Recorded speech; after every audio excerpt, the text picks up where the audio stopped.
Hello, hello, hello. It is day 6 of the Kouri Richins trial. If you don't know who Kouri Richins is, she's a Greek author that is accused of the fatal death of her husband by using fentanyl. And then going on to write a children's book about grief because her sons were having a hard time cope. So anyways, and she's saying, no, it was him. He OD'd. And yeah. So, anywho, it's still the state's case. We're going in. Let's check it out today. I hope nothing like no drama goes on this day, but all right. Anyways, let's get make sure you please hit the like, share the live, all that great stuff, because I don't know what's going on with the algorithm. They don't like me anymore. I used to get tons of views. Now I don't get none. So yeah, I think it's time for me to leave YouTube because I'm trying to be monetized by the end of 2026. And baby, this ain't the way it works. Anyways, if you could play one of my playlists, turn it down, let it play throughout the night while you're asleep, that would greatly help me out. Otherwise, all right, let's go to court.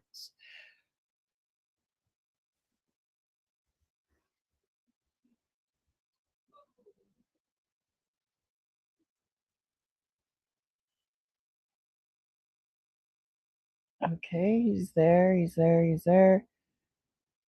see. Oh, Mr. Burmester, anything on the record before we invite the jury in? Your Honor, the state's first witness is Dr. Eric Christensen. I was notified by counsel this morning that they intend to move to exclude or suppress his testimony, and I will make whatever motion they want to make. Why? Counsel, tell me more. Judge, it is simply that we have not been able to consult with Dr. Christensen. We have reached out to him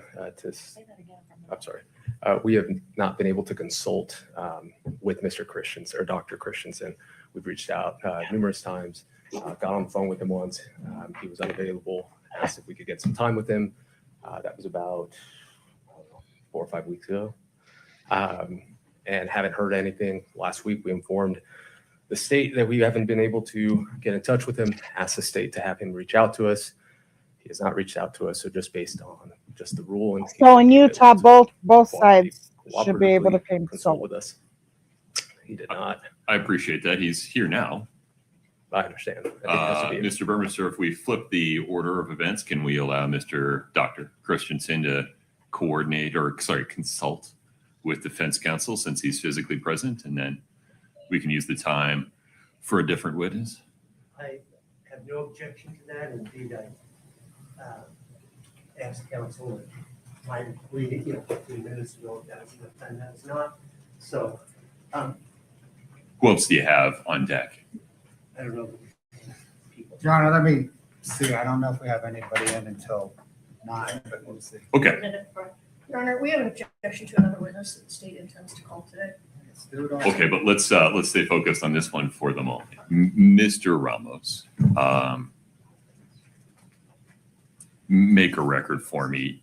if I change the order of witnesses and just order Dr. Christensen to consult with you since he's physically present, anything further on that? Just assuming that we can take that break. I'm not sure who's next and whether it's my witness or not. Understood. Okay. Absent that, I will make do. Obviously, I didn't want to do that rushed before we got here. So if we can have an hour or whatever we need, Right. that'd be great. Let's figure out what the order of witnesses is going to Thank you. be. May I just have the benefit of the record for Sure. like 1 minute? So I spoke to Mr. Christensen or Dr. Christensen this morning. He says that he received a call several months ago from Mr. Bertram saying, hey, we need to set up a time. He never heard from them again. He received a call warning that he would be getting an email maybe a month ago or so. No, a subpoena. He subsequently received it by email. And then he received a call with no message this over the weekend. And that's where we are. We are where we are. We'll work it out. Mr. Bloodworth, talk to me about the other witnesses that are proposed for today. Your Honor, I think that other witness is going to draw a motion. Oh, who is it? His name is Todd Davis, I guess, I don't know. Detective. Todd Davis. Your Honor, Mr. Davis was not on the state's witness list. They added him on Thursday, which I believe is in violation of Rule 16. And I would point the court to State versus Draper at 378 P. 3rd, 1261. In that One case, the state had the manager of the store that was the victim of the theft on the witness list. And then later during trial added the assistant manager, and the Court of Appeals found it was an abuse of discretion for the trial court to allow that witness to testify without sufficient notice under Rule 16. What was the amount of notice in that case? I don't think it said exactly if it was but it was during trial. It said it was during trial that they announced that she was going to testify. Okay. And I don't recall if it was the same day, but I mean, the state's had months. Hey, We've had what's 8 up? amended witness lists. And I can't we'll stand continue this to add lady. witnesses during I trial. don't know what it is about her, It's but I not can't stand her. sufficient under the rule. Help me out, Mr. Bloodworth. What is is it Detective Davis? It's Lieutenant Detective. Okay. Lieutenant Davis, right? Sure. He, Your Honor, the state is calling him to authenticate the May 4th, 2023 interview video of Robert Crozier in rebuttal to Robert Crozier's testimony. All he's going to do is authenticate the video. Is that That's the first I've heard that that's all he's going to do, but is that issue in dispute? I mean, you reserve your arguments about whether there are other bases to Oh, call the that's admission good. of that video. They don't want him to come in because they flipped Crozier to be like their witness. And because Crozier was so evasive during testimony, they had to call this other person, and they don't want it. How funny is that? Interesting. Let's see what the judge does. which I believe there are. But authenticity probably isn't one of them.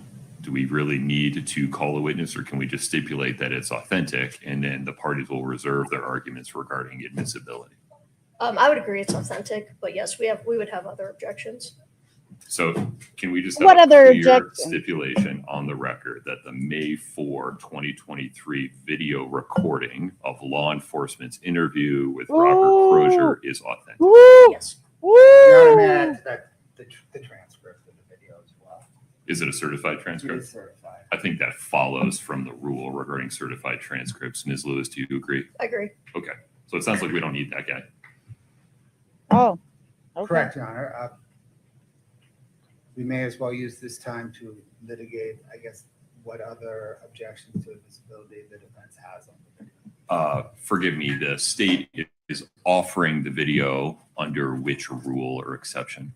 Your Honor, 801, it'll be D1A, and perhaps some of it'll be D1. And I understand why they're trying to keep it out The because they don't want to see. They don't want to. Defense is cross-examination of Mm-hmm. Mr. Crozier elicited testimony that But what rule? Well, and You gotta put a and the state's direct rule or examination law there, sir. elicited testimony from Mr. Crozier that was inconsistent with his testimony in the video. The defense's cross-examination elicited testimony that he was kind of out of it because of withdrawal and pressure to say certain things. And the video. I get that. I get that. Shoot. Rebuts Okay. that testimony. The video itself is, I think, 13 minutes long. And from the state's view, the entire 13 minutes, pieces of those 13 minutes are direct impeachment, but the entire 13 minutes goes to whether or not he was high and out of it and whether or not he was pressured into saying certain Whether he was high and out of it. He looked That- high on the stand. What are we talking about? those pieces of evidence were throughout the entire 13 minutes. He looked high on the The stand. impeachment pieces, or the more specifically, the D1A inconsistent pieces, those would be, I think, fairly perceived off a cold transcript. The second piece, Can they? I'm not sure. But can they? I or But defense can review or they? the jury would be able to evaluate whether he was in a bad way from the transcript. Is the state seeking to admit both or publish the video and admit the transcript? What's the scope here? Your Honor, published both. We have the transcript running real time beneath the video. Okay. So that the jury can watch, listen, and read all at once. That's smart. All right. Ms. Lewis, do you have the video with the transcript? I don't have them together where it Okay. shows it under. No, I have them separately. Right. would Sitting like here to- today, are you prepared to make a record regarding this, or do you need a moment to go through the pieces of, or to make argument regarding certain pieces don't of know the where this is transcript versus headed. other pieces? I think I would need a moment. I would like to see the video with the transcript Sure. run under it, and then, yes, I would need a moment. I would need some time to look at that. Okay. We'll need to play this out a little bit. The state makes a facially, if not valid, at least thought-provoking argument under D1A. Yeah, it does. 801 D1A, that the video and the transcript related to it are categorically not hearsay. But having not seen the whole 13-minute video or read the whole transcript, and without the defense Right. having the same opportunity, I can't make a ruling sitting here at the moment. So can we provide the video with the running transcript to the defense?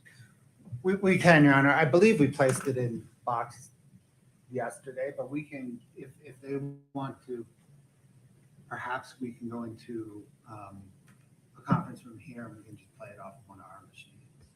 Sure. I mean, I would also understand if the defense said, hey, we just need an evening with it to go through it, collect our thoughts, have you make a ruling.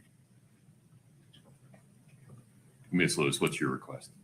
Depends on what is happening here next. I may be able to watch it now. I don't know where we're headed. That's the thing, Your Honor. Those were our first two. That was our batter in the box and our on deck batter. Okay. So we are scrambling to get our in the hole batter here. No, that's fine. These things happen. We're going to let Mr. Ramos continue to consult with Dr. What's up, Christensen. Beast? Ms. Lewis. Thank you. Ms. Nestor, if you would have a conversation with the state about the video with the running I transcript, appreciate let me that, know where we sir. end up. All right. Thank You you. ready for today? Before we take a break for that, Mr. Bloodworth, anything else on the record? No, Your Honor. Thank you. Ms. Lewis? No, Your Honor. All right, let me know when Now you're we're ready for gonna it. Thank zoom you. past Court will be it. in recess. Blah, blah, blah.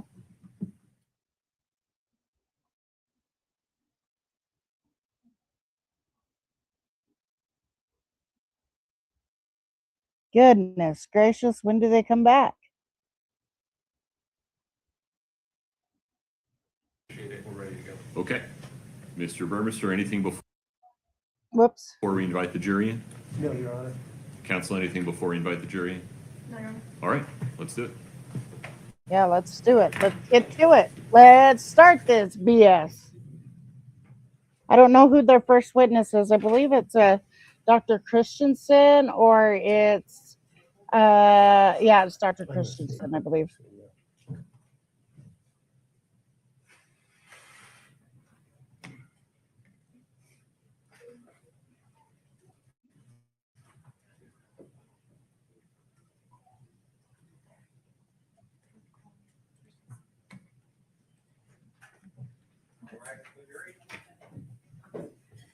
All rise for the jury. Ladies and gentlemen, please have a seat as you come in. What the fuck is she wearing today? An oversized sweatshirt? Okay. But I thought she was a successful businesswoman. Please have a seat. She's not dressed Good like morning. one today. Thank you for your patience. We'll now proceed with additional witnesses in the state's case in chief. Mr. Burmester, the state's next witness, please. Dr. Eric Christensen. Okay, let's go, Dr. Invite Dr. Christensen. Christensen in.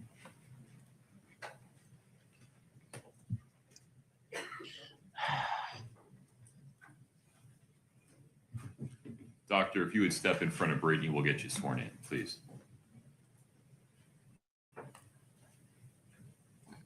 Please raise your right hand. Do you solemnly swear the testimony you're about to give in the matter before the court to be the truth, the whole truth, and nothing but the truth, subject to the pains and penalties of perjury? Yes. Thank you. Have a seat. Drag that chair wherever you need to. Thank you. Thank you.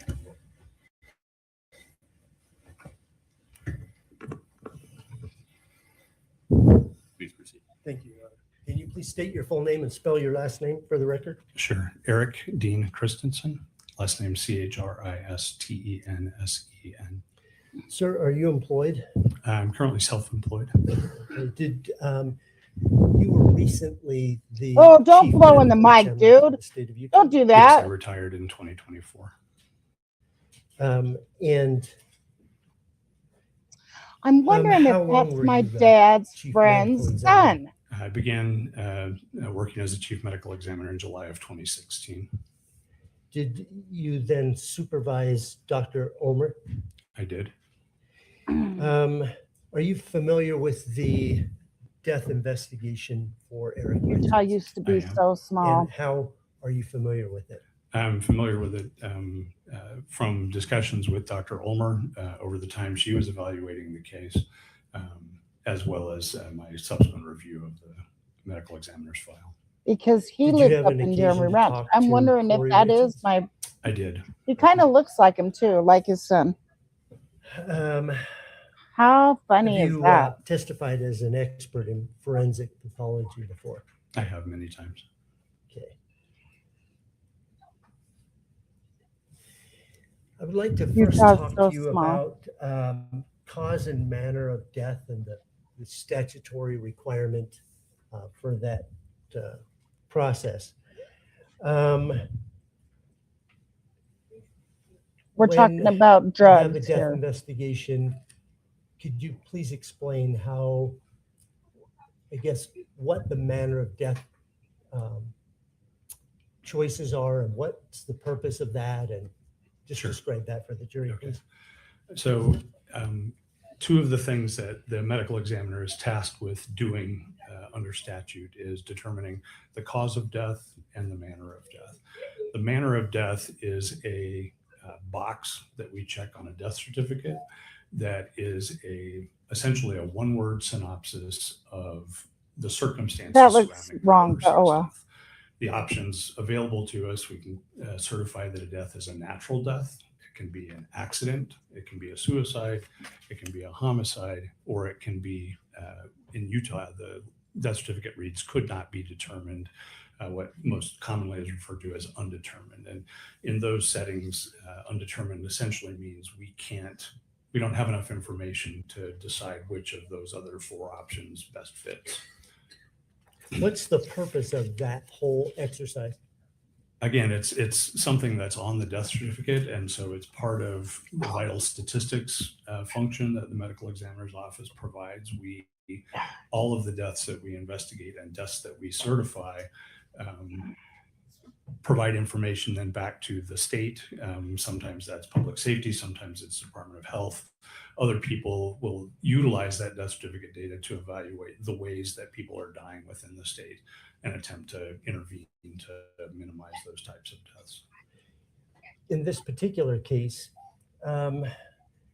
were you stuck between the first four you mentioned, such that you ended up picking undetermined or cannot be determined? Yes, again, and just to be clear, I didn't sign the death certificate, Dr. Ulmer did, but certainly was involved in discussions around that. And the determination, making a determination of undetermined means that we generally can't decide between two.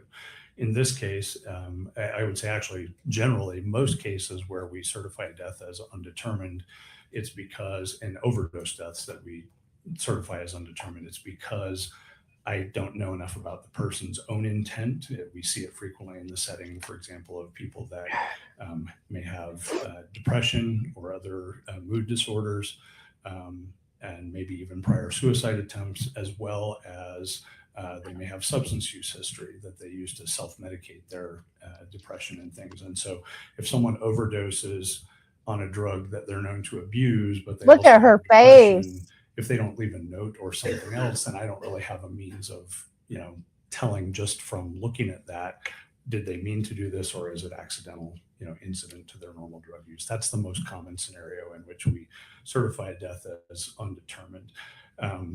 In this case in specific, we did not really have any concerns about suicide in this case, but there had been concerns related to our office that perhaps someone had done something to provide this to him, and that he didn't just take it himself. We didn't know. We had no idea how he got the stuff into his system, and so with that, we were left with undetermined. So the choice there would have been, as opposed to accident and suicide, it was accident and homicide. Correct. Okay. Could you describe for the jury the way in which the body processes substances? In particular, I'm looking at opiates and the different ways they can be ingested. Okay, there's a lot in that question. Yeah, sorry. So Yeah, you should simplify opiates your can be questions. consumed in a lot of ways. Even things, for example, like pills that you might get from your doctor for hydrocodone or oxycodone, opioid-related medications, those can be just taken by mouth as they're usually prescribed, but it's not uncommon for us to see people take those pills, crush them up, dissolve them in liquid, draw them up into a syringe and inject them. It's also not uncommon for us to see those pills crushed and then heated, and people inhale the vapors from that. Oh, that's weird. Primarily as a means of getting the drug into their system more quickly. And there's lots of other reported ways that people use things, but those are probably the most three common ways that we see pills abused. I've never heard People them may, ingest in the directly paper. That's inject wild. just about any drug that's available in liquid form. Fentanyl certainly is.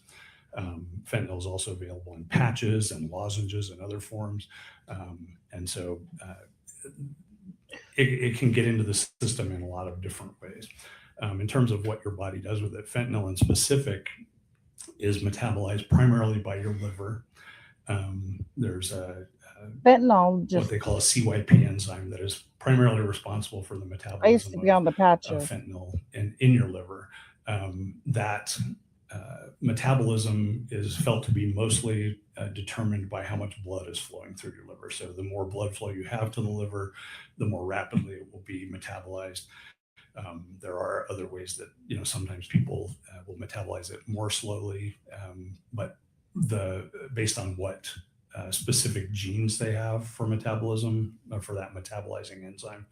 But mostly it's a function of how much blood is flowing through the liver. And it's then converted very quickly, has a very short half-life in the body, minutes, and is converted to a substance called norfentanyl, which then is eliminated in the urine.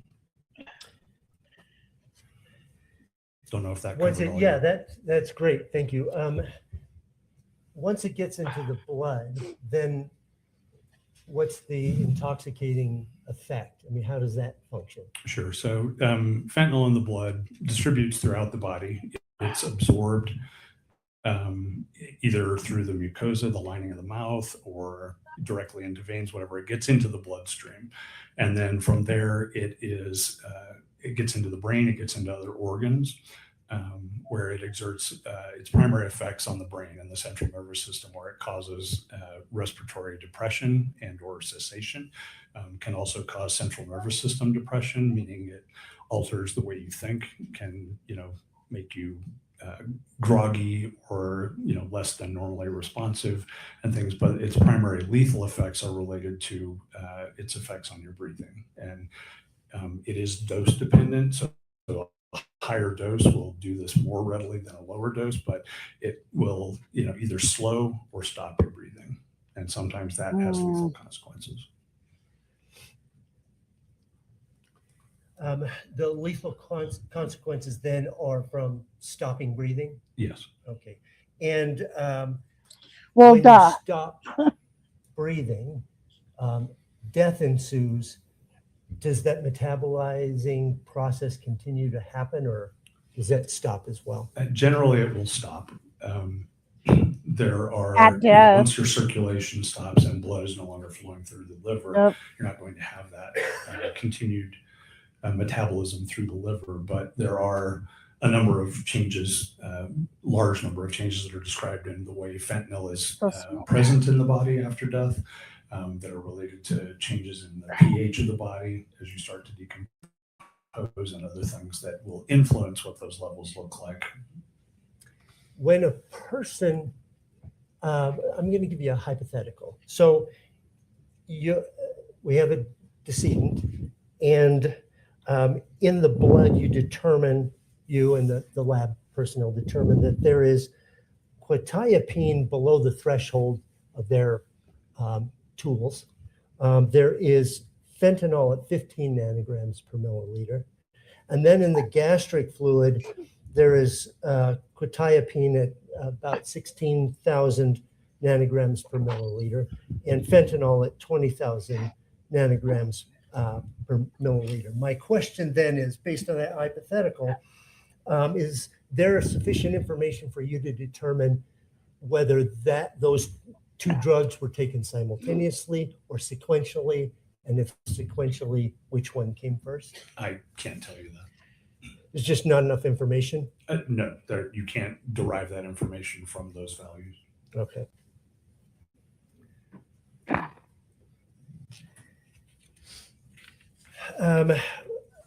I just wanted to follow up.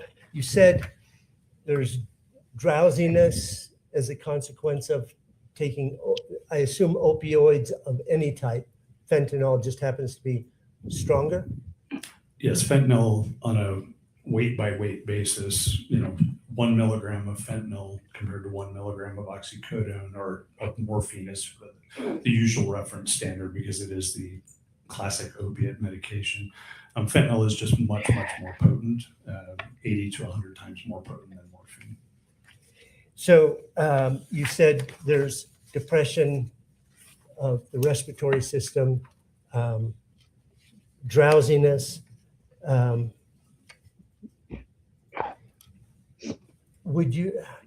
How quickly might one start to metabolize, given the fact that they take some fentanyl and it causes their death? Would they be able to metabolize at least some of it?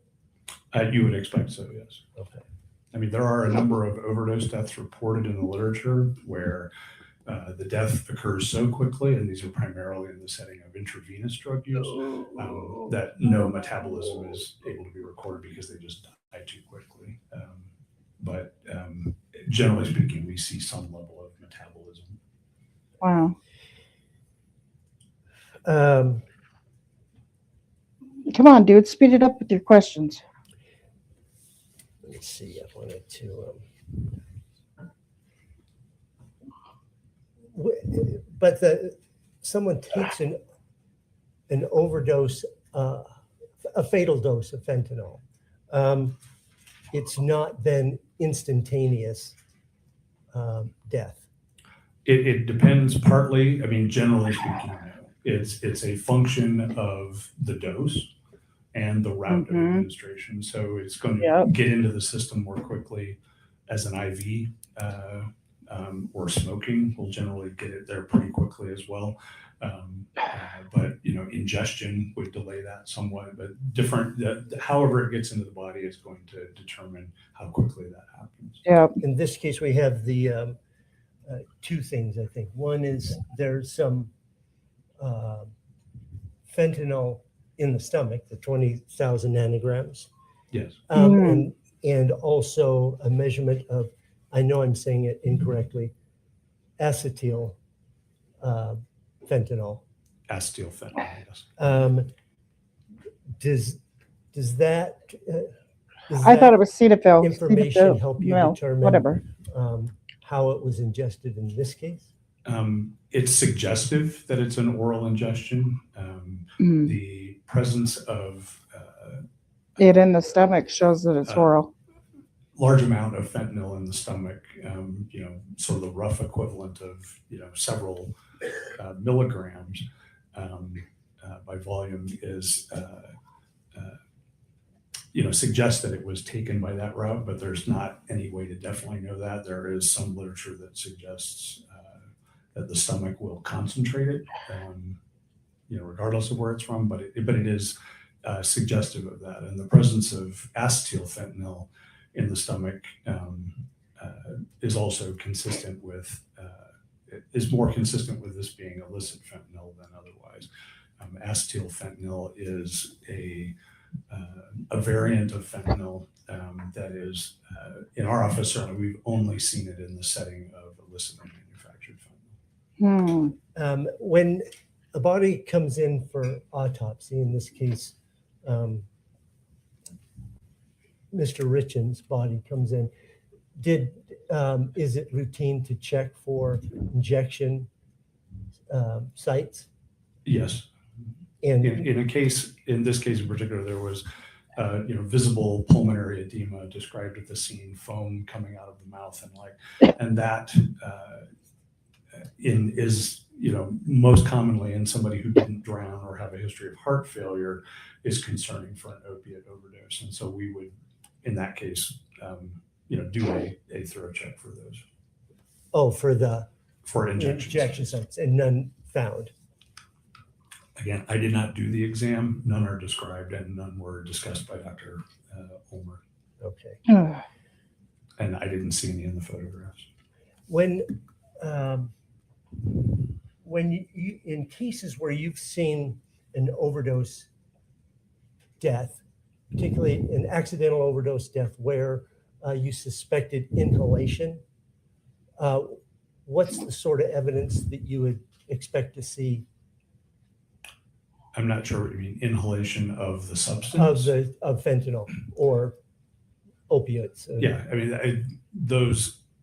they all kind of look the same from that regard. You may see evidence that they've been smoking. Sometimes you see little burns on their fingers or other things from heating it up to smoke it, because they're not actually smoking it in the same way that you smoke a cigarette where you light it on fire and then you're inhaling the smoke. What actually is happening is that drug is being heated up and vaporized and you're inhaling the vapors. So in those cases, do you tend to see evidence of that heating up? That is tinfoil or torches? Or certainly, yes, those things can be present at the scene. Okay. Commonly are seen at the scene. Okay. Now, is it common for the people who are left behind to call the ME's office to find out what's happening in the case of their deceased person? I wouldn't say it's common, but it's not uncommon. I mean, I spend a lot of time, most days I was in the office speaking with family members. Typically that would be whoever did the autopsy would be talking to the person who's calling? Yes. Okay. Dr. Ulmer retired in January of 2023? Yeah, technically her last day of work was the end of December of 22. Okay. And did you receive a call from Kouri Richins then? I did subsequent to her retirement. And did you return her call? I believe I didn't return her call. I believe she was just put on hold and then connected with me. Okay. Have you had an opportunity to listen to a recording of that phone call? Yes, I'm not sure where it came from either, but yeah. Is it consistent with your recollection of that phone call? I did not have any independent recollection of it until I heard it, but yes, it's me on the phone call. Okay. And have you had a chance to look at the transcript of it? I have. Okay.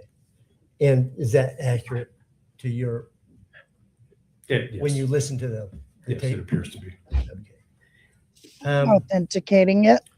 State would offer States Exhibit 2-60 and 2-61T.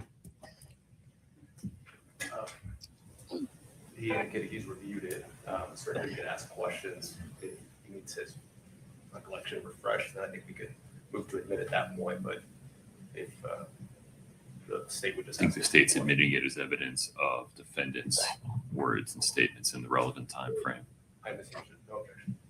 And so, okay, We'd ask permission to publish it then if it's offered and Publish admitted. it. so 2-60 is the audio recording, correct? Correct. And 2-61T is the transcript. Correct, Your Okay. Honor. Those two. You gotta have are both? admitted. Scott, give me just a moment here, sir.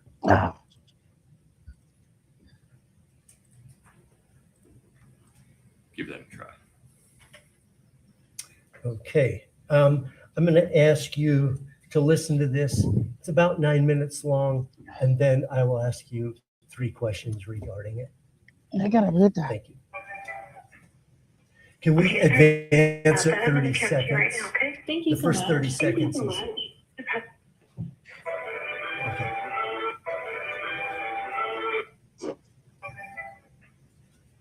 Okay, sorry about that. I'm going to transfer you right now, okay? Thank you so much. Thank you so much. Thank you so much.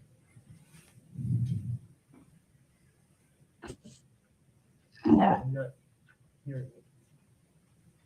Did we lose it, Scott? I think so. All right, no problem. Let's start over. We're getting quicker at this. Scott, if you would disconnect and reconnect on your end, I'll do the same on mine.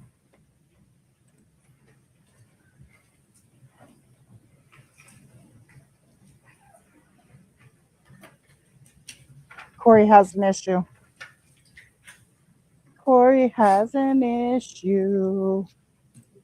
I'm going to transfer you right now, okay? Thank you so much. Thank you so much.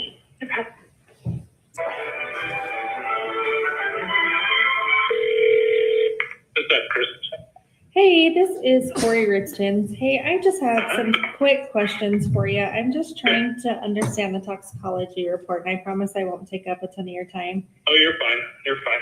Can you just kind of explain to me, I guess, she was saying that this kind of supplemental report, I guess, was left out of the first autopsy, and so nothing has really changed. Do you have it in front of Right. you? I do. Yeah, I got Okay. the file here. Scott, did we drop that again? Yes. All right, I apologize, folks. Let's try that again.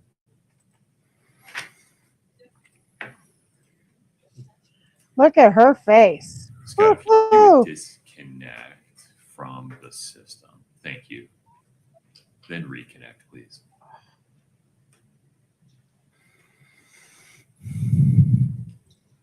She doesn't look too happy. I don't know Do you why. need to do any additional microscope?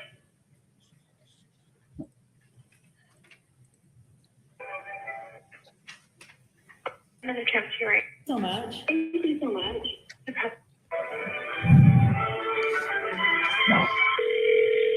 Is that Chris?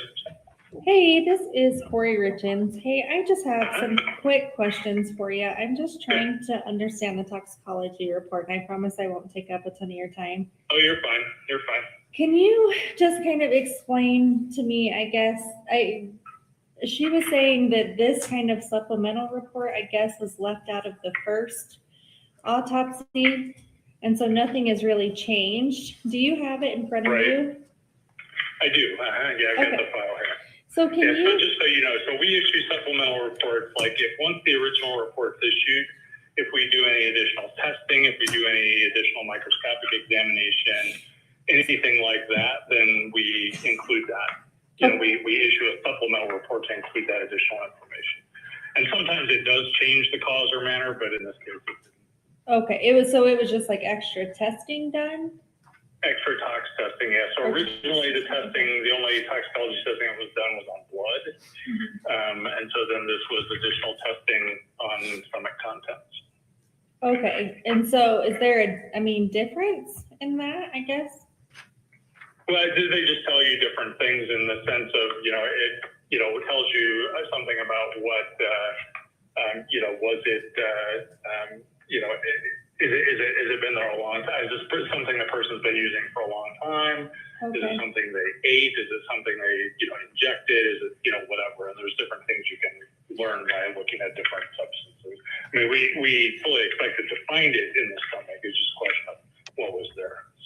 so does this tell you, like, if it was like injected, if he ate it, is that what this, can you tell from this report? Not definitively. I mean, it seems like, with what the amount that's there, that it probably was ingested. Probably taken by mouth.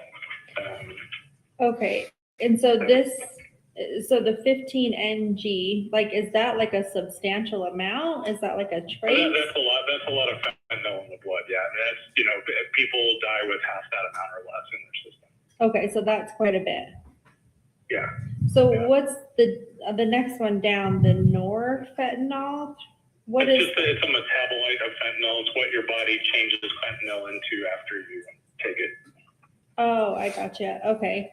And then, sorry, just the third one, the acetyl, I don't know how you say that. Acetylfentanyl. Oh. Yeah, that's just it's a form of, it's a variant of fentanyl that is usually only present in the setting of illicitly manufactured fentanyl. Illicit manufactured, like a pharmacy? No. Like a lot of most fentanyl that we see that ends up leading people to die these days is related to Fentanyl. Fentanyl that's manufactured by drug cartels as opposed to by pharmaceutical companies. Oh, good Lord. So this is like more of like a cartel. No, I mean, that's not what it is. You call this the street fentanyl as opposed to hospital Prescription. fentanyl. Okay, I see. And then is the ethanol, is that alcohol?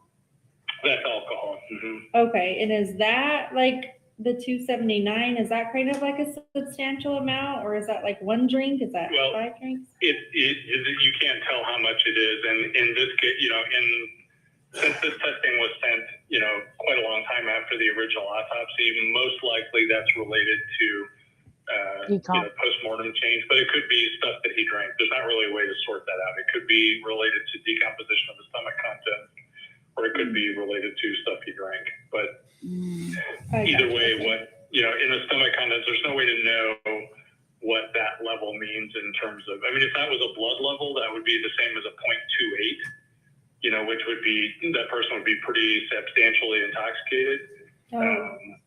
But because it's gastric contents, you could in theory pull something out and it would be, 100% ethanol, if, depending on if they just drank a stomach full of, if they just drank a bunch of Everclear or something else. Mm-hmm. So it doesn't really tell you much about how much they drank or what they drank or anything like that. I When it hit the stomach. And it's not present in his blood, so. I gotcha. Okay. So it's not present in the blood, just the gastric or whatever. Right. Okay. Yeah. And then just the last one, what is quetiapine? Quetiapine is an antipsychotic medication. It's called Seroquel. Okay. I gotcha. It's a prescription mental health medication Mhm. that's prescribed for different things. I gotcha. Okay. And it has like 16,000? 16,000 nanograms per milliliter. Mm-hmm. Okay. And is that, quite a bit. Like, It can doesn't- that, it- Yeah, I mean, that's a big number, but it doesn't really mean that much. You know, so an nanogram is a millionth of a gram, and a gram is not very big. So even 16,000 of them is not a huge amount. okay. Is there like, could those have been mixed, or is that not kind of a But that could what be mixed? quetiapine and like the fentanyl? Or is that like a normal, I guess, drug thing? I don't know. Like, It's not. I mean, you know what? Most of the time, if we see those together, it's because somebody was taking quetiapine as a prescribed medication and they were abusing fentanyl. But you know, there's okay. you know, do you have any indication he was abusing fentanyl? No, that's why all of this is just like, what the heck is this and going on? So I guess that's why I'm confused just about all of this, honestly. So yeah, I It's don't not know. funny though. So Like I her know it husband doesn't mean died. anything now, but just kind of something for me to, try and figure out, I guess. Yeah. Yeah. And then I'm assuming the acetopian, is that like a aspirin or something? Acetaminophen, that's just Oh. Tylenol. Yeah. Oh, that's fentanyl too? No, that's Tylenol. Oh, Tylenol. I was like, holy shit. Okay. Yeah. So just like Tylenol, caffeine, and then the naloxone, I'm assuming is just something that they gave him while he was here. Probably would be my guess. It'd be, you know, somebody that's unresponsive. It's a very common thing for EMS to give people. Okay. Okay. No, that. Hey, Regis. That works. I was just trying to figure out, if this Her is anything demeanor different, over if the we found phone out is anything crazy. new with this up. Like, why would you think it's Oh, funny come when you're talking about the death of your Pause husband? there. This crazy ass woman. Scott, don't change anything. Okay. It seems like She's accused of giving her husband the fatal overdose of fentanyl. That's what she's accused of. And then went on to write a children's book about grief because their 3 children was having a hard time with his death. Come to find out that she was in financial ruins, was taking money from him. He had to put the trust in his sister's name, and she found that out. And yeah, like she was trying to get a $4 million life insurance thing, all that great stuff. This case is wild. if I do this, Yeah, she did it. Yeah, like Yep. she said, it doesn't change anything in the cause or manner of death. It's still, you know, Because how could you be laughing when you're talking about your husband that died and you don't know how he died? Like, why would it be a funny thing? That just blows my mind. Like, girl, you acted, you put on a whole show the day of his murder. You didn't look at the cop in his eyes. You kept on putting your hands in your eyeballs, trying to make yourself water. Your hair was done. You're in the whole pajama outfit. Didn't look like you were asleep at all. Just wide awake, just about, Come on, man. definitely, you know, death from fentanyl intoxication, and we still don't know how he got it into him. Yeah. And I mean, is that anything you She was on a pill called quetiapine that was found in his system as well. She was prescribed it, and guess what that is? An antipsychotic pill. So the bitch is psychotic. could ever find out if it was, do people normally eat that? Like take it? Think is that you something would. you like shoot? It's not usually something people eat. Well, that's not even true anymore. So with illicitly manufactured stuff, sometimes people take pills Uh-huh. that have that. So yeah, these days you can't really tell. Yeah. All right. Well, I appreciate your time. I do. Thank you very much. And Yep. And if you have other questions, don't hesitate to give me a call. okay, awesome. What was your name? Dr. Christian. Oh, Christensen. Okay, perfect. Thank you so much. I appreciate it. Thank you. Okay, bye-bye. My husband's dead, and I'm just so happy. I'd like to follow up on a couple things there. You mentioned to her Girl, about if the gastric contents were blood, it would be 0.28 Yes. blood alcohol, but it's, You can tell. in fact, not in the blood. It's in the gastric. And so there's no way of conveniently figuring out how much it is, much less its source. That's correct. Are you okay? Do you need? a glass of water? I've got water. I'm good. Okay. You mentioned in that call, first you said, we typically don't see it eaten, but you can't say that anymore. Could you expound upon that? How, in cases where there's pills, is it common to see them eaten? So, yeah. Okay. A few things about that. So over time, over, I'd say the last 20 years, we saw a rather dramatic change in the deaths we saw related to fentanyl.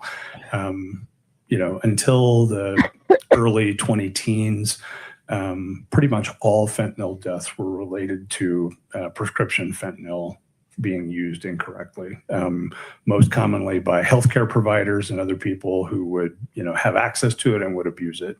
And it was just not a common thing. We just didn't see a lot of deaths related to that. Once patches became available, which were designed, primarily for, treating cancer patients with bad pain and things of that nature, people became creative with how they used those patches as well. Some people would, put on multiple patches, or they would put on patches and a heating pad to sort of drive it into their system more quickly. Seen people that would smoke them, people that would insert them into their rectum, people that would chew them up. Sometimes we find, multiple chewed up patches in the stomach. And certainly other ways have been described as well with patches. But once the illicit drug supply and primarily the heroin supply came to be either augmented and or replaced by fentanyl, we saw we saw much less in the way of the prescription abuse and much more of the illicit stuff being used. And some of that was in the form of what was heroin. Most heroin in this area was black tar heroin, which then became ended up having fentanyl within it. So people that had been heroin users would still be using what they thought was heroin, and it would have fentanyl in it. Many times mixed with heroin. Eventually, some cases was not mixed at all, but was just straight fentanyl. Counterfeit fentanyl pills, or counterfeit oxycodone pills. Fentanyl in pill form made to look like it was an oxycodone pill also became a fairly common thing. And as we discussed before with other pills, people will abuse those in different ways. Sometimes they can ingest them directly, but they can also grind them up and inject them or smoke them. So they can be used in all kinds of different ways. But in the phone call, what I'm referring to, we mostly did not see anybody eating fentanyl before illicit fentanyl. With the advent of these counterfeit pills, we saw it somewhat, more often, or would assume that was the route. But we even then, most of the time, don't know how somebody gets the fentanyl into them, even if they have it on their person. The best thing I ever did was get off those patches, I'll tell you what. There certainly wasn't any injection sites noted. No. So he didn't inject it. Look at her face. Forensic tools Bitch. that could aid in the determination of whether one is a chronic or habitual or a naive user? It's a good question. So there's been a lot published on the assessment of fentanyl levels in people that have died, and ways that you can try and parse some of those things out. The bottom line for all of them is you can't look at a number in isolation and make a determination based on, this is a lethal level, so this level has to be the cause of their death. There are certainly people who become tolerant. Most opioids, people will develop tolerance over time, and so they can have very, very high levels and not have the same effect as someone who doesn't take it all the time. We had no history in this case in particular to suggest long-term chronic use, but also didn't know. And there are things that could potentially be looked at to try and assess longer term use. The only published data I've seen around. Not that anyone knows, Hood. Not that anyone knows. But she was buying it. Why would she buy it why would, like, that's dumb. And then she went around, oh, it's for an investor. She's saying, no, don't get me wrong. That's what she's saying is she was buying the pills for him because he was in a lot of pain, right? But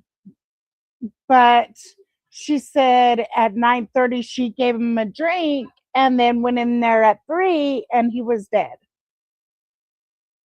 So, and why was she all done up and fake and crying and all that stupid stuff? Like, cops kind of tend to know when you're faking. You know what I mean? I don't know.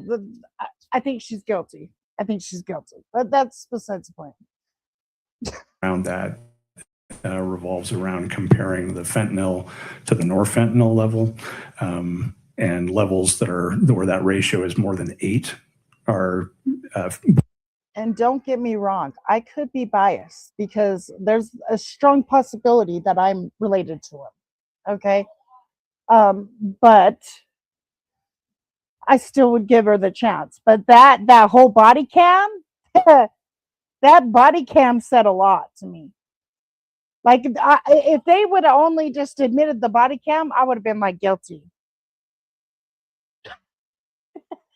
Because that was the worst acting I ever seen in my life. I'm just saying.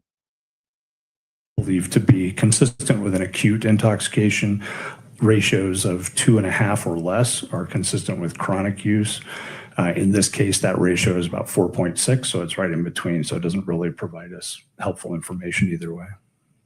That's the ratio between fentanyl and its metabolite. Correct. As you find it. Yes.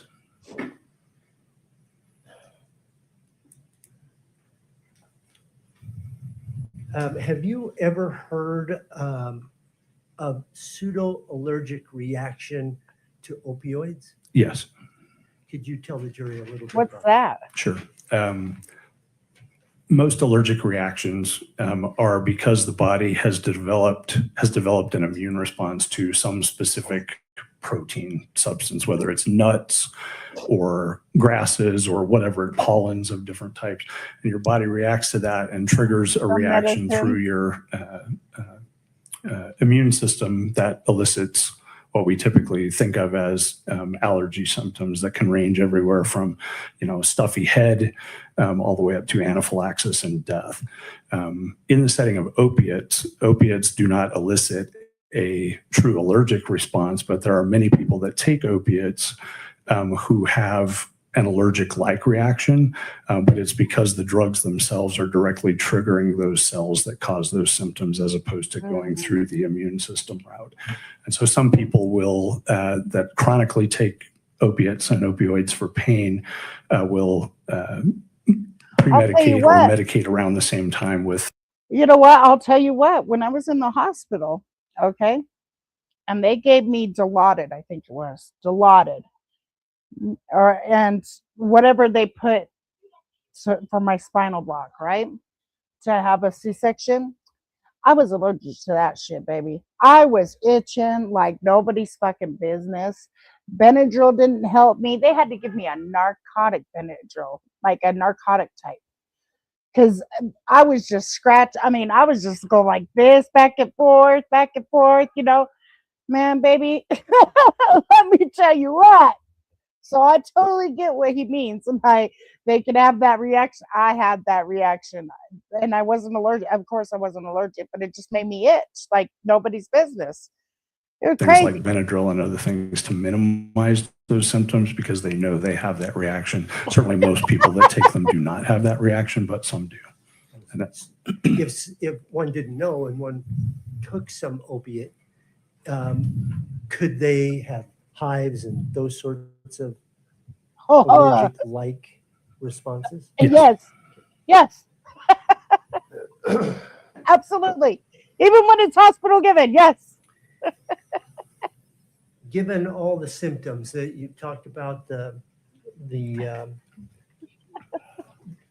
lungs, the edema, and the data from NMS labs, do you have any concern about the cause of death in this particular case? No. And the 15 nanograms, as you explained to Kouri Richins, was a lot. Yes, it's well within the range of levels that we see in people that die from fentanyl. It was 5 Do you times remember legal when that phone call dose. took place? Do I remember what? When that phone call took place? I don't off the top of my head. Okay. Does your office take notes when you receive calls and reply to calls, et Yes. cetera? Okay. That changed a little bit over the time I was there. It used to be we'd get a little scrap of paper with a note written on it, return this call. And we turned that into a digital log before I retired, but yes. Would it help to look at one of those notes to refresh your recollection as to when the call took place? Sure. May I approach the witness? Of course. Did you show it to the defense first? Thank you. Ah, shoot. Do you recognize that, sir? Yes, this is from the log. Just said that an incoming call came to me from Kouri Richins, and she had questions. And that this is my notes And so what day did that phone call? on January 12th of 2023, a couple weeks after Dr. Ulmer's retirement. Just get that mic with the space. When was it? Hold on. Could I get some more Come on. water? Of course. He's having the issue. Could I get some more water? Of course. And she had questions. And that this is my notes And so what day did that phone call? on January 12th of 2023, a couple weeks after Dr. Ulmer's retirement. Thank you. That's all. He died. So Could I get some more it was water? a year later, but still, you're talking about death. Like, you're talking about death. Okay, I'll play that in a second. Ed.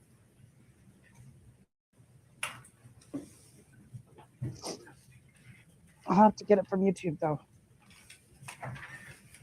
Thank you.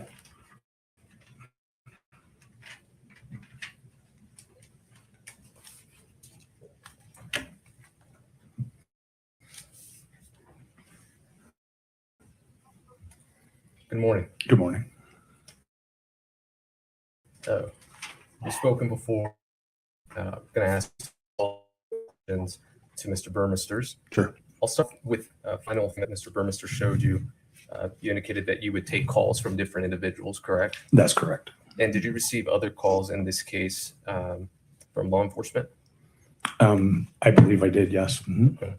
Would it refresh your recollection, or do you recall a call around the same time in this case? I don't recall the timing of it. Okay. I'm going to approach you with the same case notes.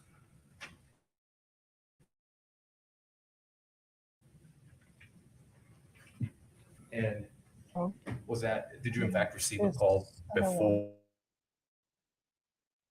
Ms. Richins? Yes, the day before. And was that law enforcement? It was. And was that also regarding the supplemental report? Yes. Okay. And either your recollection or what's in your notes, do you recall if most of the questions were the same that Ms. Richins asked you on the 12th? I don't have any specific recollection, but my, general recollection was that we discussed the supplemental tox findings. Perfect. I'll take that back.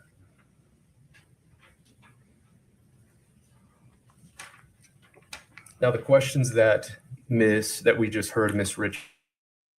Richins ask you, very similar to. I'd like to talk to you about the allergen discussion you just had. You indicated that perhaps an individual could have a reaction like hives. Yes. If someone is allergic, in this case to an opioid, as you indicated, does that allergy disappear? I can play it again though. I'm not sure what you mean. Does it go away over time? Over time or within a certain amount of time? Or I mean, allergies certainly are things that can fluctuate. People can receive treatment and their responses to different things will go away. Were there hives on Mr. Richins' body, to your recollection? No. We were talking about illicit fentanyl and counterfeit pills Yes. containing traces of fentanyl. Milligram amounts. Okay. Now, the tablets that or pills that would contain these traces, what kind of pills would those be? Generally. Objection. The discussion, if we're talking is Oxycontin, is that what you're saying? I've not said it. I've just said pills. Okay. Well, there's no pills that they have that you can make. Would you provide a little more foundation for your question so Sure. we know what we're talking about? Absolutely. Your testimony just now was that in your experience, you started to see that fentanyl or fentanyl overdoses were coming in through your office, correct? Correct. And in those overdoses, you gathered information. And because you would see that there was a presence of acetyl, I say that right? Acetyl fentanyl? Acetyl fentanyl. Dang it. Acetyl is also fine. Okay. Acetyl fentanyl. that was more likely a result of illicit fentanyl, correct? So it is a form of fentanyl that in some cases there were a variety over time of different fentanyl variants that were developed primarily in response to controlled substance legislation. If fentanyl is outlawed, then we'll add an acetyl group to that molecule, and then it's no longer controlled. And so we can distribute that as a non-controlled substance. And then that one gets controlled. And so then, I mean, there were dozens of variants of fentanyl that were developed over time. Acetyl fentanyl was one of the more common ones that we saw early in this wave of progressions, but was one that we saw not infrequently. Now, with Yeah, because fentanyl's been around since 2020, I believe. what was the acetyl fentanyl contained in usually in your experience? I don't recall ever having seen acetyl fentanyl as in a substance form in any of our specific cases. Because it was always inside whatever pill or however it was administered, correct? I don't even know if it was pill administered. I don't know. Or injection. Or I don't know how we would see it in people, but I don't recall ever seeing that correlate with a specific pill that we had tested that was shown to contain that. I know generally the crime lab identified acetyl fentanyl in some pills, but I don't recall a specific instance in my casework where those two were correlated. Describe counterfeit pills. Counterfeit pills are essentially illicitly manufactured pills, and sometimes very sophisticatedly, where people will buy the same kind of a pill press that a drug manufacturer uses, and they put their stuff into it and press pills that look very, very similar to legitimate prescription pills. The most common counterfeit pills that we've seen have been fake 30 milligram oxycodone pills that when tested contained only fentanyl. And there are also some benzodiazepine pills, things like Valium and Xanax and other things where those what look like Xanax pills have also contained fentanyl. And you just indicated two different things, that in some instances, it was purely fentanyl. Those pills contained only fentanyl, correct? Correct. Oh. And then there were other times where perhaps they were still traces, or there were still the other benzos, for example. Those would be different pills. I don't know. Sure. I'm not aware of any where it was both fentanyl and benzos, or made to look like benzos that didn't have. We've seen counterfeit benzodiazepine pills and counterfeit oxycodone pills, both of which contained only fentanyl. Correct. Now, in this case, you were provided, or your office rather, was provided with a hydrocodone bottle, correct? Correct. Now, that bottle you keep in your office, correct? We do until Oh, case here is we done. go with Eventually, the it's discarded. But yes, Did you do testing on that pill bottle, sir? You talked about would it be fair to say that fentanyl, right now you discussed how you would find acetylfentanyl and that was one part of it. And then you had to make sure that legislation got that specific one into the books so that it would then become a controlled substance, correct? yes, And so I imagine that was really fastly evolving. yes. I mean, I was a member of the state's Controlled Substances Advisory Committee that would provide recommendations to the legislature to include in the Controlled Substances Act. And every year for, this time from the late teens to the early 20s, it seemed like every year we were adding things. They did eventually make some changes where relatedness became, if it wasn't changed enough, it was still covered. But it was an evolving process. And what we would see in the deaths that we saw related to fentanyl and fentanyl analogs also changed. And with that, also peer review literature as to the effects of fentanyl, correct? I would assume so. That would make, you kind of hesitate, I would assume so. But I mean, yeah, the peer-reviewed literature is evolving all the time. And so I don't know if there's a specific thing you're referencing. I don't know. But certainly, initially, there was not a lot of, as the fentanyl supply changed from primarily pharmaceutical to primarily illicit, there in the early stages of that, there was not a lot of, new literature to, look at the postmortem levels in people that have died of this, illicitly manufactured fentanyl as compared to the different ways that people used to take it as a diverted pharmaceutical before. And that's exactly where I was going, the postmortem. These levels that we've been discussing, Mr. Burmester asked you about the postmortem levels, and you received from NMS reference comments, correct? Yeah, that's part of their report. Correct. And do you recall what those numbers were in terms of the femoral blood as it relates to accidental drug overdoses? I don't recall specifically what the numbers were, but generally speaking, the levels that we see in accidental overdose deaths from fentanyl, overlap the levels that are seen as described with, prescription usage. And part of the reason for that is going back to the literature is that there is no, I'm trying to find the right words for it. There's no set number, universal number that the medical community can attribute in terms of what becomes lethal, correct? That's correct. Okay. And the reason for that, or part of the reason, and add to this, is both the individual's own use, prior use, if any. Yes. Perhaps the toxicity or rather the amount of fentanyl in it, correct? The dose. In the dose. Yes. Mm-hmm. The potency of that dose, correct? Fentanyl is going to be relatively equipotent, but the fentanyl analogs may have different potencies. Okay.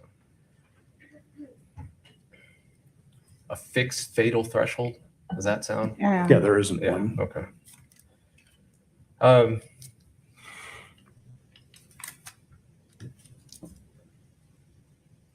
You were discussing the ratio of fentanyl with norfentanyl with Mr. Burmester. Do you recall that? Yes. I got lost, to be frank.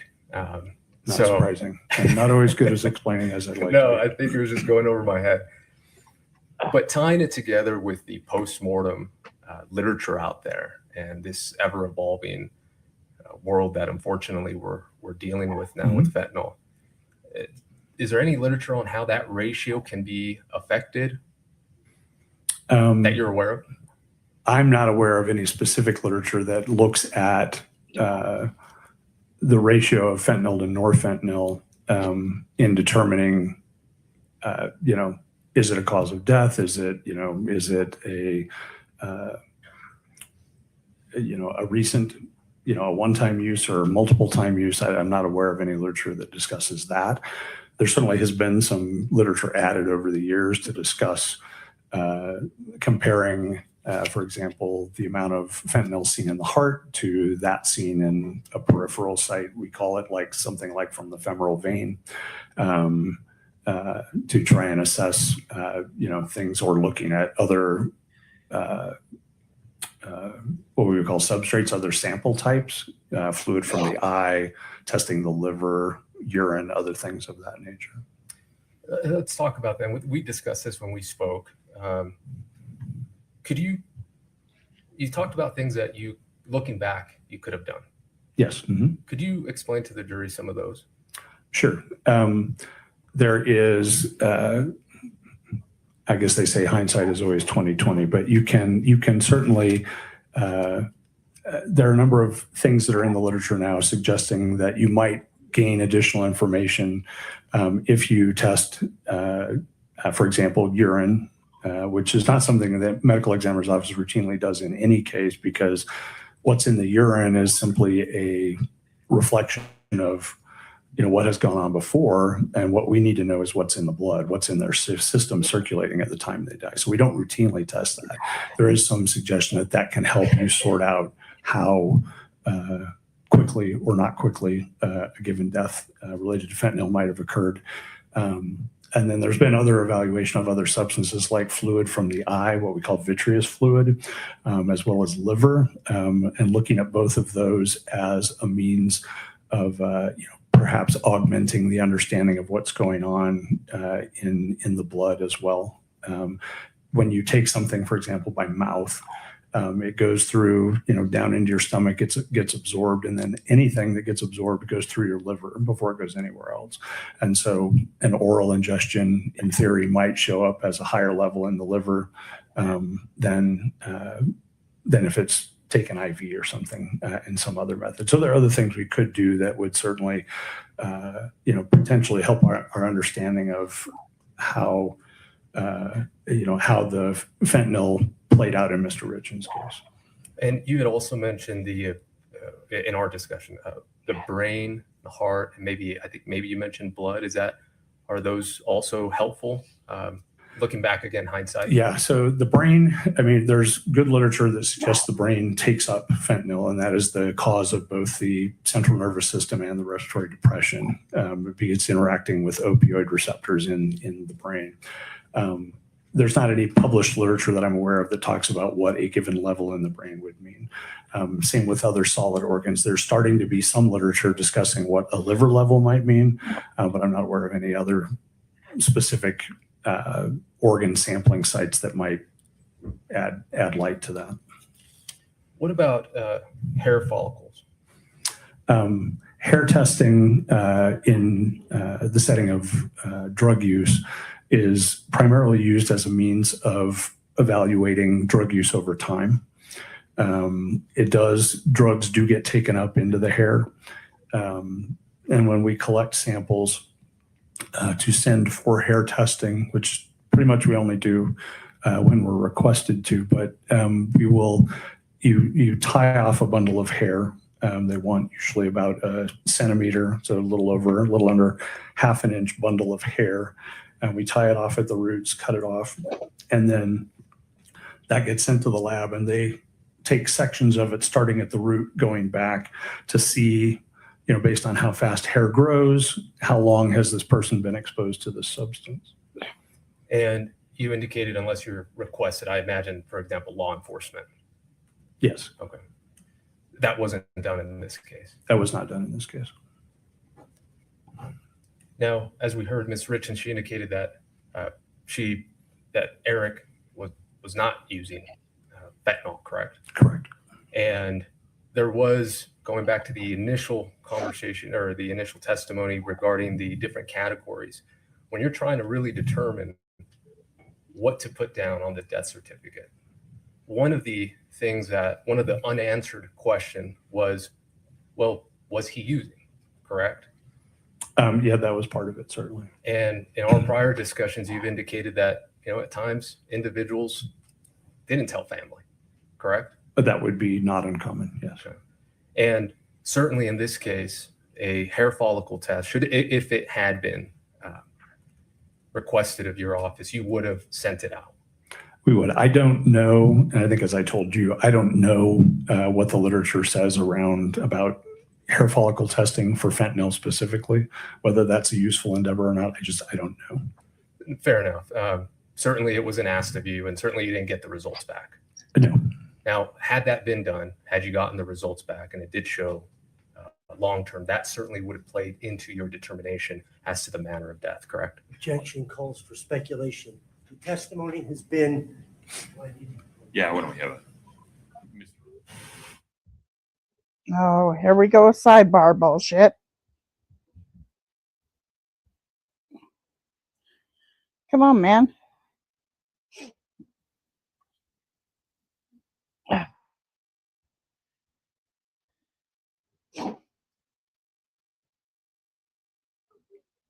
Yeah, you can't speculate, sir. I mean, even though autopsy is speculating, but hey.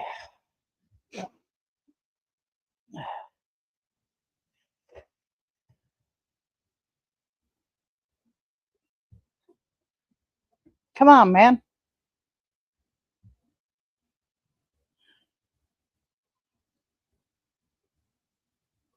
I don't know if it can be done. I do not know.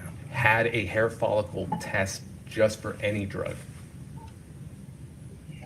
including fentanyl, any just hair follicle test to be sent out to see if there's any type of drug use whatsoever, your office would have done that, correct? Objection.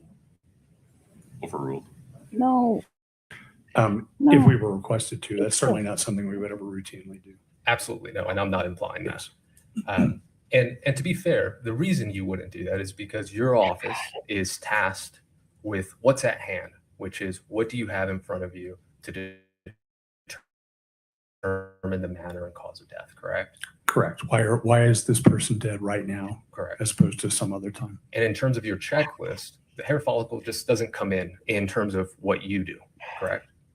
I mean, it can or it could in theory, but yeah, mostly no. But if it were to be requested of you, you would or could do it. We could. Objection. I think the answer was for this particular. What's the objection, Mr. Burmester? Asked and answered? Asked and answered and calls for speculation. Sustained. I'll ask you a different question. So I'm going to go back with all that in mind. Hold on, pause you for a minute.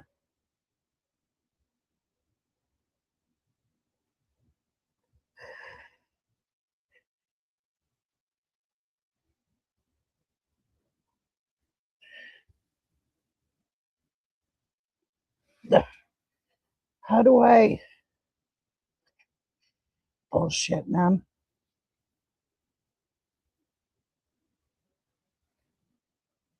If you send out a hair follicle test, is your practice generally when you receive the results of said hair follicle test to use those said results in your determination of whether or not to change a manner of death? They would be part of, all the information that we look at to come up with our final cause and manner of death. Perfect. Yes. Thank you for that. Fair.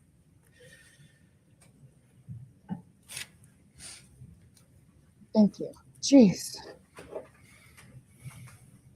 Mr. Burmester asked you about the sequence of No, not this. items that were ingested or not ingested. Do you recall that? Yes. You indicated that there's simply not enough information at hand to be able to determine that, correct? Yeah, not just from this case. In forensic toxicology, generally, you can't tell when something was taken just based on a number. And Okay, hold on. Just un momento, por favor. Jeez Louise, I hate when that does that.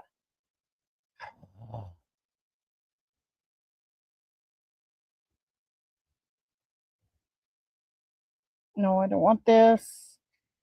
cause you get no. Oh, you're gonna irritate me. Irritate me already. I'm already irritated. This ain't good. It is hot. Okay, I need this. I need this. Way over here. Way over here. Where are we? Come on, man.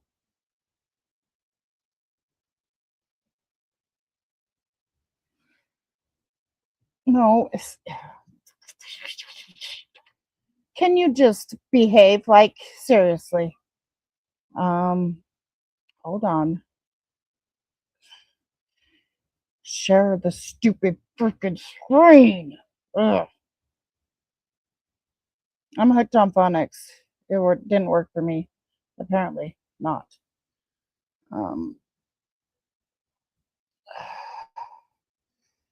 Okay, let me get you out of there. Let me see. Hey, where's the volume, bitch? This wave of progressions, but was one that we saw not infrequently. Now, with that, what was the acetyl fentanyl contained in usually in your experience? I don't recall ever having seen acetyl fentanyl as in a substance form in any of our specific cases. Because it was always inside whatever pill or however it was administered, correct? I don't even know. Did you in fact receive a call before Miss Richins? Yes, the day before. And was that law enforcement? It was. And was that also regarding the supplemental report? Lives and those sorts of allergic. No. Now, the questions that we just heard Miss Richins ask you about the allergen discussion you just had, you indicated that perhaps fentanyl, correct? Correct. And then there were other times. I'm trying to find it. I would assume so. That would make. You kind of hesitate? I would assume so. It goes through, down into your stomach, gets absorbed, and then anything that gets absorbed goes through your liver. There we go, right here.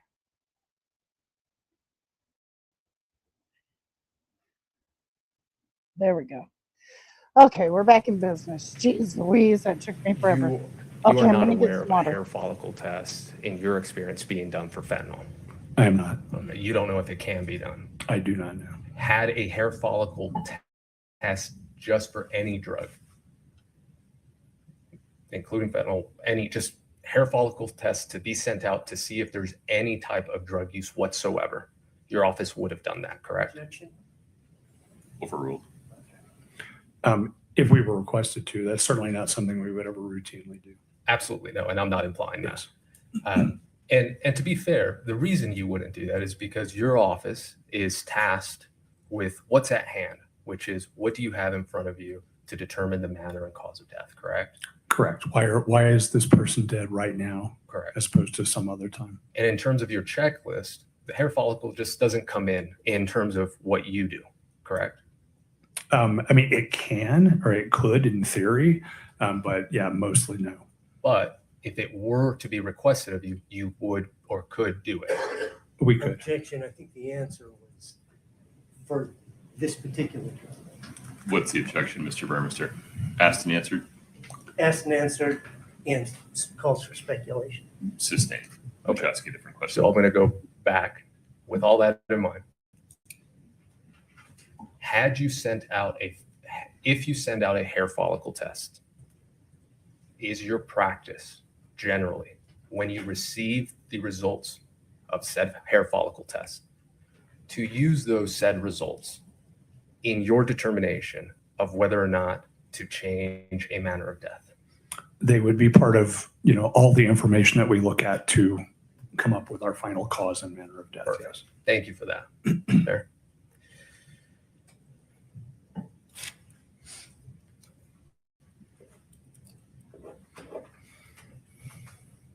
Mr. Burmester asked you about the sequence of items that were ingested or not ingested. Do you recall that? Yes.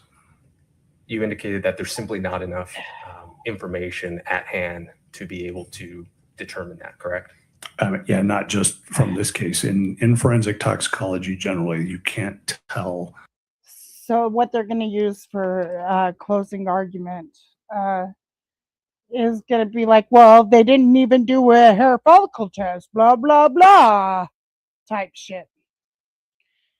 But they could have exhumed his body and done it. Did they do that? No. They could have asked the state lab if they had one. When something was taken just based on a number. And that's what I wanted to make clear, whether it was just in this case or just generally. Generally, you can do that. And that means that there are no tests or nothing else that you can go back and do to make that determination, correct? Correct.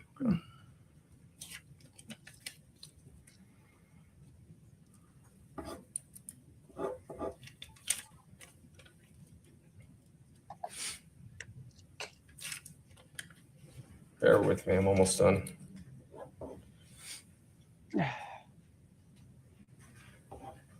But are you really? Are you really almost done, sir? You keep on with those post-it notes. Okay. Now, in your involvement in this case, something unusual did occur in this case in terms of the investigation, correct? In terms You'd of have to be more I'm specific. sorry, yes, I will. Yeah. In what terms were you of me- talking about? I'm going to rephrase. We're about to find out. Yeah, I apologize. Poor question. I'll start all over. We saw your case notes. Yes. And there you spoke with one law enforcement officer, correct? Yes. Now, you also received other communications from other law enforcement officers, correct? I'm trying to believe stay so, off yes. soda. And do you recall being invited the light, to a baby. meeting to have a discussion about this case? Yes. And do you recall if the DA was involved in that case I believe so. and other prosecutors, correct? I believe so, yes. As well as other law enforcement agencies, correct? I don't know. And that was unusual in your practice. It's not common. It happens, but not commonly. No further questions. Thank you so much, Doctor. They're going to Mr. use that Burris, for. the scope of cross, please. Oh, my apologies. Maybe not yet. Apologies. Do you have some more, sir? Yes, I do. Okay, very good.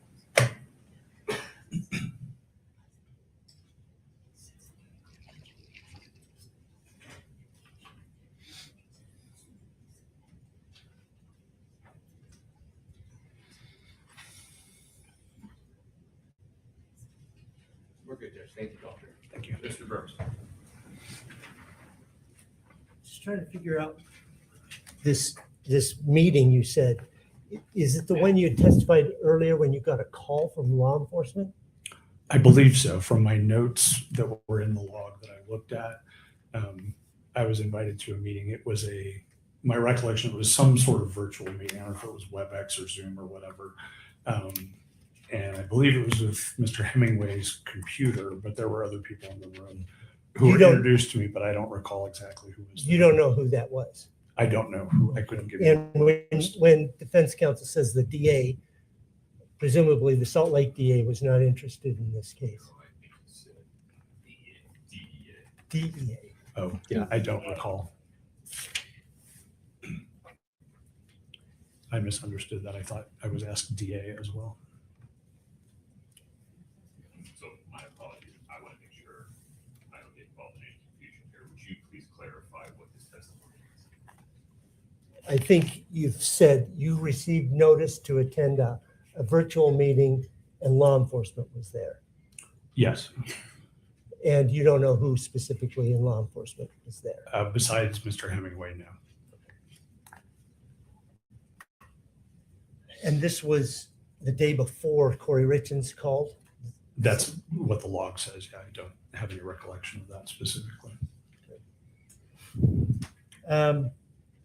Hydrocodone doesn't look like this M30 you talked about, imprint of M30.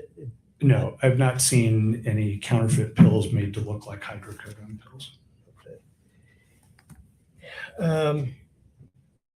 In this case, there were no traces That is, you testified there was a lot of fentanyl in the blood.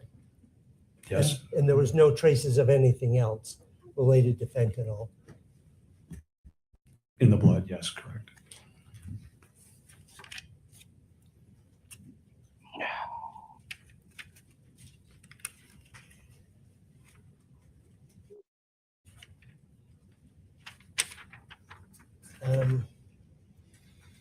These other things you talked about, urine, vitreous, liver, brain, heart, blood, none of those, based on your understanding of the literature, et cetera, would give you a definitive forensic proof of long-term use or not long-term use. Definitively, no. I have no more questions. Mr. Ellis, anything further for Dr. Christensen? Yes, Judge, 1 second. Oh my God.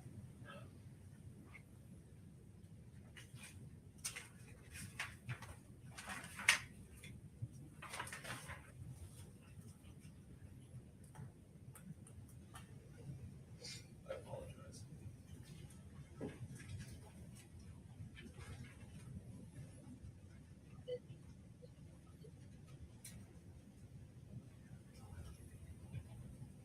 We're good. I apologize, Judge. Thank you so much. Thank you, Doctor. Is this witness released, counsel? Yes. Yes. You're free to go, sir. Thank Thank you. you. Please watch your step.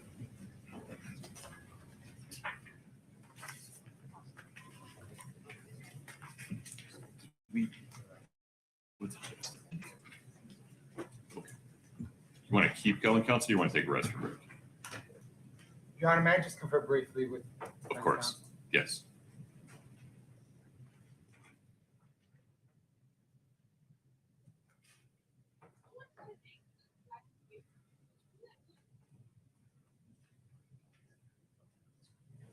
Your Honor, this might be a good time for a break. Okay, folks, let's take a restroom break. Please rise Of for the course. jury.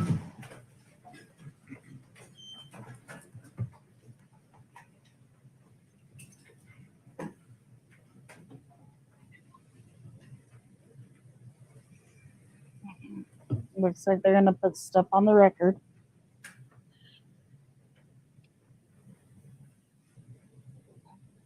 I just don't know why she's laughing.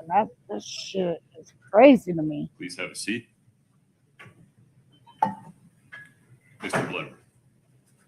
Your Honor, back to the video, the May 4th, 2023 interview. I think, I don't want to speak for him, defense has had a chance to review it, but we'll still have an objection. Ms. Lewis, please. Yes. Your Honor, we still object on 2 grounds. One is still hearsay. There's not only just the statements of Mr. Crozier and Detective Davis and Detective, I think Hamilton maybe was the other one there. It was Ben Carino. That's okay, that's fine.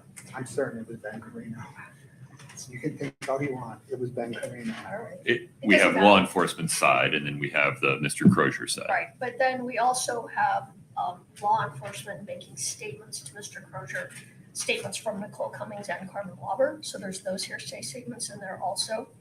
And the other thing is, it says that it can be admissible under 801D when the person is subject to cross-examination. I know Mr. Crozier was subject to cross-examination, but he's no longer subject to cross-examination. It seems as if this video should have been introduced prior, because then we would have had the opportunity to show him portions of the video and cross-examine him on the video. That opportunity is now lost.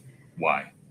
Well, he's been released from his subpoena. We don't know if he's been out talking about the case, I suppose. Well, you could ask him about that, but he's not unavailable. Well, that's correct. We could subpoena him and bring it back in. That's true. And I just want to make sure I understand the procedural history here. Defense had the video, right? Yes. To the extent it had wanted to cross-examine him regarding the video when he was on the stand, you had the opportunity, and there may have been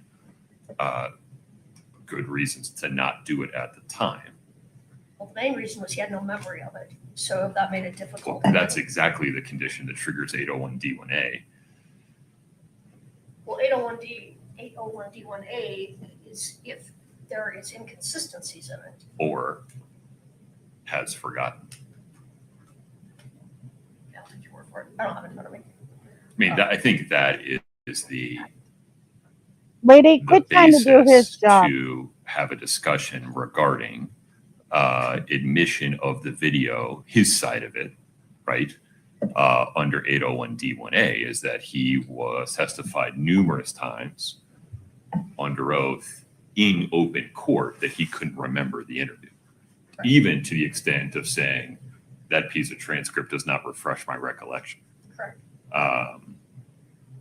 So I can instruct the jury to not consider anything other than Mr. Crozier's statements for the truth of the matter, that they can only There consider we the go. law enforcement have for context, as to provide context for why Mr. Crozier is responding. Other than that, any other hearsay concerns? No other concerns. Any other concerns? They don't want it You in had two because reasons you said. it's bad for their case. Yeah, I gave them the hearsay of the other people. And, okay, the subject to cross-examination all right. on the video. Okay, Mr. Bloodworth, anything further on that? No, Your Honor. How would you propose we do this, Mr. Bloodworth? Play the video with the scrolling transcript for the jury nowish? Yes, Your Honor. Maybe in 5 minutes-ish. Sure. Stay drank a lot of coffee. No, you and I both. Let me make a ruling here and see if either side needs clarification. Yes. Mr. Bloodworth, as I understand it, the state seeks to admit and publish to the jury a 13-ish minute audio-visual recording of Mr. Crozier's interview with law enforcement in May of 2023. The recording is accompanied by the transcript that plays below the video in real time. Is that correct? That is correct, Your Honor, and it is labeled 8-64D as in dog. Okay. Can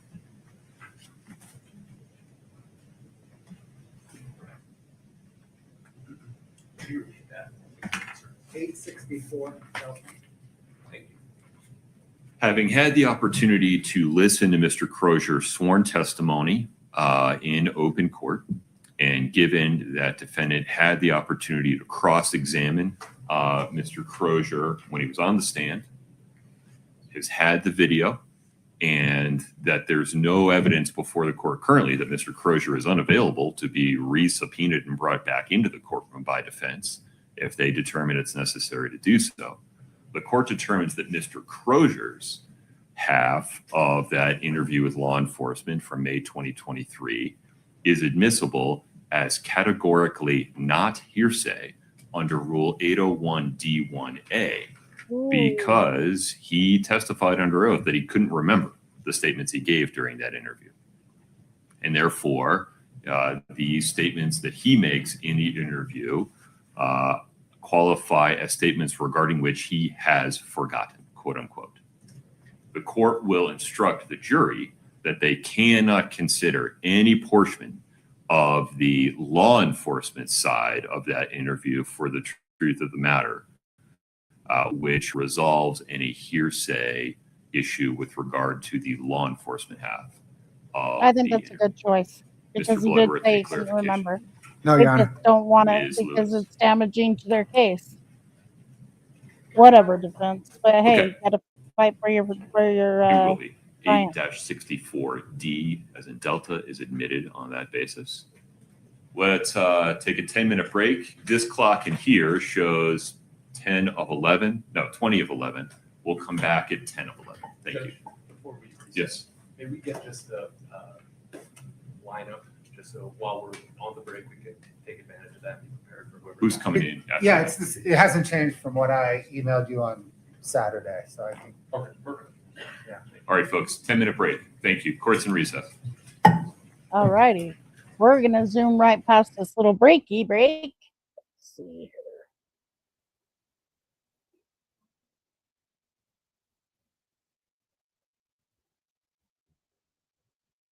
here.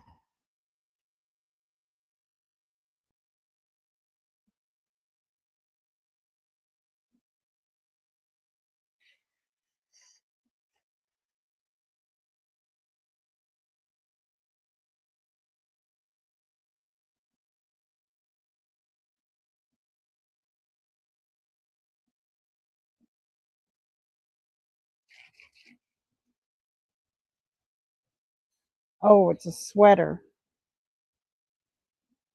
It's oversized.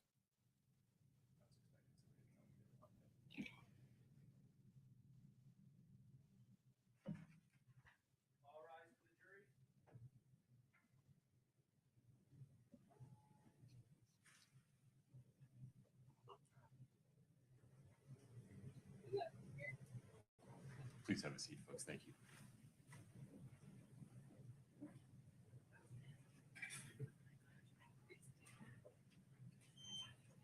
All right, have a seat.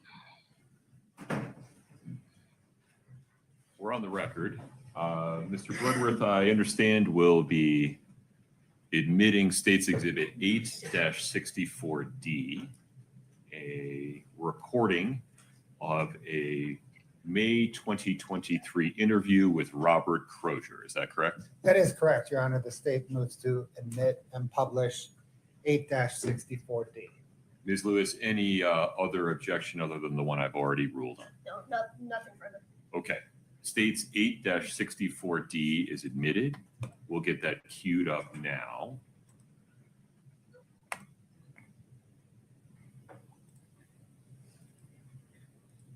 Please proceed. Robert, how are you? Confused. I imagine you are. We'll get to why we're here in just a minute real quick. Let me just get a little bit of basic information from you, okay? How about an address for you? 16 East, 350 South. South, what city? Your Honor, I'm so sorry, but you were going to give an instruction? That is true. I appreciate that. Thank you for the reminder. Ladies and gentlemen, Mr. Crozier's side of this interview, this conversation, you may consider that for the truth, give it as much weight or as any as you determine it deserves. There are other speakers during this conversation. So the other side of the conversation, there may be 2 or 3 other people on the other side of the conversation. You cannot consider any of what they say for the truth. The only thing you can consider them for is to explain why Mr. Crozier is responding or to provide context for his responses. But the non-Robert Crozier side of this conversation is hearsay that cannot be considered for the truth. Anything further, Ms. Lewis? No, Your Honor. Okay. Please proceed. We've lost the audio. That's all right. I'll fix it.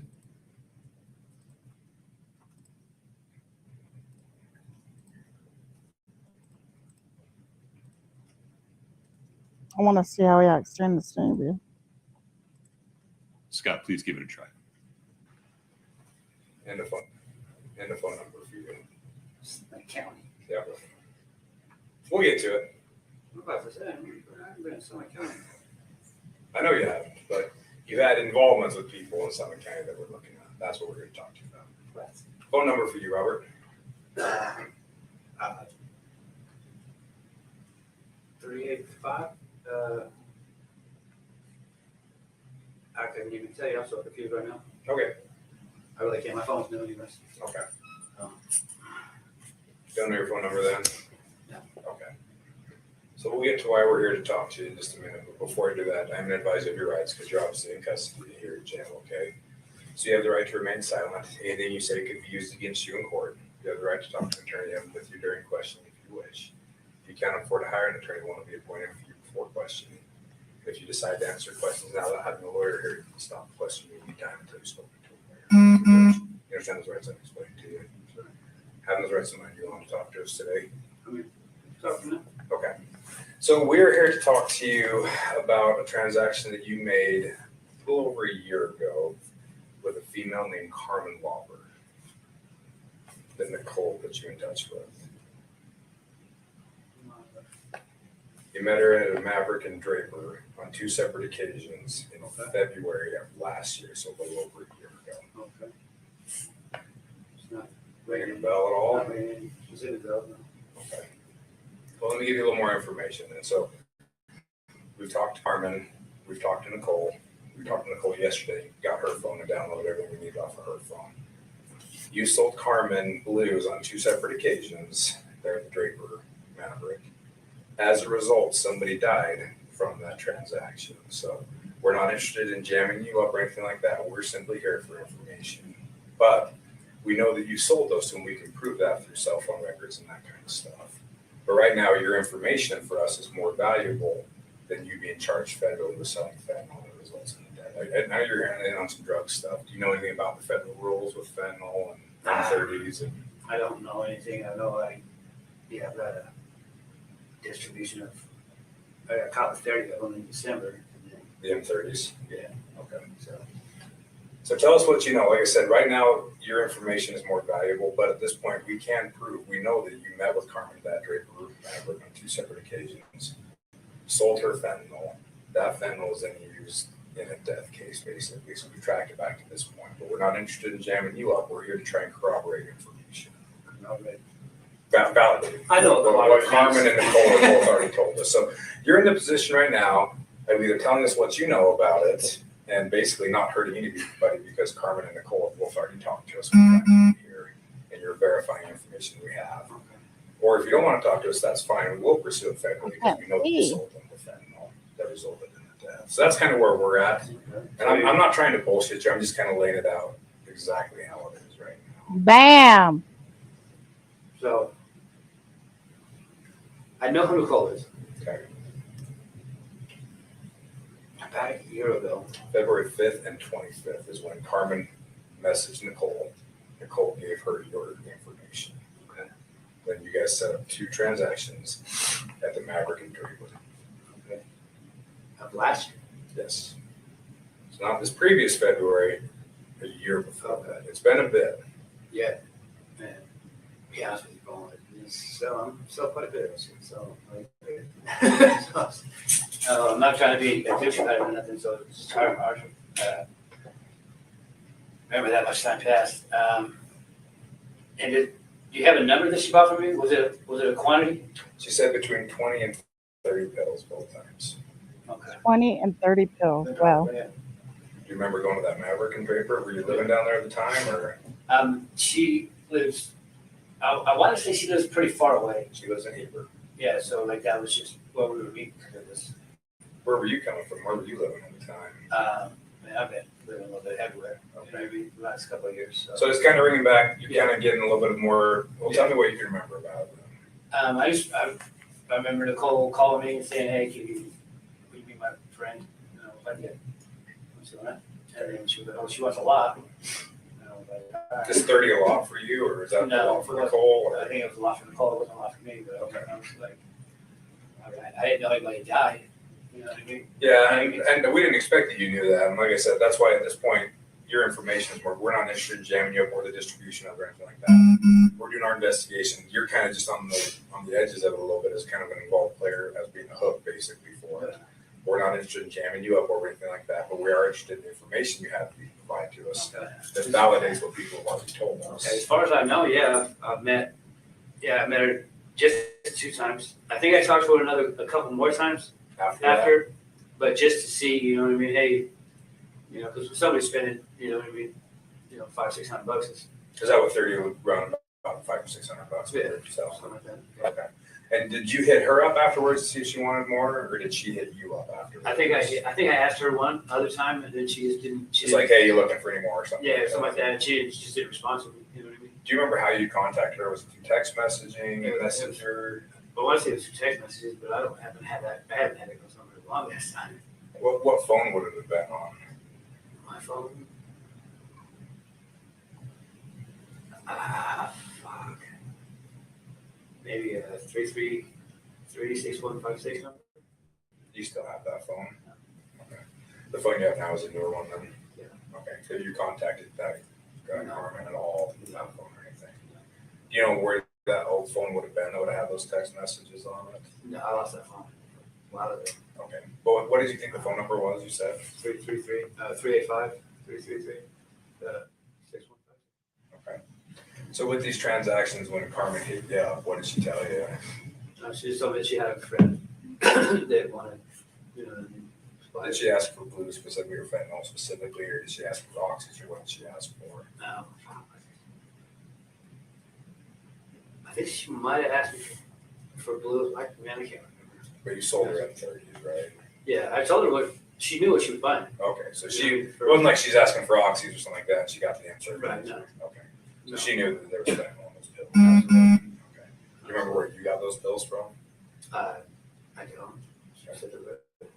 Oh, but he never had Well, that's- fentanyl, huh? that's all He we're here to wasn't talk about serving was that fentanyl at that transaction, those time, two huh? transactions, yes, a little Hold over a up. year ago. Hold We didn't care up. about anything else. Hold up, sir. But you said on the stand yesterday that you weren't selling fentanyl at the time. But here you're contradicting. Oh, well, I get she knew what she was getting because I told her. She knew what she was getting because I told her. But he don't remember on the stand the other day. This is what I was talking about. He was very evasive. He didn't want to answer the question. He's more forthcoming here than he was on the stand. And dude, you're just you're going to prison, bud. You're going to prison, bud. What else can you remember about those? She was with the Wow. older guy. You remember what kind of car they showed up in? No. Well, I said one time it was like a truck, like a white truck or something. Okay. When you say she was with an older guy, do you remember about ballpark and how old he looked I like? don't know, 50s probably. Basically. You thought maybe one time in a truck, but you couldn't remember the other one. No, they were in a car the other time. I don't remember what car. Okay. The first time she was in the truck, though, for sure. When you guys were to show up at the Maverick, where would you go? Would you go around back of the Maverick or just right there at Just like right in Thomas? front. Okay. Just a quick hand to hand. Yeah, there you go. And you just said about $600 or so of what you charge for those. Something like that. Do you remember? So I think she would have ordered more the second time. Do you remember the quantity on I the two? don't remember the exact. But you remember being there twice. Yeah. Okay. I really remember meeting her twice because you told me that there was twice. I would have said once.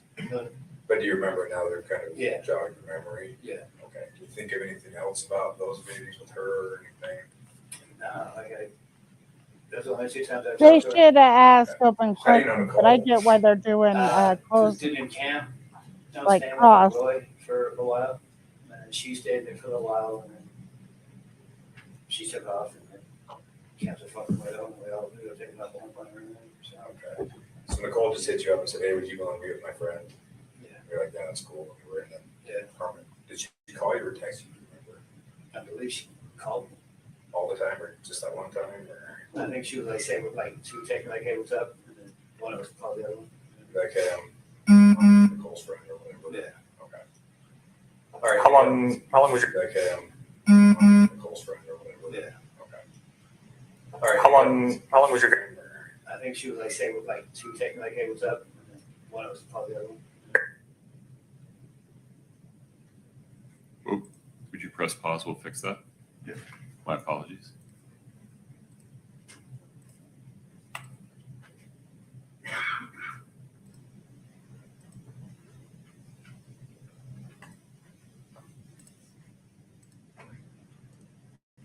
Go ahead, Scott.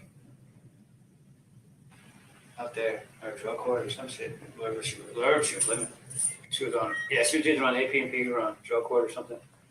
I don't remember, and like, she had to hurry. It was always in a hurry, like, she was like, okay, well, I'm leaving here now, so I can meet you like halfway. Can you meet me halfway? Oh, yeah, I can do that. And halfway was that Maverick there? Yeah. Draper. Yeah. Okay. You said one time she came with an older guy. Do you remember if that was the first time or the second time? I believe it was the second time. First time, do you remember if she showed up with anybody? I don't. Okay, I think those are all the questions we had for you. If we have any more follow-up questions, you want to talk to us again as we kind of progress with this a little bit further? Yeah. Okay. Well, I appreciate you talking to us, Robert. Like I said, we're not here to jam you up over anything. We're just here to try and get some information and see what you I don't got. fucking one day wake up with some fucking manslaughter charges. No. We're not going to pursue that. Like I said, if you didn't want to help us out or anything, we kind of have this for you right now that the people we're interviewing, we've got enough information and we're just trying to verify it. You're kind of either helping us out or you're not. And if you're not, you might, honestly. But all you've done right now, so we've already talked, Carmen's already talked, and Nicole's already talked. So you're not telling us anything we didn't know. You're not protecting anybody by not talking to us.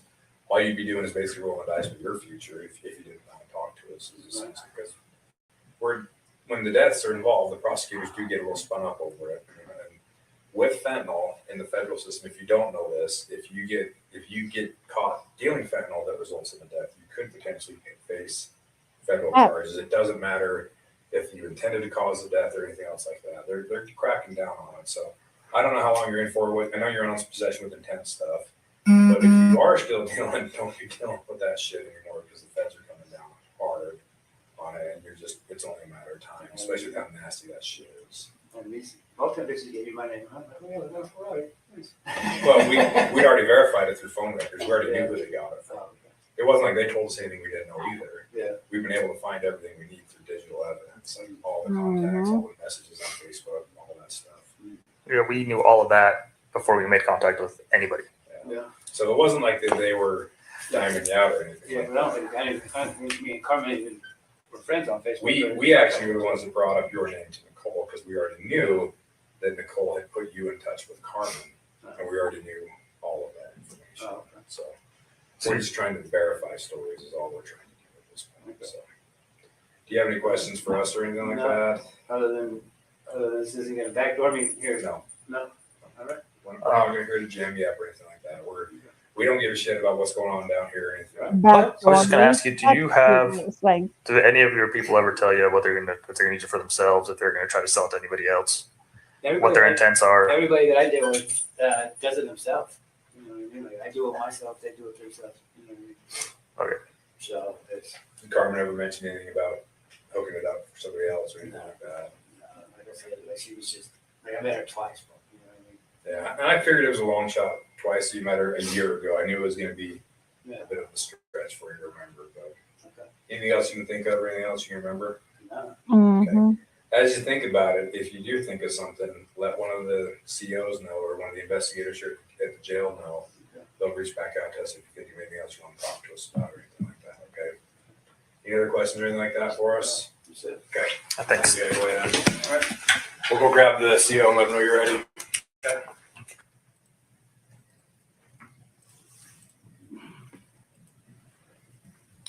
Mr. Bloodworth, the state's next witness, please. Your Honor, the state calls Molly Crosswhite. Who the freak is that? Molly Crosswhite.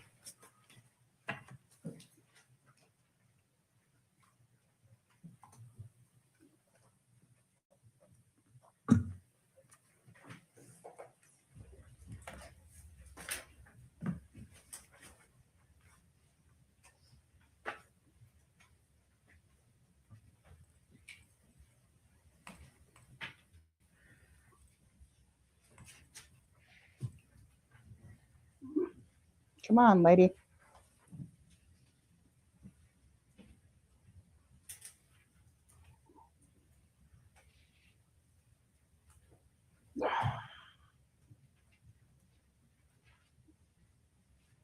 When are we going to get into like We'll get you sworn in, please. the digital stuff? Do you please raise your right hand? Do you solemnly swear the testimony you're about to give in the matter before the court to be the truth, the whole truth, and nothing but the truth, subject to the pains and penalties of perjury? Thank you. Please have a seat. She's dressed nicely. I don't know who she is, but we'll find out. Please proceed. Thank you, Your Honor. Good morning, ma'am. What, ma'am, is your name? My name is Molly Crosswhite. And is the last name spelled Crosswhite? Yes, Do you know who Kouri Richins is? not personally, but through this trial, yes, Okay. Did you purchase a home from Kouri Richins? I did. When did you purchase that home? It was January 26, 2022 is when we closed on that property. Scott, can I get 8-12, please? Your Honor, permission to publish. This has been admitted already. Oh, is she the midway? Ms. Crosswhite, Property? do you recognize that house? I do. Is that the home that you purchased from Kouri Richins? Yep, Yes. I knew it was the midway. It's a nice little home. Did you you ever move into that home? No, Did you rent I that? know. I did. Oh, you rented it out. When did your renters occupy that home? They moved into the property March 30th of that year. Their lease began March 1st, but they did not move here till the 30th. You said you closed on that home, I'm sorry, the 26th or 27th? I think it was January 26th. January 26th, 2022. Yes. She And looks was a that little home flushed today. occupied between the date of the closing and the end of March when your renters moved in? It was not.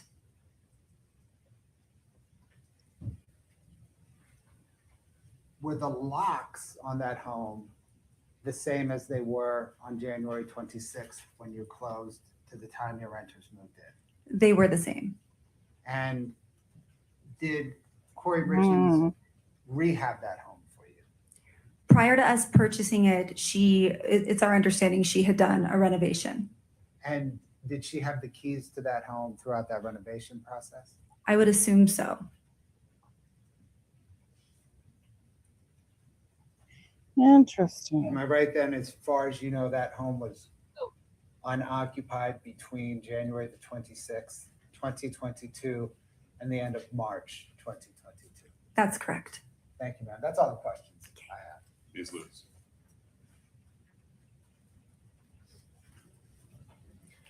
Good morning. Good morning. So, oh, excuse me. Can I grab some water?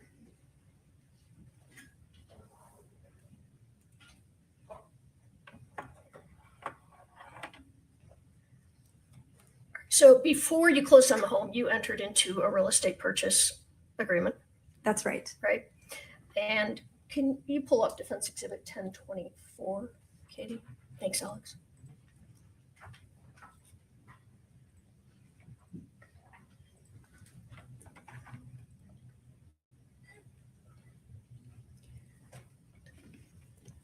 Ms. Crosswhite, do you recognize that as the real estate purchase contract that you entered into? Yes. And do you know the date that you entered into that? Looks like it was January 14th, 2022. Your Honor, we'd move to admit Defense Exhibit 1024. No objection. Defense 1024 is admitted. Would you like to publish? Sure. Okay.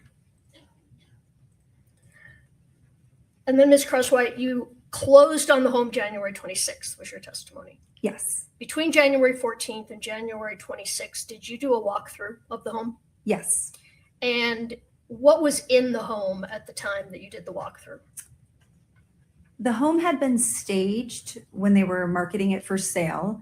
So at that time, there was furniture in it. I think by the time we did our final walkthrough, which was a couple of days before we closed, all of the furniture had been removed from the property. Was there anything else in the home once the furniture was removed, such as boxes? Not that I recall.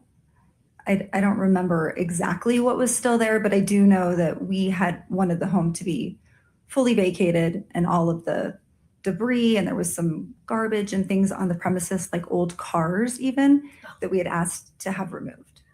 So do you recall if there were any boxes or cups or any items left in the closet of the home? I don't remember. Had there been, would you have asked that that be removed when you did the walkthrough a couple of days before closing? I think that if it was something significant that we would really notice as a bunch of garbage or something that was going to be troublesome for us to remove from the property, we would have asked for it to be removed. Like a small item like a cup, I can't say would have stood out. All right, that's fair. Now, you said the renters, their lease began March 1st. They didn't move in until the end of March. But was there work being done on the home during the time you closed and the time the renters moved in? There was. And particularly, was there work being done throughout February of 2022? Yes, I think I provided a list of dates that was on record with our contractor. I think there was maybe 7 different days in February when there were contractors working on the property. Okay. Would some of those dates have been February 10th, 11th? Yes, that sounds familiar. 12th, 13th, and 14th. Does that sound familiar? Yes. All right. And you think there were additional dates other than those 5? I think there was 2 more dates the following week, maybe the 19th and 20th, if that's, I'd have to look back at the records, but according to my contractor's records, there was 2 more dates in addition to those 5 that you named. Okay. And when they were working on the house, do you know if they were there all day, most of the day? I don't know how long they were there. We were having things like insulation added into the attic and mortar added to the pot rock because there was animals coming into the home and things like that. We needed to get it ready for the tenants. Okay. When you closed on the home, did you take possession of the keys? I think that the key that was provided for us to access the home when we toured the property and made our offer remained at the property. I can't remember if it was hidden underneath, like somewhere at the front door. And we left that same key there for our contractors to use while they were working on the property. Did they keep the home locked? I don't know. Did you ask that they kept the home locked? I would expect for them to. I mean, that's the point of a key. Right.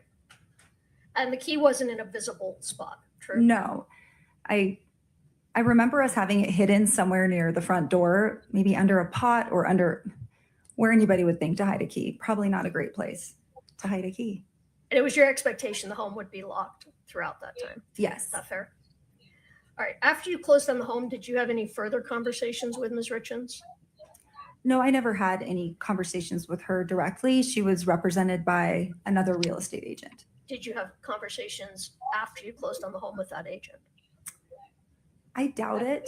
I can't remember, but I would be surprised if I did. Would you have told them the work that was going on in the home and who was in and out of the home? Would they have been aware of that?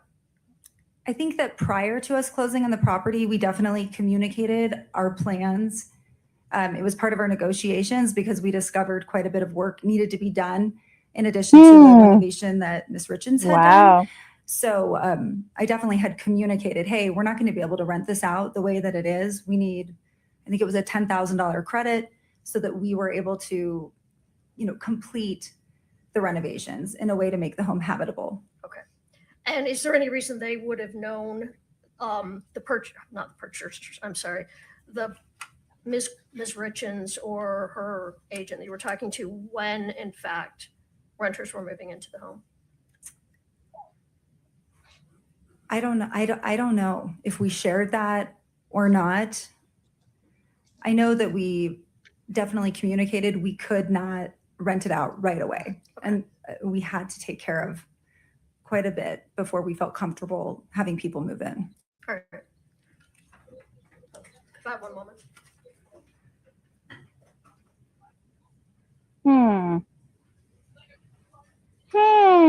Interesting.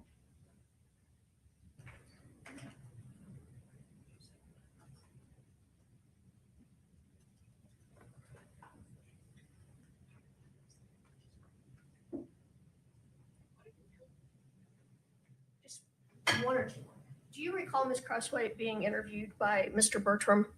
In this case, the defense investigator. Yes. And do you recall telling him that when you took possession of the house, there was nothing in the house at that time? Yes. All right. And do you recall telling him at that time that you actually turned the key over to the contractors? I don't remember. I never met the contractors on site, so I'm sure I did communicate to them where the key could be found on the property. All right. Nothing further.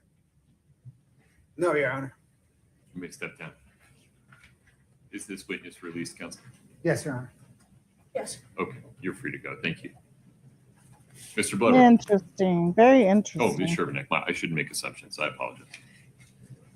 Allison Wright. Well, they're corroborating the testimony of the in-between person, the go-between, Carmen Lauber.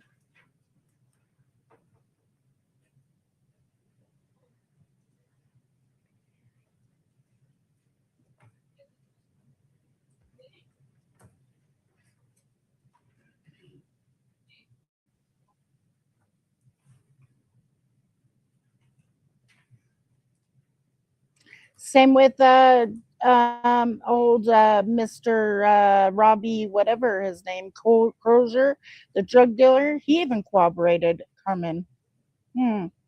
Imagine that in that interview. Not on the stand, but in that interview he did. Sure Okay, so did. if you'd step in front of Brittany, we'll get you sworn in right here, please. I don't know who this is. Do you solemnly swear the testimony you're about to give in the matter before the court to be the truth, the whole truth, and nothing but the truth, subject to the pains and penalties of perjury? Thank you. Please have a seat. It's on the first page. It's 840.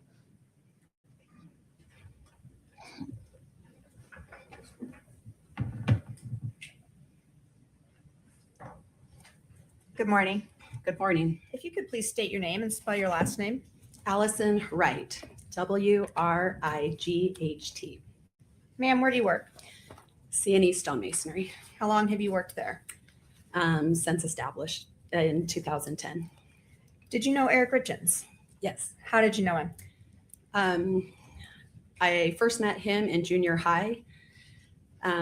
He was a friend of my sister's. They were both in high school. He spent time at our house, and eventually we ended up in high school at the same time. And is your husband was his business partner? Is that Yes. correct? Did you know Kouri Richins? Yes. How did you know Kouri Richins? When I met her when she was dating Eric. I want to talk with you about a couple of handwriting items before I ask you a few other questions. That's State's Exhibit 8-49 for the record.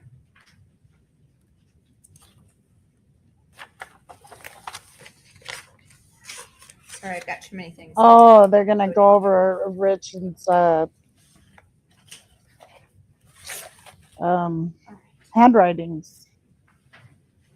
So I'm going to hand you this booklet. Okay. Okay, if you could turn to tab 4 for me. Do you recognize those items in tab 4? Yes. Is it, and if it's multiple pages, you can look through all the pages. Is it just the one page? There's multiple pages. Okay, and the first page is the one that you recognize, is that right? Correct. And go ahead and turn to tab 12 for me. Okay.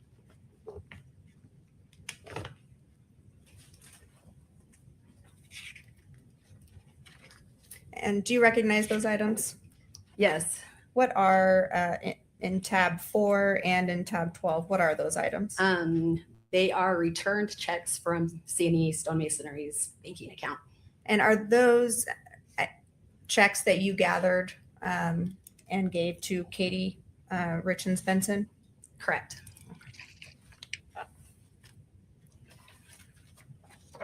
And you gathered those from C&E's accounting books and things like that, their bank records? Correct. The check on tab 4 was collected on an online banking, and the other ones were printed checks from our files. What do you do for C&E? Admin and bookkeeping. Okay. So I want to switch gears. I want to turn your attention to February of 2019. Do you recall that time frame? Yes. Was there a time in February of 2019 that you took a vacation with Eric Richins and Kouri Richins and your families? Yes. No, just the adults. Just the adults. Okay. No kids were there. And do you remember a conversation during that trip with Kouri Richins that stood out to you? Yes. Go ahead and describe for the jury what you remember about that conversation. On our vacation, Kouri and I ended up alone for a moment, and just talking about our families, life, kids. Your Honor, objection, can you approach? Yes.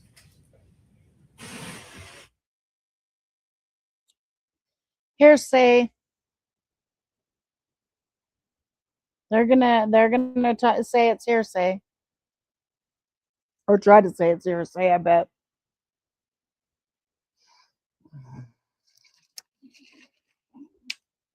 She's having a hard time. This lady's even showing remorse, which is sad. Look at Carmen's face. Her face. I mean, not Carmen's face. Look at Kouri's face.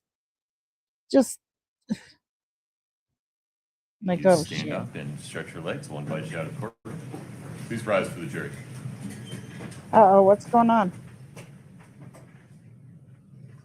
Uh-oh, what'd you do now?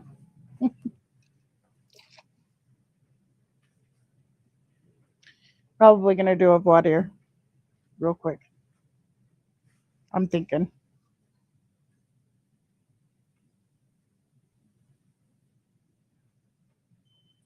Please have a seat.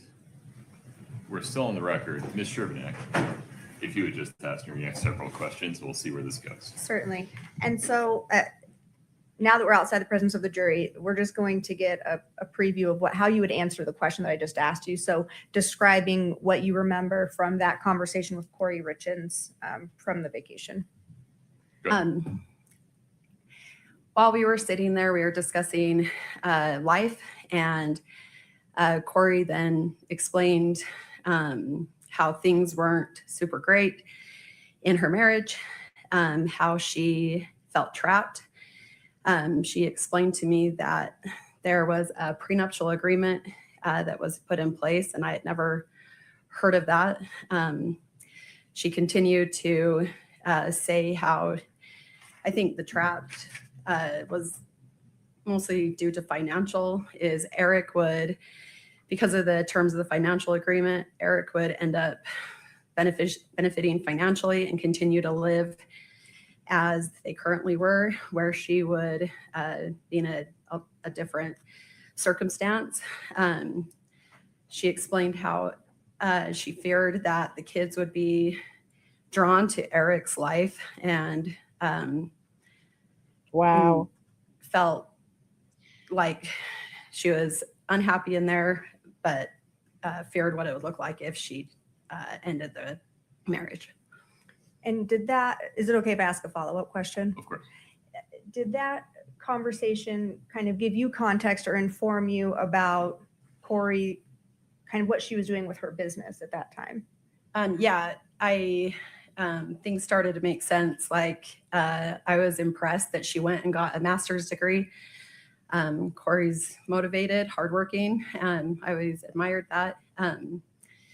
And she was very motivated, it felt like, to become financially independent.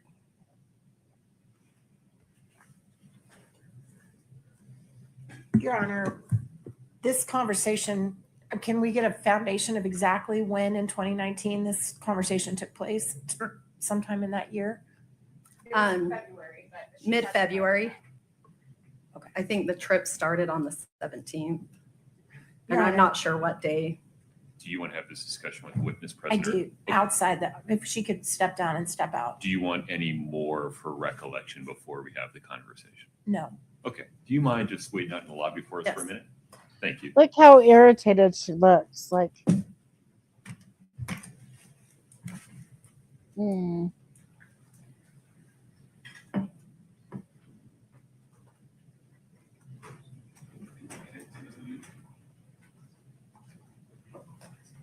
Your Honor, this looks Your bad Honor, on may the it please the client. court. According to Mrs. Wright, this conversation took place in February of 2019. 3 years prior, more than 3 years prior to Mr. Richins' death. In the interim, in between 2019 and 2022, the Richins attended marriage counseling and worked on their marriage, and a bunch of water under the bridge. Okay. This, to allow a conversation on a vacation in a situation where two women are just chatting about the condition of their marriage, 3 years, there's certainly no allegation here that Kouri Richins was planning to murder her husband 3 years in advance. Outrageously prejudicial. No, but it due to shows that she temporal, felt trapped, distance ladies. in the statement that is being made. No relevance because it's 3 years prior. Isn't it relevant to show that Ms. Richins was aware of the outcome financially that would flow to her Thank you. from a divorce based upon the prenuptial agreement? She's aware of that when she signs the prenuptial agreement. They've entered the agreement that she signed. This is, well, I mean, I think you've answered my question. It is relevant to show she's aware of it. No, sir. The conversation in 2019 certainly isn't relevant. They have introduced a prenuptial agreement that she signed. Wow, lady. It's clear that she knew. No, this is to corroborate It's it. not clear because it doesn't, I have no evidence that she read it. I don't have any evidence that she understood it. Here, I have a witness saying she understood it, was aware of it, was fearful of it, was taking steps to mitigate. Okay. If that's going to come in over my objection, certainly respect your ruling. We've made our record, but I would ask that all the rest of that conversation be stricken as too far away about being trapped in her marriage, about being unhappy. What? Everything What? about that is utterly irrelevant and outrageously prejudicial. And we would ask that it be stricken and only be allowed to say that she discussed her prenuptial agreement and that's it. And we also would like a continuing objection to any questions of this witness about any conversation in 2019. We respect your ruling on that. Okay, so defendant's objection to this series of questions of Ms. Wright is overruled. The testimony that was put on the record through the voir dire requested by defendant is relevant because it shows defendant's mindset, genuine subjective awareness of what she believed were the financial consequences that would flow to her if she and her husband divorced. They're going to object over everything that makes her look bad. She was concerned about having less money than her husband if they divorced by virtue of the prenuptial agreement. She was taking steps to mitigate that potential financial effects. She was concerned about how her children might associate more with her husband by virtue of the lifestyle that he would be able to maintain in a post-divorce financial environment. That is all probative to the issues in this case, and it is not substantially outweighed by the danger of unfair prejudice. Your Honor, can I also get a ruling just to avoid having to take another break when the jury comes back? Obviously, I have a right to go into her credibility and bias at this point, no matter what's being asked on direct, correct? That's a very broad statement. You can certainly go into potential sources of bias. Thank you. That's all I need. Okay. Okay. Folks, let's take a 10-minute break. We'll come back at 10 of 12. Thank you. Oh, Lord have mercy. No one is allowed to speak to Ms. Wright during this break. Please give her some space. Thank you. Court's in recess. All right.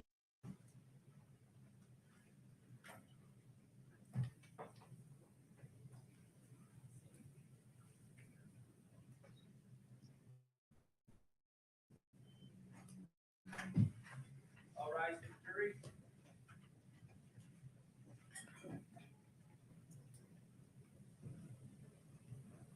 Please have a seat as you come in.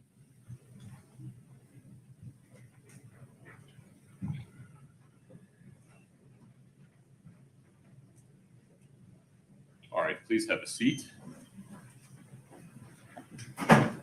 Ms. Sherbanek, please proceed. So, Ms. Wright, before we took our break, I had asked you about a conversation you had with Kouri Richins on a vacation you took. When did that vacation take place? February of 2019. And what was that conversation? Describe for the jury what happened during that conversation. Kouri and I were finally in a position where our husbands were no longer with us. We were just discussing life. We both have kids, our marriages, and Kouri opened up and shared that things were difficult at home. She, a word I remember is that she felt trapped. At this time, I learned that their marriage had a prenuptial agreement, and she explained that she felt like she was frustrated in the relationship, but also it would be difficult to leave. Eric would end up financially secure and her the opposite. She feared what would happen in divorce. She mentioned that maybe the kids would prefer him with the lifestyle that they had, four-wheelers and toys and opportunities, where she would have less. She feared how she would be represented by him in the community. I felt for her.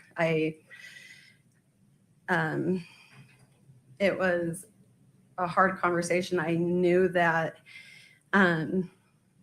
things had been hard since their youngest child was born, and I was tender towards her current circumstance.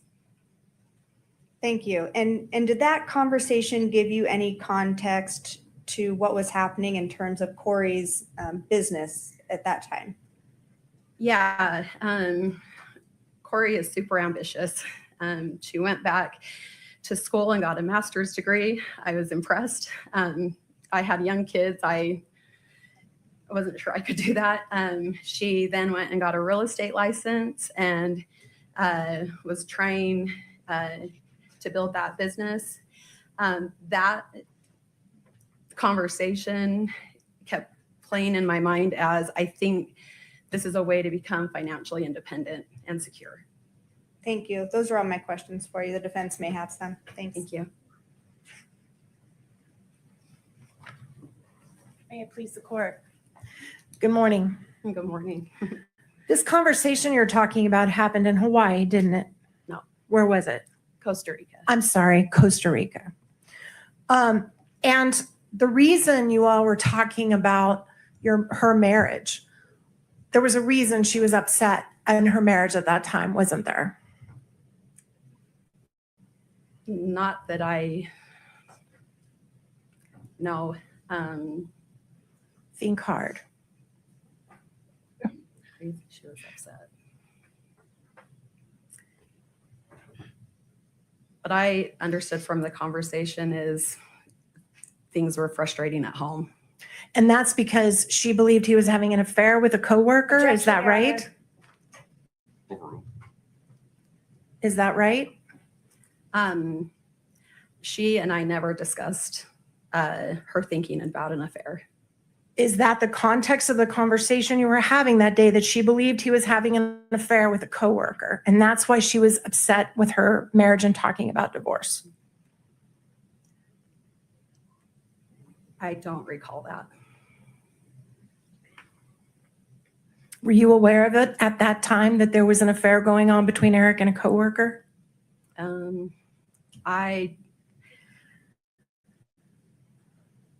I don't recall that conversation versus when I found out. When did you find out? Or wait. Oh, so he was having I'm an sorry, affair. will you repeat that question? When did you find out that Eric was having an affair with a woman that worked with him? These are facts, not in evidence. Assumes facts, not in evidence. Foundation. You got to lay foundation for this. I'm not sure this witness knows anything about it. Why don't you ask her? You just testified that when you found out, you weren't sure if it was during this conversation. So when did you No. find out? That's not accurate. You have to ask him open-ended. Okay. When did you find out? Was it any time near this conversation? Will you repeat that question with more detail? When did you find out that Eric was supposedly having an affair with another woman in context to this conversation? Before, after, during? I'm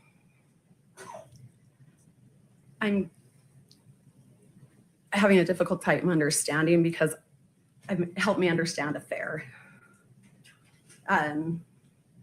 Because like, I think there was a friendship with a lady, but I don't know exactly what was going on. Understood. That's fair. So let me rephrase it. Did you become aware that Eric had intimate feelings towards a woman that he was working with? Your Honor, assumes Intimate. facts, not in She evidence. didn't say that. Ask That's him speculation. whether this person ever became aware of it overruled. It's a yes or no question. Ms. Wright, could we start there? Can you repeat the question? Did you become aware that Eric, at around this time, 2019, had intimate feelings towards a woman, that another woman that he worked with that was That's causing problems in their speculation. marriage?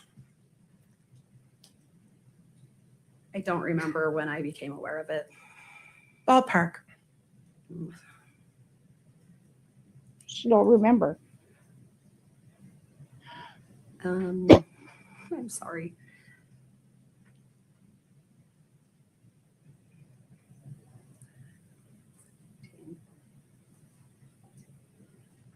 I think I'd heard of it like twice, and I don't remember. I'm sorry, I don't remember. When you were having this conversation with Kouri, did you know at that time? I don't believe I did. All right, these vacations, you had vacations with Eric and Kouri on more than one occasion, didn't you guys? Yes. And then at some point, those totally stopped, didn't they? Yes. And what happened that made you guys stop going on vacations together? COVID was the next year. Besides COVID. Our family life was busy. In fact, didn't Cody and Eric have a big falling out? Your husband is Cody Wright, correct? My husband is Cody. And how does Cody Wright know Eric? We were They're in friends in high business school. together. They went on to work together, broke off and started a business together, and maintained their friendship. So for most of- they were business partners. Correct. And they both owned C&E stonemasonry together, right? Correct. And at some point, your families quit hanging out. Personally. We continue to go to birthday parties and like that kind of an event. No longer vacations. I think we had a vacation planned in 2020 that got canceled due to COVID is the one that I recall. In fact, didn't Eric and Cody have a falling out over Cody calling the police on Eric? Cody didn't call the police on Eric. Did Cody provide testimony against Eric with relation to an investigation against Eric for Objection, violating Your Honor. hunting laws? Lack of foundation. Well, this is a different question. Ask her if she's aware. Are you aware that Cody provided information to law enforcement against Eric for a violation of hunting laws? Okay. Yes. And Eric and him, as I would say, fell out over that. I don't know another word. Had a disagreement about that. Yes, temporarily. And you guys never vacationed together again after that, did you? No. All right. That doesn't mean Now shit. you said that you did the payroll and the bookkeeping at C&E, is that right? We have a payroll service company. Oh, sorry, sure. You did the bootcamp. Okay, but you do the bookkeeping. Yes. So you know how much money is coming into that company, right? Correct. And you know how much money is going out, right? Yes. And do you and your husband have joint, do you share your marital money, or does he keep his business money separate? We share our marital money. Pause for 1 second, Ms. Nestor. Go ahead, Ms. Sherman. Why? What does that have to do with them? Assistant. With All right. yeah. Like Setting what does aside that your have to personal do with? financial affairs, you're very aware of C&E's financial affairs, correct? Because you do the bookkeeping. Correct. All right. And Objection, Your Honor, this is still outside the scope. no, it's not. Yeah, please approach. I'm not sure where you're headed here. Yeah. No, it's not. Yeah. I don't like. Let's see.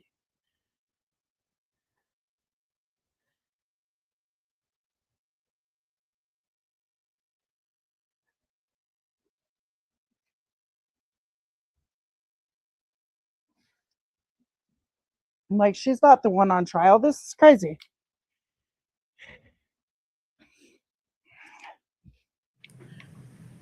Your next question, please, Ms. Nestor.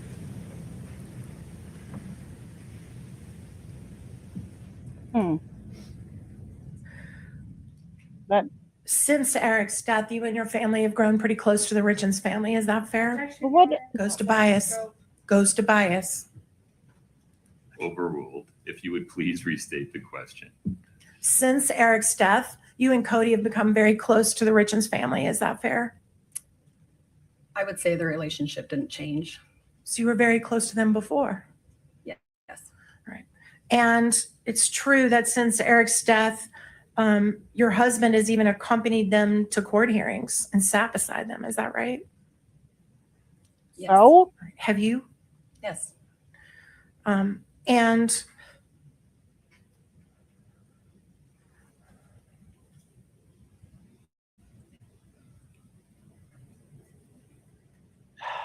girl, I think everything else is going to be when we recall. Ma'am, we're going to recall you later. We would ask that you're not releasing your subpoena, and the judge will instruct you about that. That's all we have at this time, Your Honor. Okay. Anything within the scope of cross, Ms. Sherman? I could just have a minute. Of course.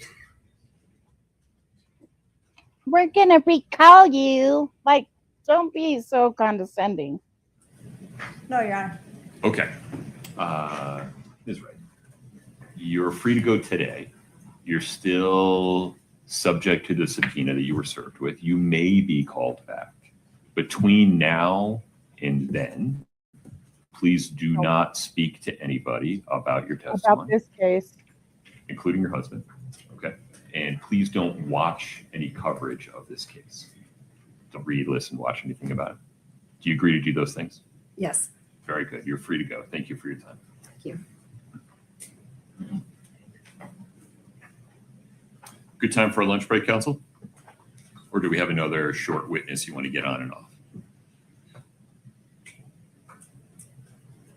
Your Honor, we can break. I understand there's some legal issues to address too, so. Understood. Okay. Any objection to a lunch break, No, sir. counsel? All right. No, sir. Please rise for the jury.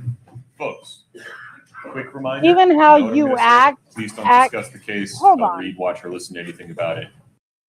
You know, they do judge off of how the attorneys act and whatnot. And how she just acted was really just irritating to me. But anyways, okay. Please don't do any research. Enjoy your lunch. 12:40, counsel, is that reasonable? Yes, sir. Yes, sir. Okay, 12:40. Thank you.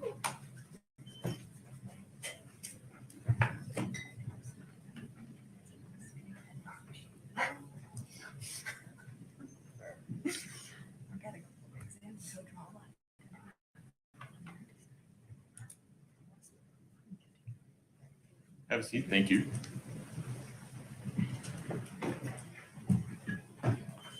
We're on the record. Mr. Blood. Your Honor, we're gonna quickly next call Detective O'Driscoll just for a phone download. He'll have perhaps more time later. Okay. But then it's Mr. Cochedimos, and I understand the defense has some objections related to Mr. Cochedimos. Mr. Ramos, tell me more. Thank you, Judge. Oh, I was hoping they were going to discuss her. I figured we'd do this just outside, that way we can speed things along. We've been provided with some exhibits that appear to rely, and correct me if I'm wrong, on some CDR data called detail records from Verizon and T-Mobile, I believe, and AT&T. Those items, we were not provided notice of their use under 901.11. And so we would just make an objection under that. Forgive me. They were provided some reasonable time after being received by the state. Yeah, no, the information was provided to us. We've had that for a while. Just notice of their use under that business record exception. Can you give me that citation one more time? Yeah.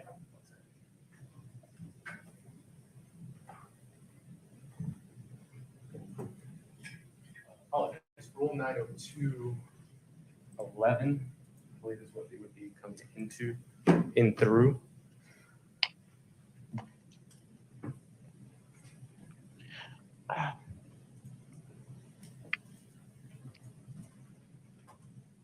And specifically, I'm referring to the written notice. Why isn't inclusion of these records on the state's exhibit list fair notice under 902.11? Yeah. Just based on the Yeah. case law, Judge, I could give you a citation. I have two cases that I think are fairly on point. 32P3D 976 State v. Webster. What's the other one? And then 322 P3D 624 State v. Pereira.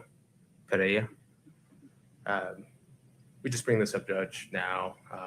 We could have a ruling after lunch is fine. And that would be our only objection. Okay. Thank you, Judge. Mr. Bloodworth, I made an assumption there, if you could just confirm it for me. These call detail records were in fact included among the state's proposed exhibits on its exhibit list? Yes, Your Honor. Okay. Anything further on this, sir?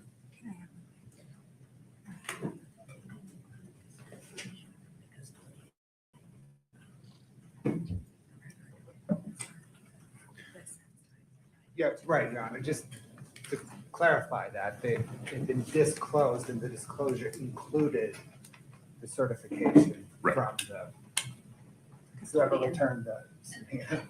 Right. The declaration. I understand your point to be slightly different than the self-authenticating piece. Got it. Correct. Okay. Pause there for a minute. I'll take a look at those two cases, Mr. Ramos. We can pick this up at 12:40. After Ms. Crosswhite testified and after we took that break, one of the jurors passed out the following note. I'll read it. I don't think this is an issue, but just letting you know. Quote, Judge, I have met witness Molly Crosswhite professionally. She has done one transaction for a home where I work. Any concerns, Mr. Bloodworth? No, Your Honor.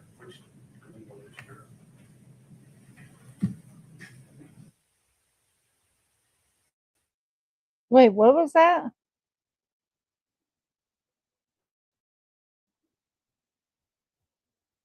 No. Right. From whoever returned the subpoena. Right. The declaration. I understand your point to be slightly different than the self-authenticating piece. Got it. Correct. Okay. Pause there for a minute. I'll take a look at those two cases, Mr. Ramos. We can pick this up at 12:40. After Ms. Crosswhite testified and after we took that break, one of the jurors passed out the following note. I'll read it. I don't think this is an issue, but just letting you know. Quote, Judge, I have met witness Molly Crosswhite professionally. She has done one transaction for a home where I work. Any concerns, Mr. Bloodworth? No, Your Honor.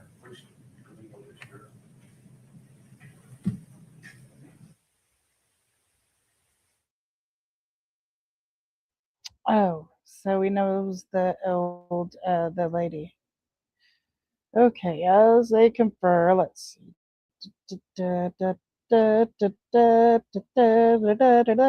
Whoops.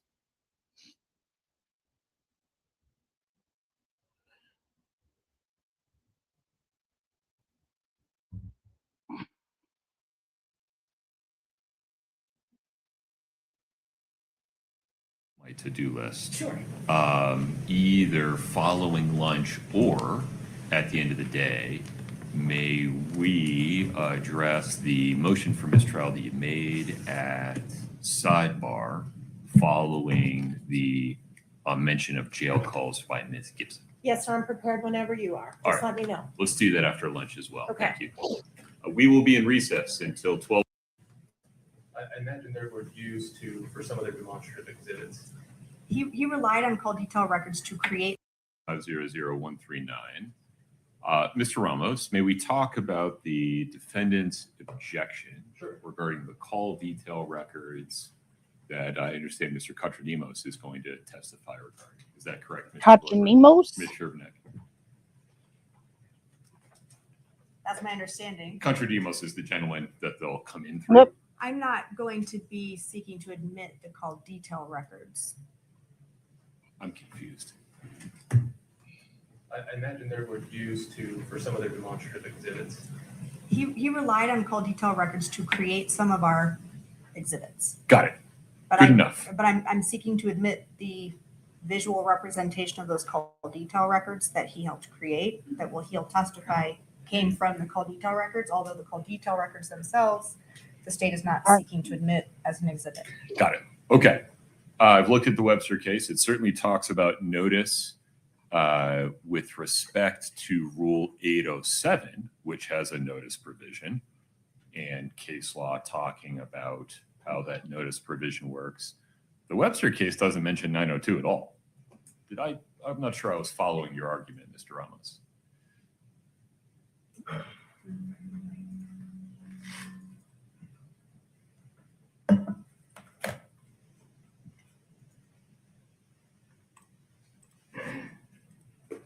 And then we're going to do a motion for mistrial after this. Judge, the 902, 803 rules and those identified in the residual exception in Webster, they reference the same language, which is the notice language. That's what we were focusing on. I think Your Honor has enough to make a ruling. Okay. I understand your position. Got it. Yeah. All right. So under Rule 902, subsection 11,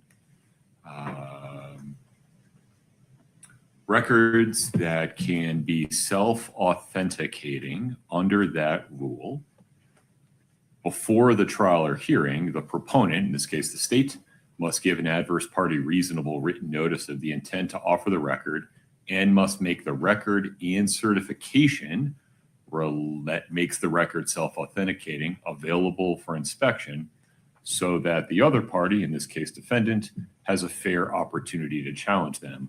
All of those things have occurred. The call detail records and the certifications under Rule 902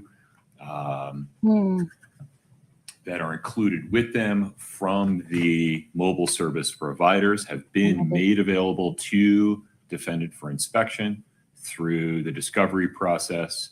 And by virtue of the fact that those records have been part of, or at least the portions of those records that the state seeks to publish to the jury have been part of the state's exhibit list, the state has given the adverse party reasonable written notice of the intent to offer the record.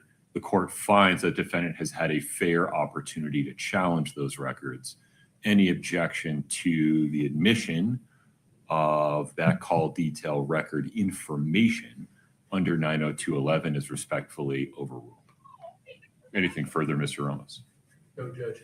There will be through Mr. Kocher-Demas some testimony regarding the .png files or the GIFs. I would, at that point, probably ask to watch either the witness, assuming they're going to be asked to be introduced to evidence. So I just let the court know now and it's sure for that. Which file type was that? They're like GIFs. They're those GIFs that were presented during the Oh, the pathways that link to those. Correct. Got it. Okay. Can I ask just a general question just to avoid, because I think it's going to come up. So it's my understanding that the extractions have now been put into evidence, correct? Yeah, but not the physical documents, But but the extraction, but the testimony about who extracted or downloaded the phones. Yes. And we put the phones in, but we have not put in the actual, we've not put in the report, the data that's been fed into the Celebrate software platform. Is that in? The raw data is not readable. I know. The raw data is in through the phone, but is the Celebrate data that has been extracted by Ingtow, was that put in? Not yet. Okay, so if that's not in, how do we have from Koster-Demas, how can he put in the demonstratives that are based on that? Because it's just basically it just makes it into a picture, but it's the data from what's not in yet. So you have witnesses talking about the physical device containing electronically stored information was secured. Correct. You have testimony creating a chain of custody to the people that downloaded it through a two-step process. Right? The gray key, Right. forensically mirrors that phone. And then Cellbrite is how, among other people, I imagine Mr. Katradimos would say, I was able to read and process and parse out, quote unquote, that information. Not everything on that phone is relevant, so not all of it goes in. We're going to see what parts the state believes are relevant through Mr. Katradimos. He hasn't testified yet. So he's going to be allowed to testify what's the information that's in something that hasn't been put in yet. The phones Because have been put without in. putting in the extraction, There is it's no not basis readable. to admit the extraction. There is a lot of information on that phone that I imagine is not relevant under Sure. 401 or 402. Agreed. So there's no basis to put in the entire extraction. So It's this not is- like an encyclopedia. Well, then this is getting to the core of what my concern is. Yeah. And I'm just thinking out loud to try to avoid wasting Kostradimos's time. But let's say hypothetically, we want to get some of the extraction information in at a later time. Do you have an expert that has looked at those extractions with Cellbrite and can testify and lay foundation? We do. Okay. No problem. But my question is whether our expert can do the same thing theirs is doing, which is relying on data they saw in Cellbrite and parsing it out without the Cellbrite extraction coming in. Because as long as we can do it too, I'm totally fine with this whole process. But what's worrying me is we're going to get to my side and they're going to say the extraction's not in, your expert can't testify.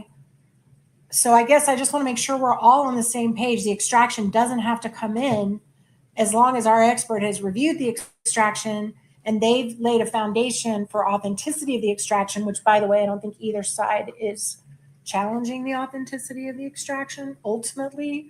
But the same thing's going to apply when our side gets up and our guy says, this is what I pulled out of Cellbrite. I'm going to use this in what we're going to present.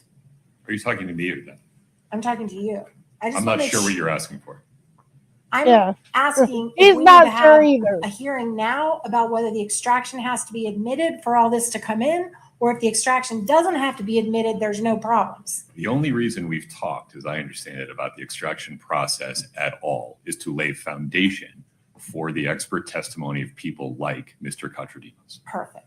So you will not require for Kostradimos to testify about the data that he read from the extraction. You are not going to require the extraction to be admitted into evidence. Because if that applies, then that applies to us too. Maybe. And you're fine with that. As long as your expert is an expert and doesn't say or do something else objectionable, I don't know who your expert is or what they're going to say. So I need to be a little bit circumspect here. But the fact that a copy of the extraction from Gray Key on a portable hard drive has not been admitted That's what I'm asking. as an exhibit is not an impediment to this kind of expert testimony. That is exactly what I needed to know. Because if it is, we It's need to have a hearing on it. And if it's not, then there's no problem. But I just want to make super clear that we're all on the same page, that it doesn't have to come in for us to pull things out of it and admit it. Yeah, I think we need to keep in mind the life cycle of these things. There's information gathering, there's chain of custody and information preservation, and then there's what's admissible and how it comes in. Sure. The only reason it's just unique is because the phone Right. itself, Right. without the extraction, the hard data is not readable, as the witnesses have talked about. Right. I mean, like if the juror was given what was extracted out of the phone, they couldn't do anything with it anyway. You and I agree. Okay, I just want to make sure that we don't do that wrong so that the extraction, the hard drive extraction itself doesn't have to come in and we can all pull pieces out of it that we want because the foundation's been laid. Yeah, I want to be careful. You're saying the extraction. There are several. There are. I'm familiar with the ones for which foundation has been laid so far. I don't know whether you're talking about some other devices regarding which foundation has not yet been laid. Eric Kouri's phone. This is, again, I feel like you're talking to the state, not me. No.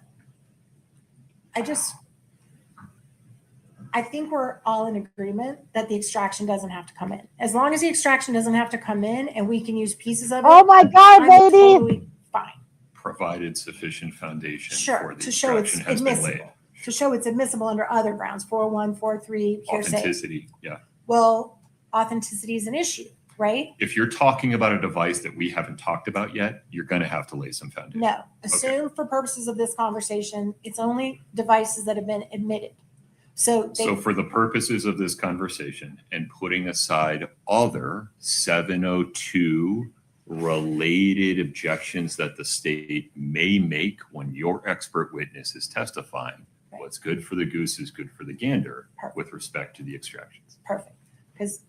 Perfect. That's all I needed. Thank you very much for taking the time. I do think that's really complicated and strange because of the way that the extraction is a different data set than the actual guts of the Oh my phone, which is God, unreadable. lady. So that's why I just wanted to clarify that. So thank you very much. Okay.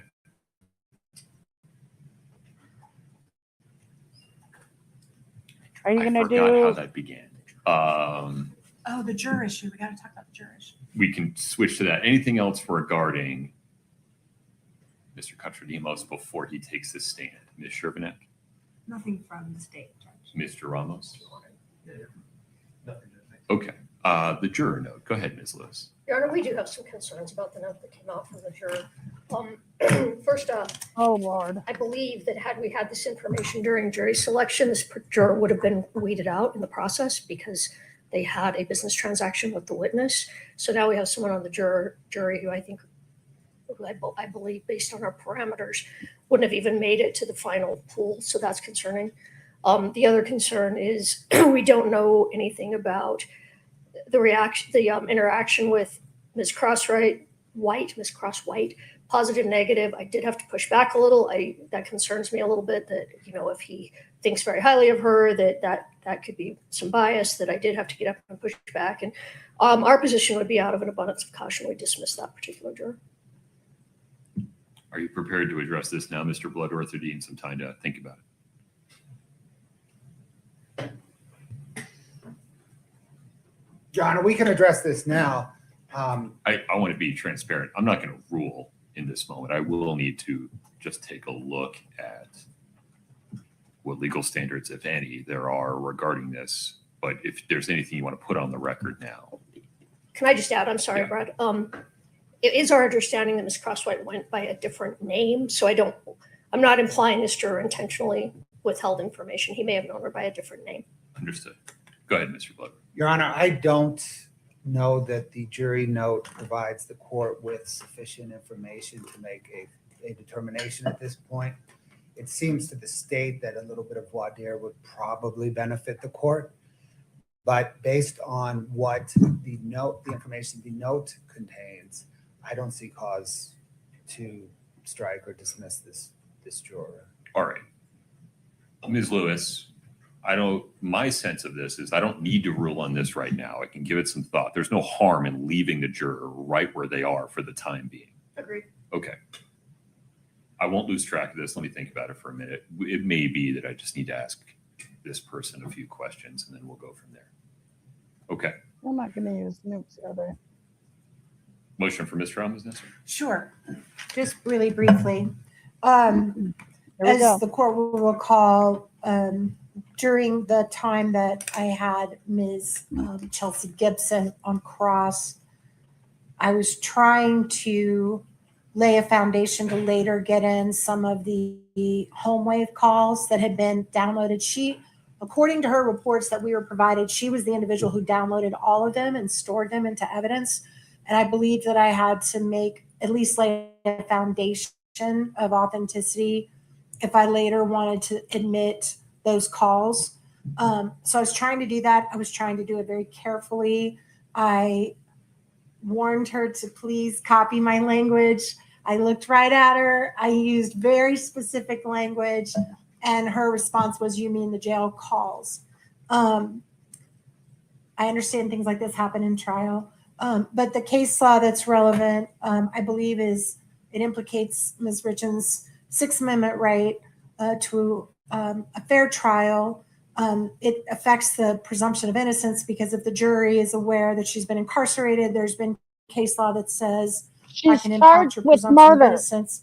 There is a case, We all know, pretty like, recent case in you got to be Utah, born in a State freaking versus Bernejo, in a cave BERNEJO. to know that they don't get Site arrested. is 476 P 3rd 148, which acknowledges that evidence of custody status can carry the risk of prejudice. I will absolutely concede all the case law gives you so much discretion in this area because every circumstance is different. Every situation is different. They really, really do rely on the trial court judge to make a call in the moment. Now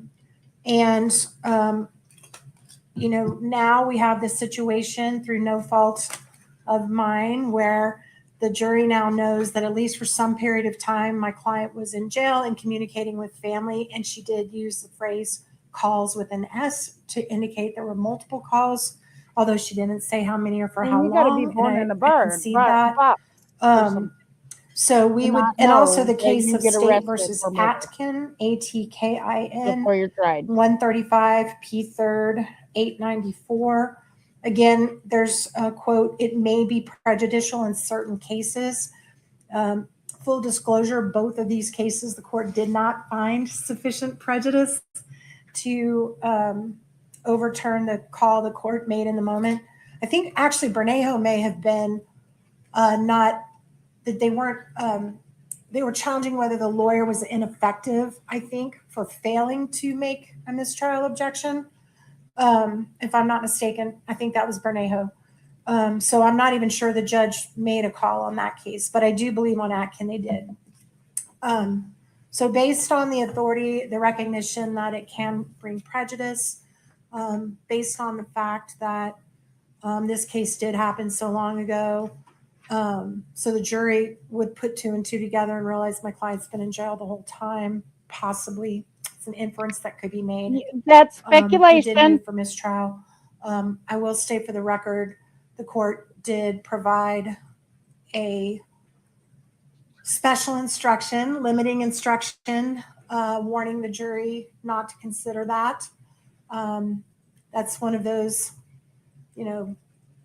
difficulties because it does then again highlight that comment was made, but we were trying to do in the moment the least amount of damage going forward. I did agree to that instruction being made. I did not object to it because at that point I felt like something needed to be addressed.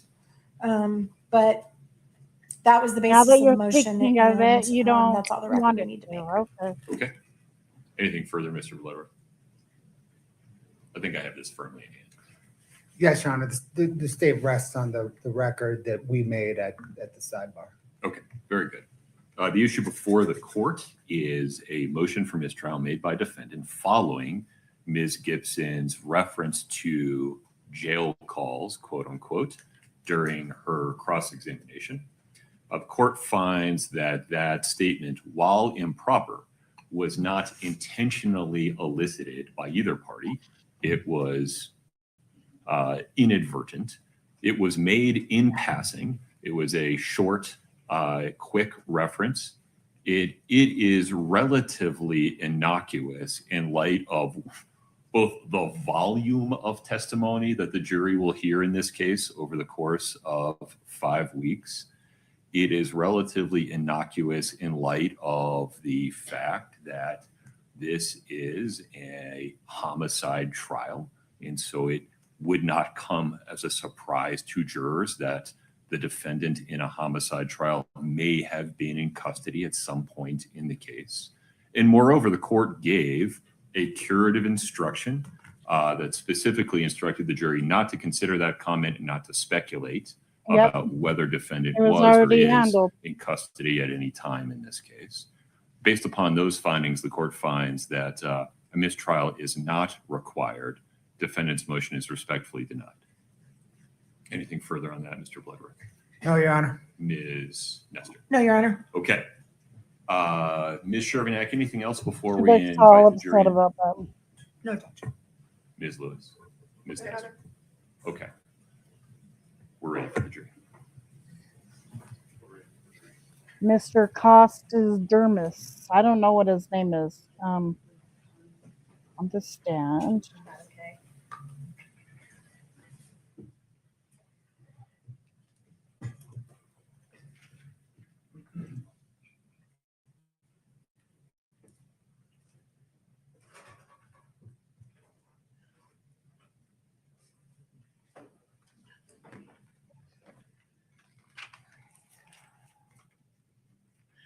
On the stand. Please hit the like, share the live. Thank you.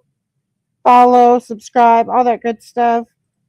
Watch one of my playlists. Help me get to my watch hours so I can be monetized. Thank you.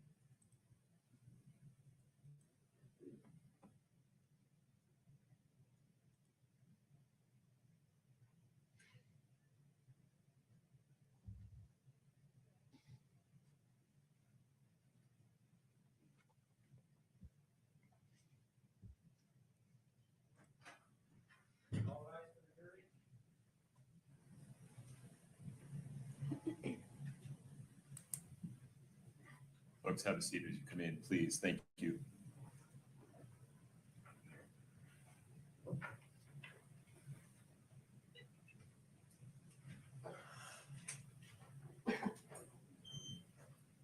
Please have a seat. Ms. Shervinack, the state's next witness, please. Detective Jeff O'Driscoll, please. Detective, let's get you sworn in.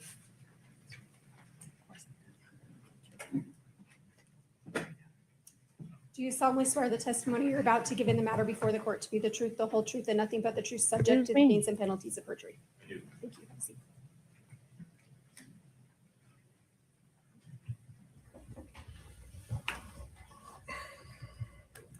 If you could state your name and spell your last name, please. Detective Jeff O'Driscoll, O''DRISCOLL.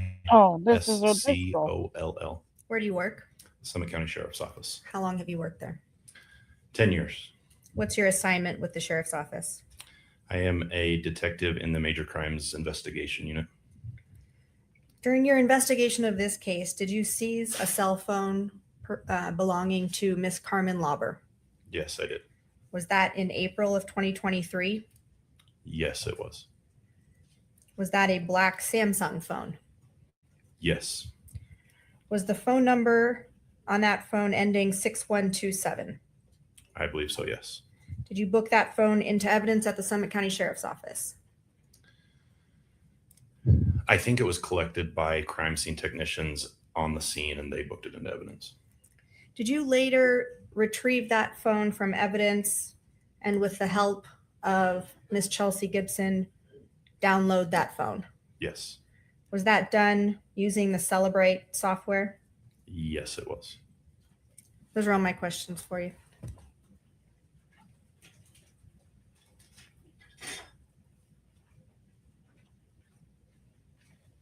Just to make very clear, good afternoon, sir. Good afternoon, Ms. You Dancer. are the O'Driscoll, that's the chief investigator in this case, right? Yes, ma'am. Okay, that's all I have for now, Your Honor. Thank you. Oh, that was May this easy. witness step down, Ms. Shervinack? For now, please. Yeah, okay, very good. The state's next witness, please. Chris Kotridemus.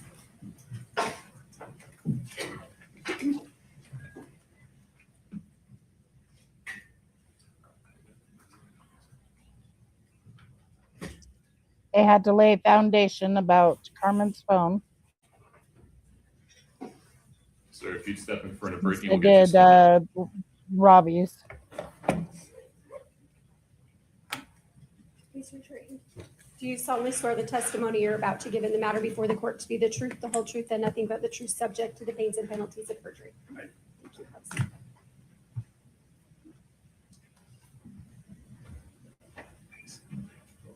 seat. Please proceed. Sir, if you could state your name and spell your last name, please. Sure, it's Chris Kotrodimos, Kotrodimos. Let's go through your employment background. Where are you currently working? I currently own my own business. I own a company called M20 Solutions. What's that company? We do investigations, training, and consulting for prosecutors, defense teams, and law enforcement. Is part of that business focused on digital forensics? Yes. Prior to that, where did you work? I worked in law enforcement. I started my career in North Carolina with the Raleigh Police Department. I worked there until 2003. I took a position with the Salt Lake City Police Department, where I worked there until 2017. My last 5 years at Salt Lake City were spent in the homicide unit. In 2017, I took a position with the Salt Lake County District Attorney's Office as an investigator in the homicide unit and worked there for just shy of 6 years until my retirement in 2022. And that's when you started your own business? Yes. Were you asked to analyze phone downloads and phone records for this case? Yes.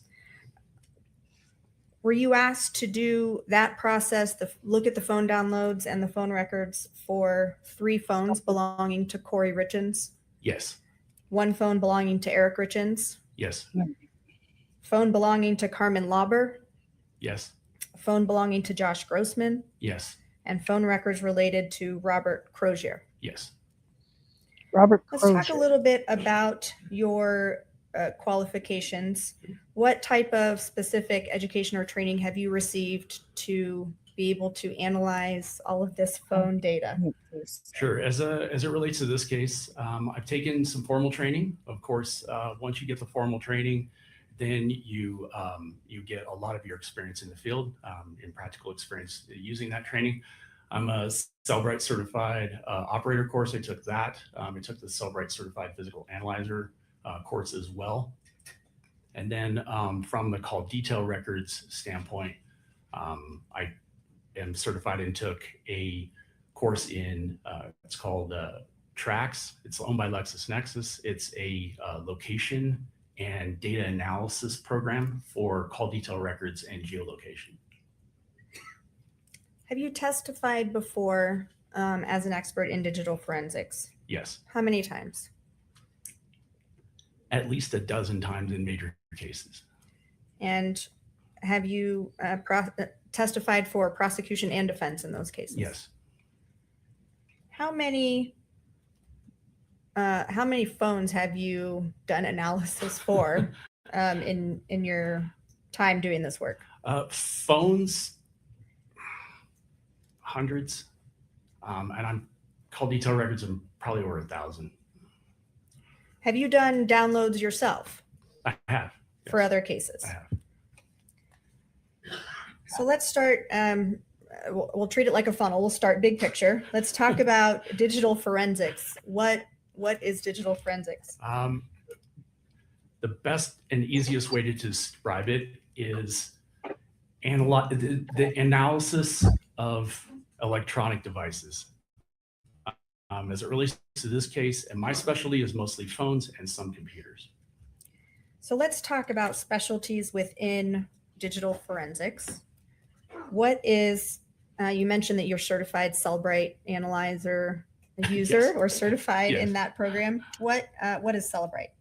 Cellbrite, they have several products, but generally what they do is they provide extraction tools to extract data from devices. And then they also provide analysis tools so that you can analyze then those readable files.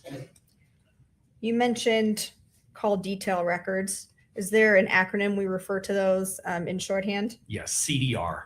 What is the CDR? So a call detail record or a CDR is exactly what it sounds like pretty much. Okay. It's a record from your carrier, from your cell carrier, like Verizon or AT&T. And what it is it is a record of all your call details. So your incoming and outgoing calls, texts, data sessions, things of that nature.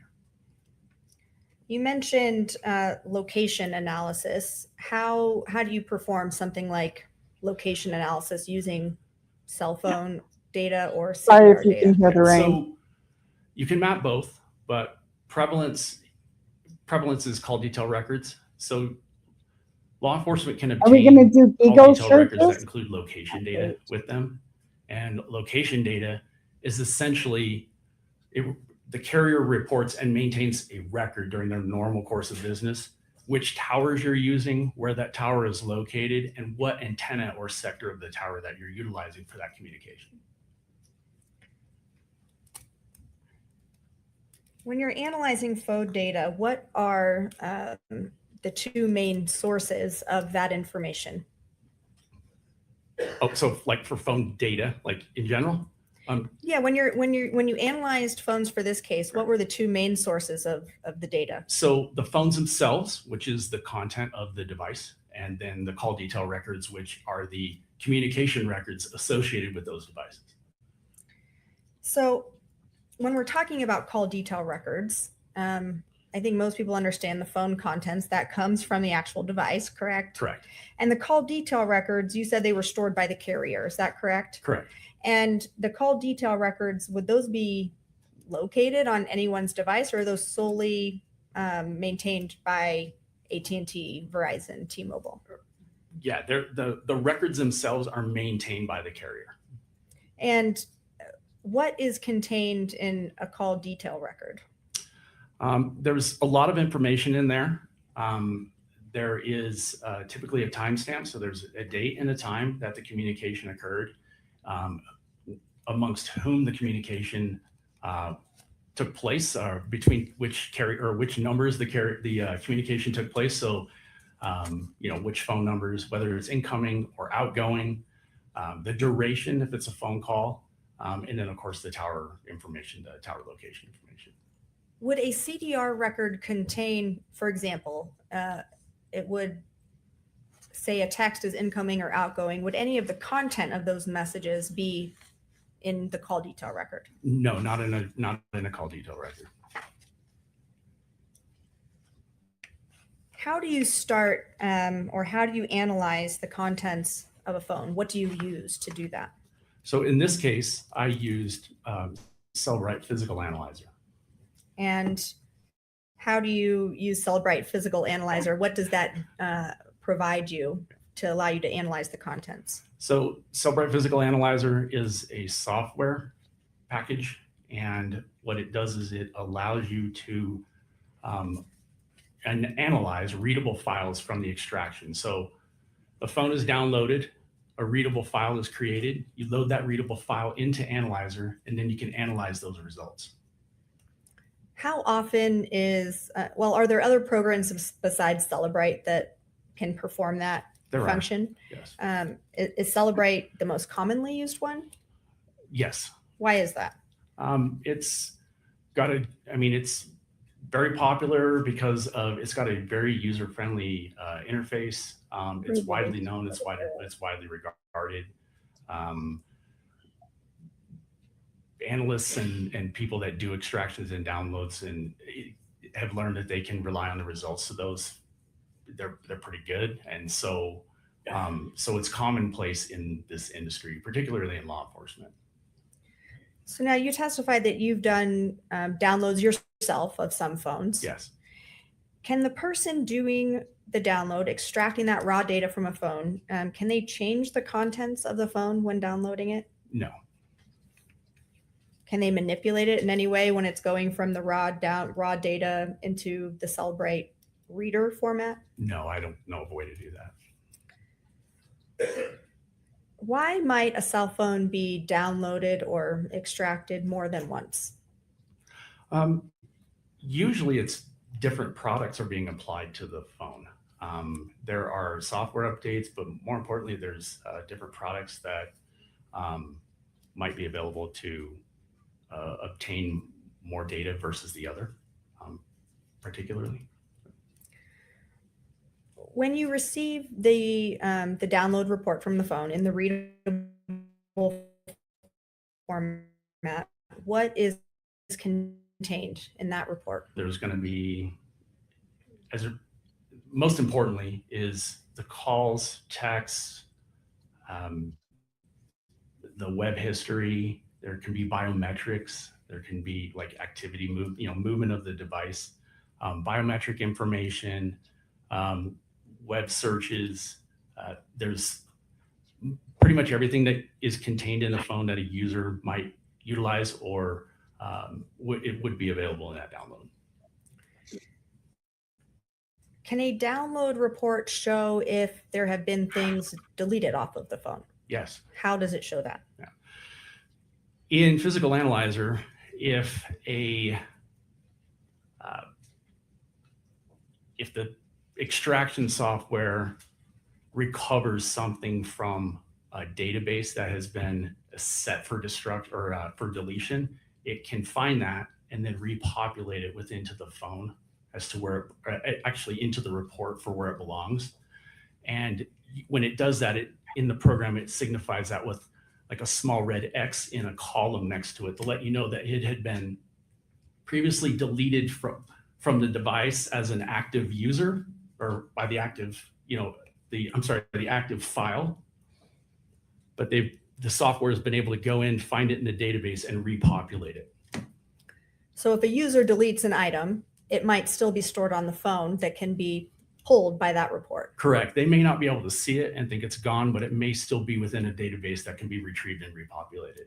Now, is that possible for all items that a user deletes? No. Why not?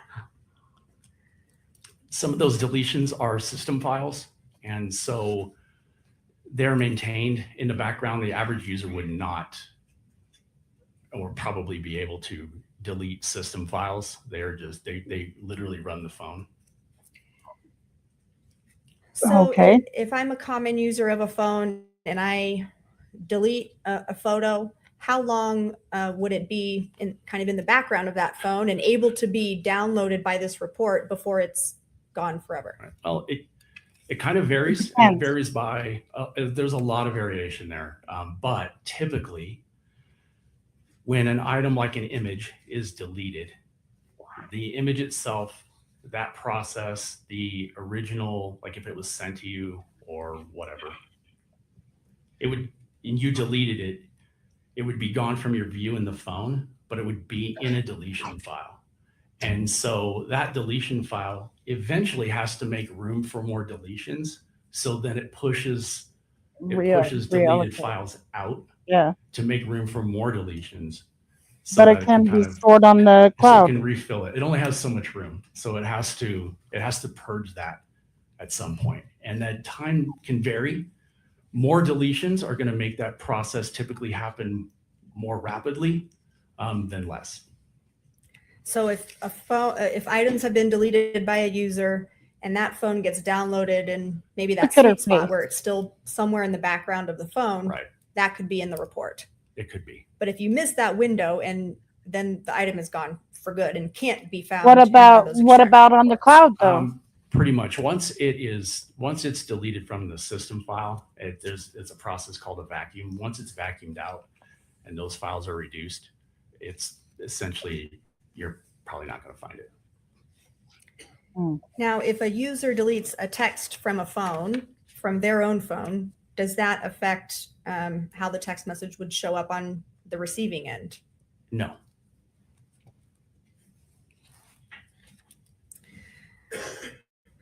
Shifting over to the CDR, the call detail records, you kind of described what that is and that it's stored by the cell phone carrier. How long is that data stored by the different major cell phone carriers?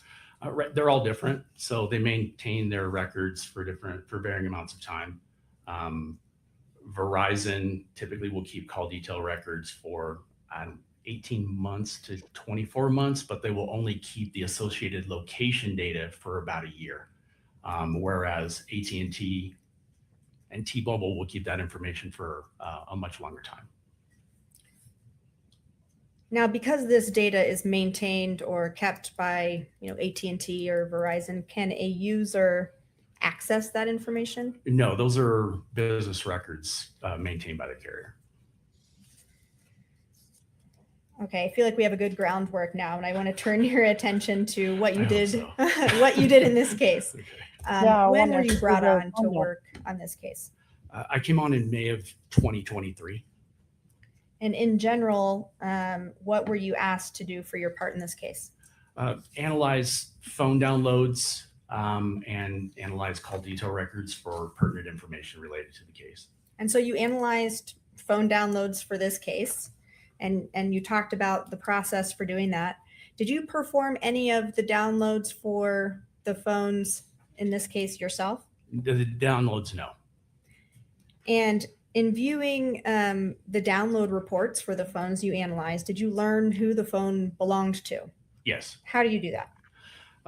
Well, besides the record or file being designated as belonging to that person, when you open the physical analyzer report, it gives details about the phone number, the IMEI number for the phone, and whatnot, and that can be matched to the user, whomever was using it at the relevant time. As you analyzed phones for this case, did you generally become familiar with the people involved? Yes. Did you become familiar with what they look like? Yes. How did you become familiar with what these people look like? Again, law enforcement shared that information with me, but in most instances, when I looked into the phone downloads, there are pictures of those people inside those phones doing various things, hanging out with family or, contact photos, that type of thing. I first want to turn your attention to Eric Richins' phone. Did you do an analysis of Eric Richins' phone? Yes. And was that a phone with the number 801-792-9317? Yes. Did you receive a download report from the Summit County Sheriff's Office for that phone? Yes. And was that download performed by Changi Entau and Marcos Garicachia? I believe so. When you reviewed the report for Eric Richins' phone, did you find any evidence of mass deletions on his phone? In Eric's phone, mass deletions, no. How would you be able to tell if somebody had made batch or mass deletions from their phone? Usually, if it's not evident in the actual phone download, whereas you can actually see the software has reported that those items were found as deleted and recovered. Outside of that, you would compare it to other types of evidence, such as like the call detail records. So how would you be able to tell if there were deletions when comparing the phone to the call detail records? It's basic. You just take the call detail record and you look and you see who that person was communicating with through their call detail record. And then you would be able to verify if those communications were maintained in the call logs on the phone themselves. So if I called you 5 times today, it would show in my call detail record. But if you downloaded my phone, it would also show in my call log that I called you 5 times today and what time of day and how long our phone calls were. Did you review text message conversations from Eric Richins' phone? Yes. And in addition, did you review device activity data? Yes. You mentioned biometric data. What type of biometric data can you recover from a phone or review? Right. It's kind of hand in hand with the activity report that you just mentioned. When a device moves or a connected device moves, it reports that movement to the device and it's found in that activity sensor report portion of the download. Did you look at Eric Richins' for evidence of THC gummy use? Yes. And did you find text messages between Eric Richins and Kouri Richins as it related to THC gummy use? Yes.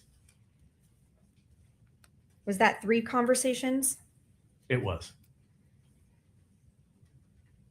Okay. Put it on the screen. Was that 1 conversation in November of 2021? Yes. And 2 conversations in January of 2022? Yes. Scott, if we could show the witness 2-118D.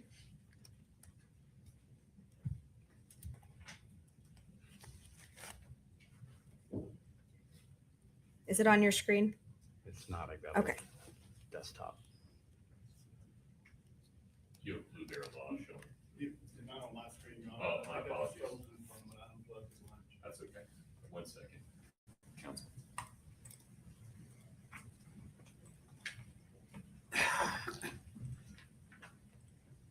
Is this the conversation you referenced from November of 2021? You may need Scott to zoom in. It's pretty small. Oh. It is. I'm wearing my. There we go. Yeah, there. Yeah, better. Thanks, Scott. Yes, this is a November of 2021 conversation. And that's between Kouri Richins and Eric Richins? Yes.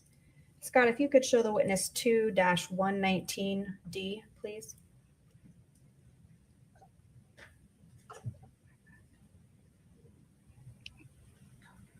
Is this a conversation between Eric Richins and Kouri Richins in January of 2022? It is. Thank you. And Scott, if you could show the witness 2-124D.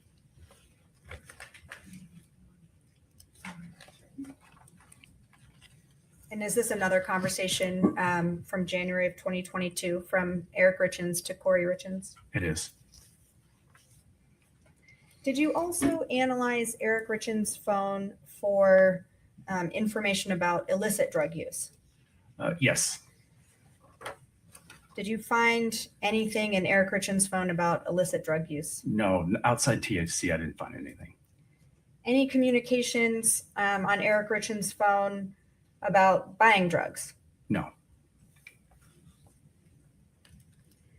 Now I want to talk about Kouri Richins' phones. Did you analyze 3 phones that belonged to Kouri Richins for this case? I did, yes. Scott, if you could put up 3-37D, please. Do you recognize this? I do. What is it? This is an exhibit that represents the 3 phones that you just mentioned that were being used by Miss Richins that are relevant to this case. Did you help create this exhibit? I did. I'm going to move to admit 337D. Okay. States Okay, we're actually gonna 3-37D. admit stuff. Okay, And publish, please.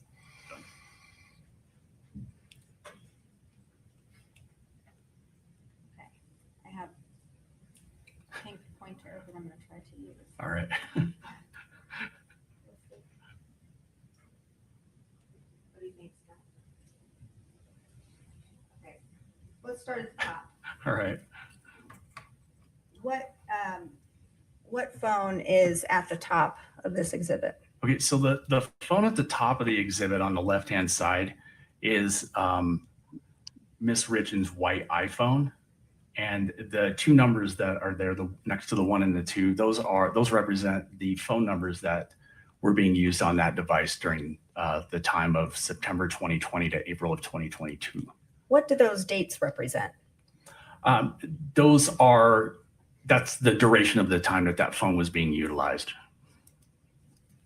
So you mentioned for Kouri Richins' white iPhone that there were 2 numbers on that phone.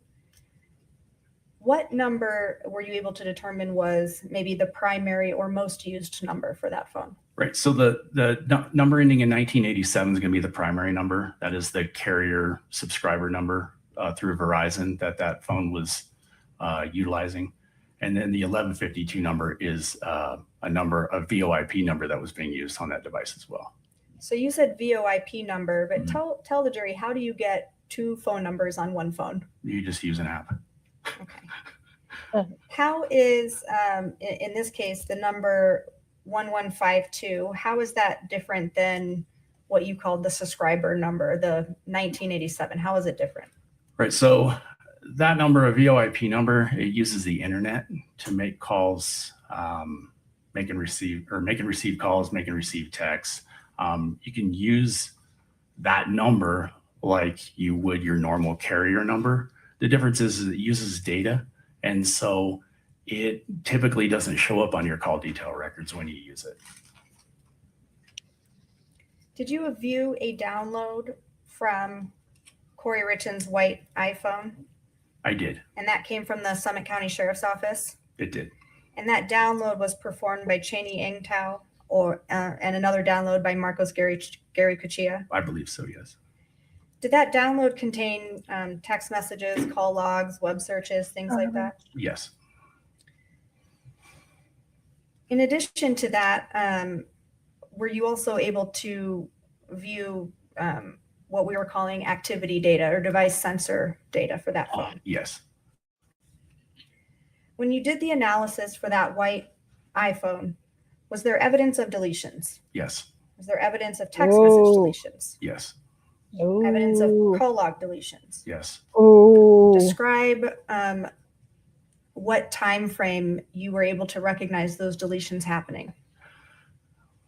The time frame essentially for that device is mid-March. So specifically as it relates to some of the other items I looked at related to this case, we're looking basically January 1st through middle of March 2022. What was missing from that phone for January 2022, February 2022, and March 2022? Hundreds of text messages at least. There were also missing most of the web history artifacts in that device. Call histories as well? Call logs, etc. So turning your attention to the middle phone here, what are the dates for the use of that phone? April 14th, 2022 to May 8th, 2023.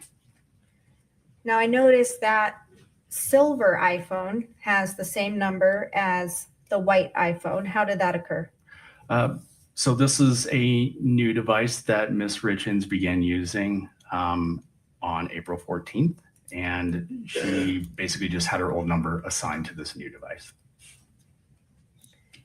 Were you able to view a download for this phone? Yes. And that was performed by the Summit County Sheriff's Office? Yes.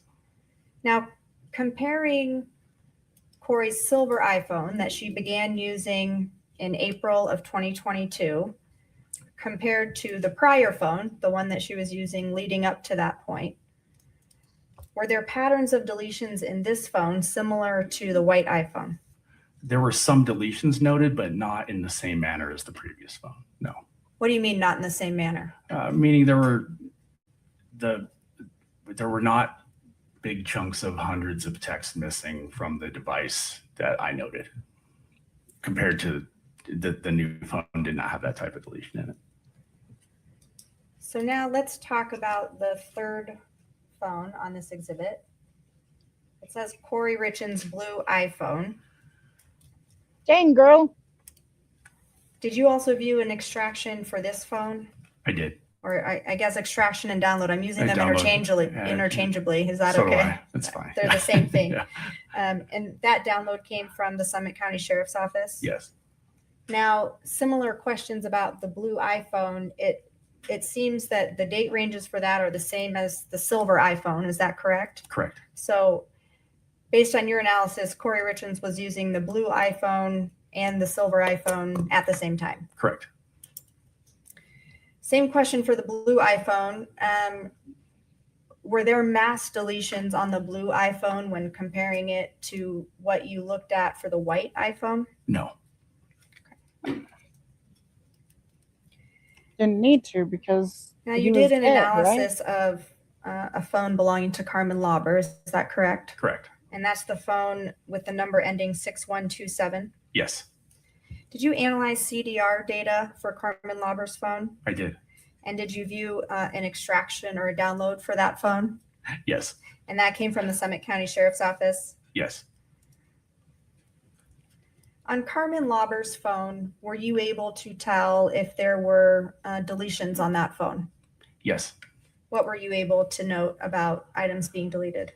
Essentially in the same manner as with Ms. Richins' original phone.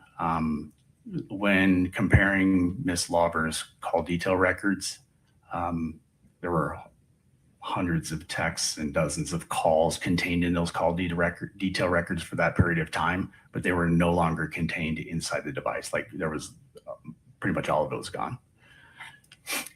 Did you also look at call detail records for Robert Crozier's phone? Yes. And was that for a phone with a number ending 0540? Yes. All right, turning your attention to Robert Josh Grossman. Did you analyze a download for a phone belonging to that person? Yes. And that download was given to you by the Summit County Sheriff's Office. Yes. One download that was performed by Marcos Garicachia. Is Yes. that correct? Yes. And that phone is had two different numbers associated with it, 1260 and then 0904. Correct. I wish we'd get through this so we could see the data. When looking at all of these different phone downloads, did you analyze communications between Eric Richins and Kouri Richins? Yes. Scott, if you could show Mr. Kotradimus Exhibit 2-3D, please. Just zoom in a little bit so he can recognize it. Is this a message between Kouri Richins and Eric Richins from December of 2020? Yes, it is. Scott, if you could show the witness Exhibit 2-5D.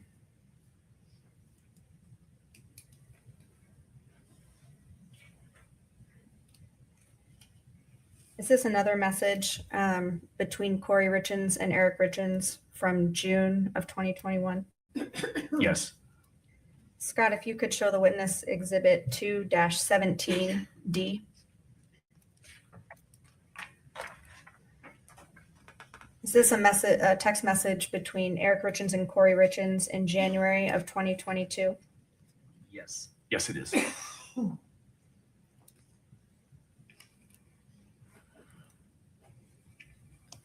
Okay, before we jump into communications between some of these other parties, I want to see if you have analyzed these messages as well. Scott, if you could show the witness Exhibit 2-121.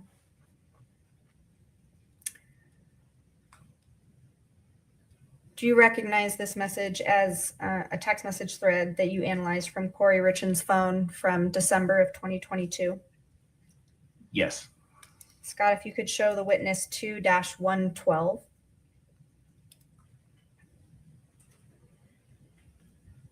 Similar question. Do you recognize this as a text message from Kouri Richins' phone that you analyzed from February of 2023? Yes. And Exhibit 2-113.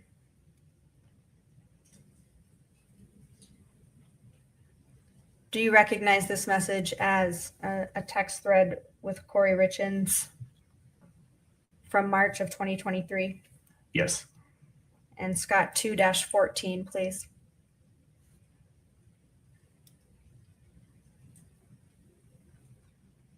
Do you recognize this as a message from Kouri Richins' phone from March of 2023? Yes. Thank you, Scott. Did you analyze communications between Kouri Richins and, I know he goes by Josh, but Robert Josh Grossman? Yes. Did they communicate as far back as 2020? They did. Yes. And through October of 2022? Yes. What were the typical volume of calls and texts between Kouri Richins and Josh Grossman? Particularly from November of 21, which was essentially when the 1152 number showed up on his phone, daily, with a few exceptions. Now, Scott, if you could put up 337D again, please, for the jury as well. I want to see this. One moment. Now, you mentioned that the 1152 number showed up on Josh Grossman's phone. What number did Kouri Richins and Josh Grossman, from Kouri Richins' side, what number did she use to communicate with Josh Grossman? By text, 1152. Were you able to tell if she communicated with other people using that phone number, or was it mostly Mr. Grossman? Mr. Grossman. Did you find information on Kouri Richins' phone about these communications? Or was that mostly from Mr. Grossman's phone? I found none on Miss Richins, and everything I found was on Mr. Grossman's.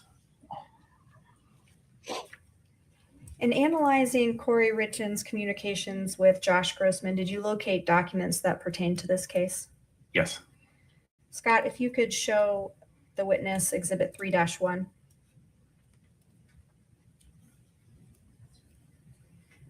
And then if you could, I believe there's a second page, if you could show this, the subsequent pages.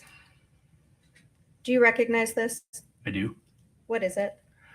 This is Generally speaking, is generally it a speaking, document you found? Yeah, this is a vacation reservation made or that was located inside Miss Richins' device. I'm going to move to admit 3-1.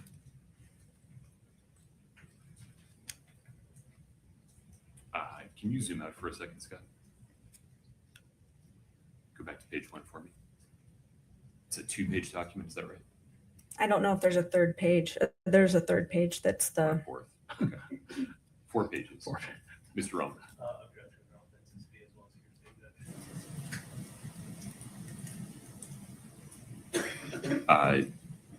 Talk to me about authenticity. Why don't you folks approach for a second? Okay, while they're doing that, I'm gonna grab me a salad real quick. So I'm gonna turn the thing up. I gotta hurry because I want to see this.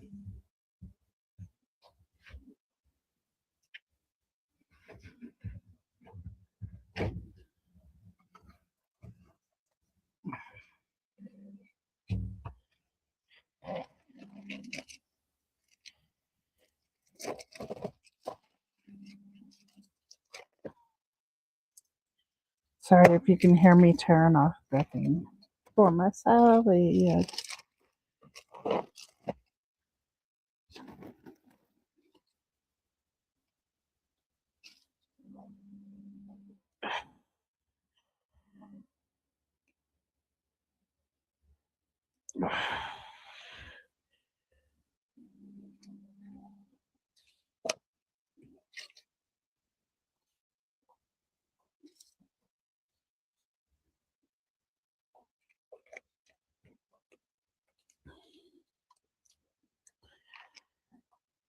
Working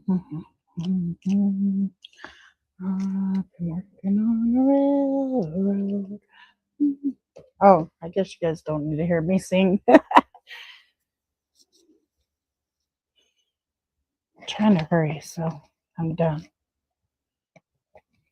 Authenticity.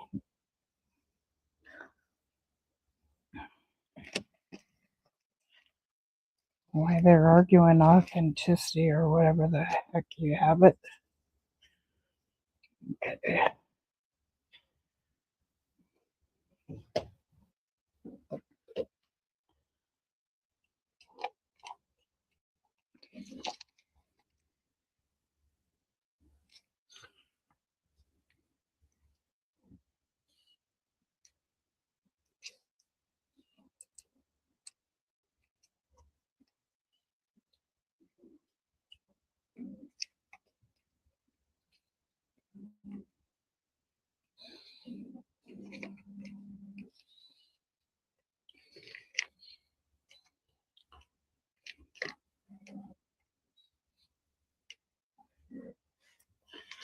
So Mr. Ramos is doing the cross on this.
All right, let's pause here for a moment.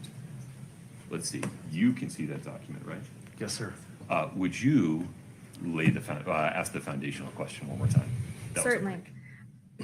Mr. Cochademos, in analyzing Kouri Richins' phone, did you find documents that were pertinent to this case? Yes. And you located those on Kouri Richins' device? Yes. And looking at Exhibit 3-1 in front of you, is this one of those documents that you located on her phone? Yes. Move to admit 3-1. Mr. Unless any other objection? Okay. So the record is clear. The objection asserted at sidebar is overruled. Scott, forgive me, you got to go back to page 1. 3-1, a 4-page document is admitted. Do you want to publish? Yes, please.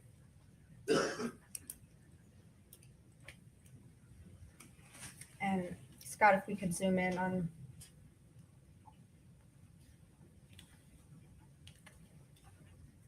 Thank you, Scott. Did you analyze communications between Kouri Richins and Carmen Lauber? Yes. Did they begin communicating around December of 2021? They communicated prior to 2021, but in relation to this case and in relation to the cell phone, the CDR records, in relation to that extraction or her phone download, yes, 2021, December. From January of 2022 to, say, March 15th of 2022, what was the volume or approximate volume of text messages between Kouri Richins and Carmen Lauber for that 3-month period? Between the two of them, about 800 text messages. 800? Wow. Doing some quick math, that's about 11 per day. Yes, about 10 or 11 a day on average.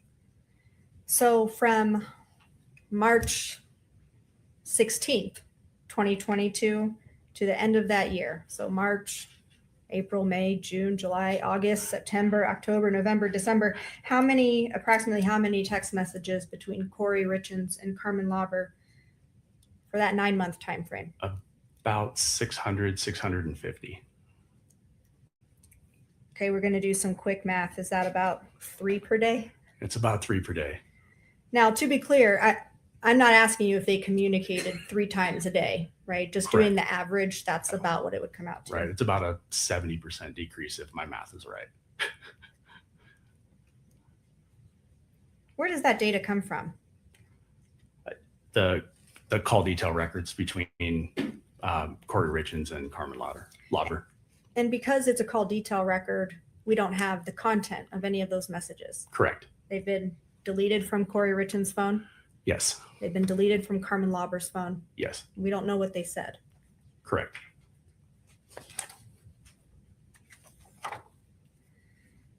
I want to turn your attention to February 11th, 2022. Did you analyze CDR records for Kouri Richins from that time frame? Yes. If you could look at Exhibit 3-6, please. Do you recognize this? I do. Is this a call detail record for Kouri Richins' phone? Yes. Is this one of those documents that you reviewed in your analysis for this case? Yes. Move to admit 3-6. States 3-6 is admitted. If we could please publish that document. Okay, we've been talking about call detail records. Is this a call detail record? Yes, this is the billing version of it, but yes, this is a call detail record. Why does it say Eric Richins at the top? He's the subscriber, the Verizon subscriber, so it has his name on it. Now, when we're looking at the phone number at the top, this clicker is not liking me, but I wanted to point it out. It says 1987, and that's the number that belonged to Kouri Richins, correct? Yes. So when we're looking at each of these individual calls on this particular document, how do you know if it's an incoming or outgoing call? On destination, so there's, what is that, about 7 columns over where it says destination. There is a it denotes that in there. And so it'll say incoming. If it's got a switch location on there, like Salt Lake, Utah, that typically is an outgoing. Does this call detail record show the duration of a call? It does. Where is that on the So document? just to the right where it was highlighted, where it says minutes, MIN, right? The abbreviation, that is the minute, or that is the amount per minute of the call. Or sorry, it's in seconds sometimes. So yeah. Is this duration in This is in minutes. Yes. Okay. I apologize. Did Kouri Richins make phone calls on February 11th, 2022 at 11:27, 12:36, and 12:39? Yes, I think it was 12:27, but yes. I might have said the wrong minute. It's okay. Yeah, Did you determine who these calls were made to? I did. How did you do that? I Googled the numbers. Okay. And who do those numbers come back to? Those are IRS numbers. So on those 3 occasions, Kouri Richins was calling the IRS. Correct. Still talking about, thank you, Scott, for that. Still talking about February 11th of 2022. Did you analyze communications or CDR records for Kouri Richins and Carmen Lauber from that day? Yes, And did they communicate that day? they did. And do you know that from the CDR data? Yes. For February 11th, 2022, do you have location data related to Carmen Lauber's cell tower use on that day? Yes, from her device. Yes. And did that come from the call detail records? Yes. Scott, if you could show the witness exhibit 3-8D, sorry, 38D. If you could zoom out just a little bit so that we can see the whole. It's that screen. Oh, it's my screen. I see. Everyone else can see the whole thing. Okay. Do you recognize this? I do. Did you help create this? I did. And did you do that using the CDR data we've been talking about? Correct. I provided the call detail information to the graphic designer that created this exhibit. Does exhibit 3-8D accurately depict the raw data that you analyzed? Yes. Move to admit 3-8D. States 3-8 Delta is admitted. If we could please publish. So what are we looking at here? Describe for the jury. And if it's easier for you to step down, you can.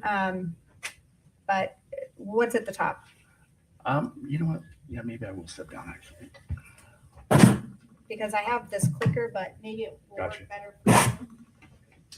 It's You can try to use this. It's just a little.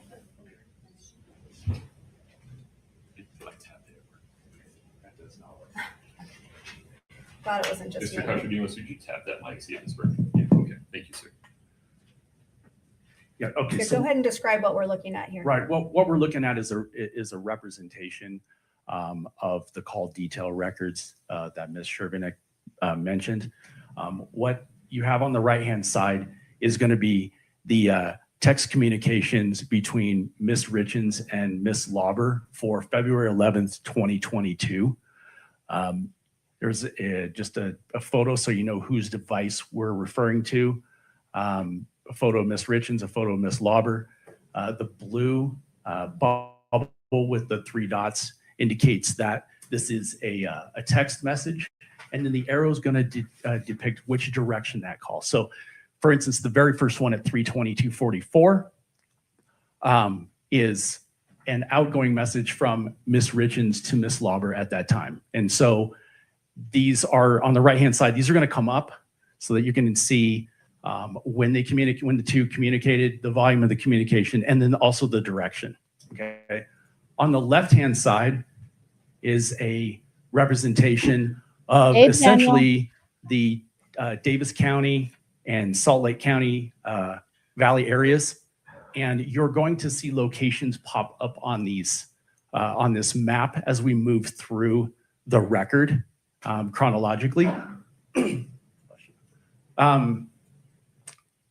What those, for instance, there you go. Thanks, Scott. So this is a tower location. It's pointing to the location of the tower. That's important, not the device, but the tower. of that Miss Lauber device is utilizing at 4:11 p.m., for instance. Okay. Mr. Crozier's record was also populated into this as well. And at the same time, at 4:11 p.m., Mr. Crozier is pointing towards a tower location in the Davis County area. So you know which tower their devices are using. On the left-hand side, these are going to move. And what that depicts is the movement of the device as they reacquire different towers. Okay. And then on the right-hand side, as we go through the slides, it's going to start populating. So Scott, you can start populating. So at 4:11, this represents a phone or a communication between Miss Lauber and Mr. Crozier, and this is their respective locations. You can see on the right-hand side through the 4 o'clock and the 5 o'clock hour, beginning in the 5 o'clock hour, Miss Richins and Miss Lauber continue to communicate via text. At 5:05, Miss Lauber is still in the Heber Valley area. And that picture that you just saw was a photo from that time frame that was recovered from Miss Lauber's cell phone device. All right, so you can see at 5:05, Miss Lauber is now, her device is now hitting on a tower in the Provo Canyon area out near the reservoir. And Mr. Crozier's device is using a tower at 5:20 p.m. up in the Davis County area. And on the right-hand side, you're going to see Miss Richins and Miss Lauber continue to communicate with one another. And Miss Lauber's device is traveling down Provo Canyon and into the Utah County area. That device is now heading into roughly the Utah County area. It's utilizing towers in those locations. And eventually it's going to move north. And you can see Mr. Crozier's device has now jumped significantly. I want to explain this to you, the jury, because this is important. Mr. Crozier's carrier is T-Mobile. Okay, so his carrier does not provide location data for these records for text. It's only calls. So the only time Mr. Crozier's location is going to appear to change is when his device is utilizing a tower for a call. Miss Lauber's was more detailed. This isn't all of every single pinpoint of every single tower, because every single text she made utilized the tower. But for the sake of not cluttering this up with a bunch of repeats on top of each other, you can assume that from the previous point to the next point, she was utilizing the tower before it. So she was utilizing the tower near the reservoir for several texts, and then now she's using this one in the Utah County area. All right, Scott. Yep, so Mr. Crozier's device is now moved a little bit farther south and utilizing a tower there. Okay. In the 6 o'clock hour, Miss Lauber and Miss Richins are communicating via text. And Miss Lauber is now arriving on a tower at or near the area of, it's in Draper, Utah, near the area of a Maverick store that's there. Mr. Crozier is heading in the same general direction, utilizing a tower in the same area. You can see on the right-hand side, Miss Richins and Miss Lauber are continuing to communicate via text. And then at 7:21, we have Mr. Crozier and Miss Lauber utilizing the same tower. They're on different, they're not talking to each other, but they are utilizing the same tower near that Draper location. And this is that location. So on the left-hand side, you can see there, Mr. Crozier and Miss Lauber at 7:21 are making their respective communications. Their devices are using this tower, which is located across the freeway from this Draper, from this Maverick store in Draper, right off the freeway.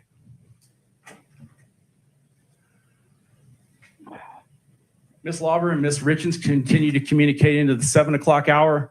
This photo was recovered from Miss Lauber's phone download, depicting her with another woman during this time. There's another photo. And by 8:20, Miss Lauber's device is now moving south and utilizing towers south of that Draper location. And by 8:47, Mr. Crozier has made or received a phone call, because we know that's The only records denote towers, and he's moving back north towards the Davis County area. And then Miss Lauber by 856 is utilizing a tower in the Heber Valley area. Ms. Lauber remains in the Heber Valley area, and then on the right-hand side, sorry, Scott, but if you can go back one slide, Ms. Richins and Ms. Lauber continue to communicate into the 9 o'clock hour via text. Yeah, so from 3:42 to 9:02, the defendant, Ms. Lauber, communicated 34 times via text. During the same time, Mr. Lauber or Ms. Lauber and Mr. Crozier communicated 50 times via text and 6 times via voice call.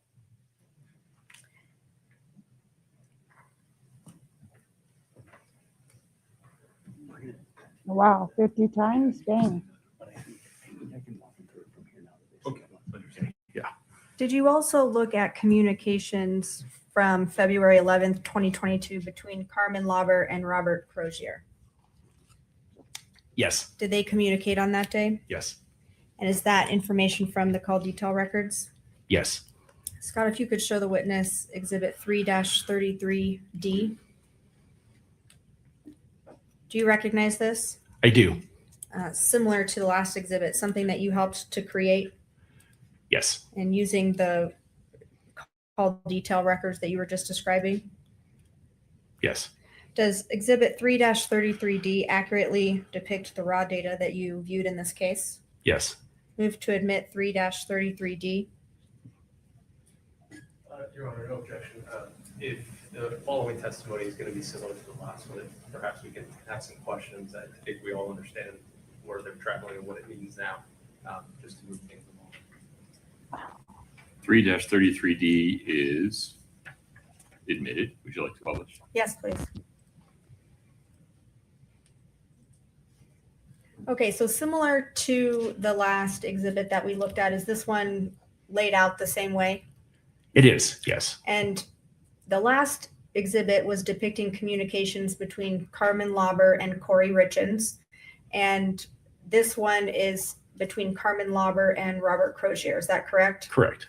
Otherwise, the different indicators, the bubbles, the arrows, those things remain the same as the previous exhibit? Yes. The map that we're looking at, the area of the Salt Lake Valley remains the same? Yes. And then similarly, as we see the different pictures of the people moving, that is the cell phone towers that their device is utilizing at those different times. Correct. Scott, if we could move through this exhibit, and Mr. Kotridimus, if there's anything that you want to note regarding the communications between Robert Crozier and Carmen Lauber. Right. I think if we just, for the sake of time, like Mr. Ramos just said, we can just slowly click through those, Scott. And I can just describe to the jury what they're saying. It's the Miss Lauber and Mr. Crozier are communicating at 11 p.m., almost noon, and then into the 5 o'clock hour. And then again, you see Miss Lauber's device move out of the Heber Valley area into the Utah County area, where it will ultimately end up in the south end of the Salt Lake County area. And I believe utilize a tower at or near the Draper once again. And Mr. Crozier's device is moving south out of the Davis County area once more. They're located in at or near the exact same location for a period of time. And then they return, Mr. Crozier returns back to the Davis County area, and Miss Lauber returns back to the Heber Valley area. Yeah, there's another, that's that representation of that 721 phone call.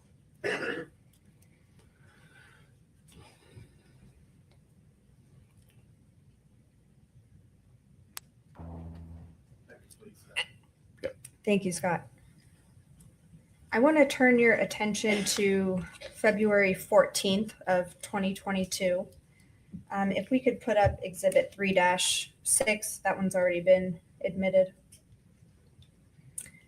Do you want to show it again? Yes, please publish it to the jury. One moment. And Scott, if we could expand on the phone call at 8:53 a.m. So from these records, did Kouri Richins make an outgoing phone call on February 14th at 8:53 a.m.? Yes.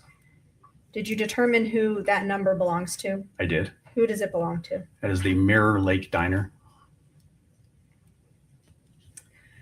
Thank you, Scott.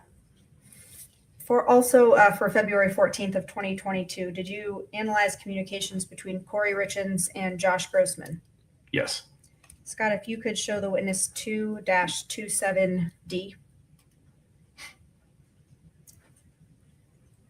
And scroll through so we can see all of it.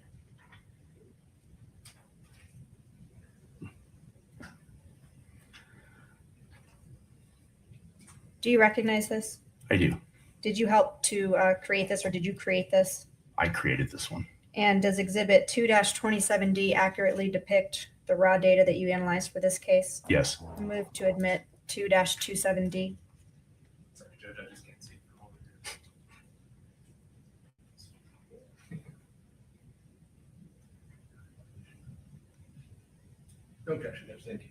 States 2-27D is admitted. If you could publish that, Scott.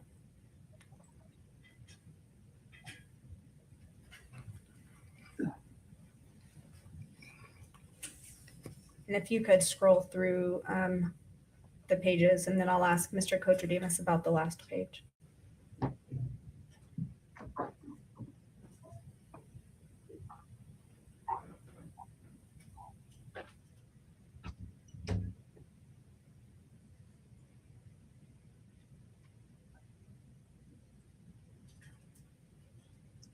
We're not gonna like say them.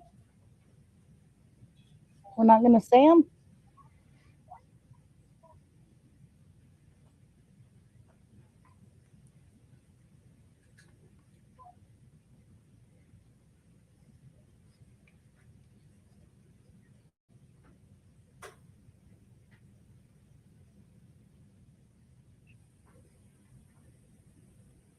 One of my Valentines.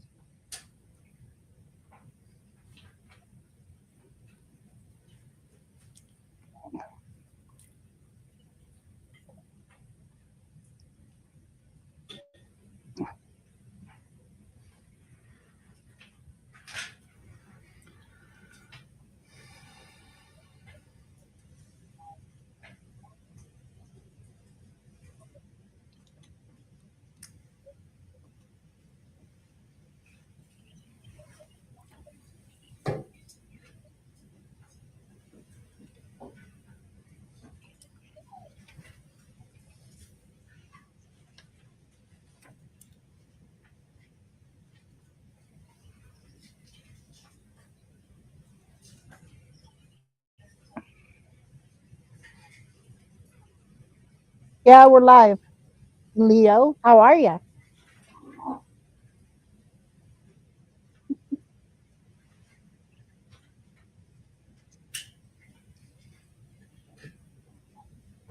What are we looking at that's depicted here on the last page of this exhibit? So this is an image that was contained within that text thread that was sent by Ms. Richins to Mr. Grossman. Okay. And it was sent approximately an hour before that arrival time. Is that correct? Correct. This follows the text in which Mr. Grossman asked Ms. Richins about an hour, and she sent this photo. Thank you, Scott. Did you also analyze communications between Kouri Richins and Eric Richins on Valentine's Day 2022? Yes. If you could show Mr. Kotradimus 2-28D and scroll through it so he can see the whole exhibit, please. Do you recognize this? I do. Is this an exhibit that you created? Yes. Does exhibit 2-28D accurately depict the raw data that you analyzed in this case? Yes. Move to admit 2-28D. States 2-28D is admitted. We could publish, please.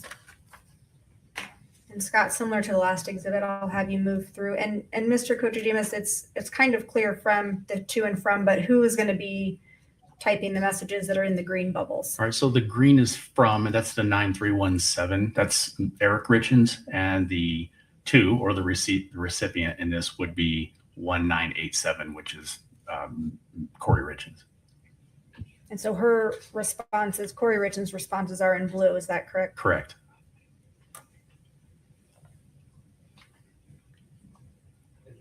If I may, perhaps for purposes of these messages coming in, if your honor could give the instructions and what that you've done in the past as to the figure say as to Mr. Richins. Maybe we can just do it once. We all know that it applies to all of them. So, fair reminder, the statements by Ms. Richins on her side of that conversation, you may consider those for any purpose. You may give them the weight you deem appropriate. Your Honor, may we approach? Sure. Oh my goodness. Why? Because you don't like it? Of course you don't like it.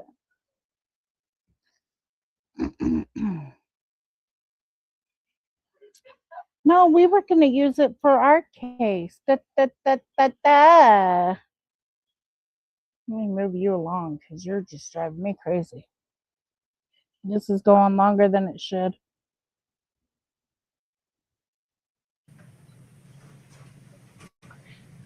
Okay, there. What's going on now? Jesus.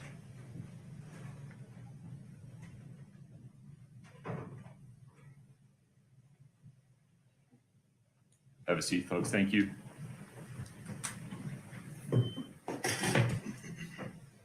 Did you actually want to take a break, Mr. Valletta, or do you want to have further discussion regarding this issue? Both, Your Honor.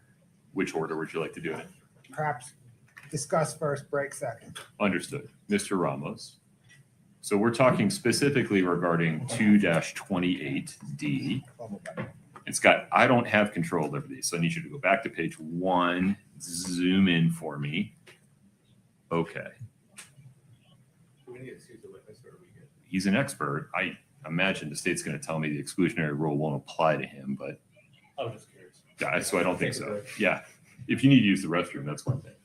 Good. Okay.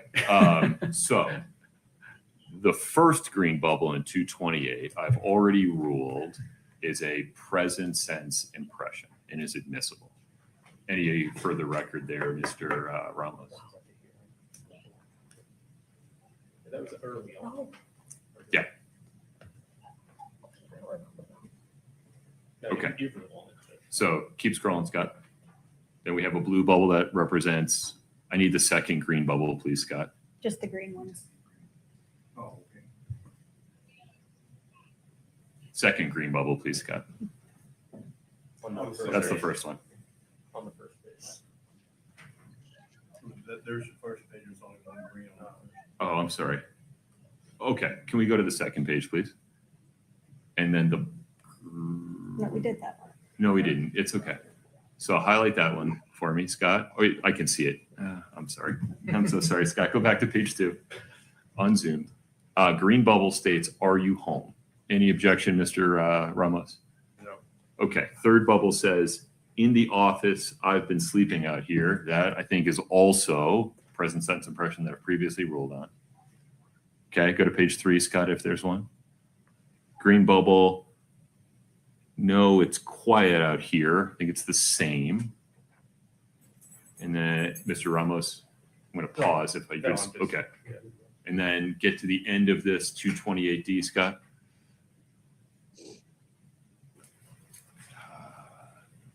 It's a total of 7 pages. This is the, Oh, I'm sorry. One page at a time. I just need to analyze each green bubble.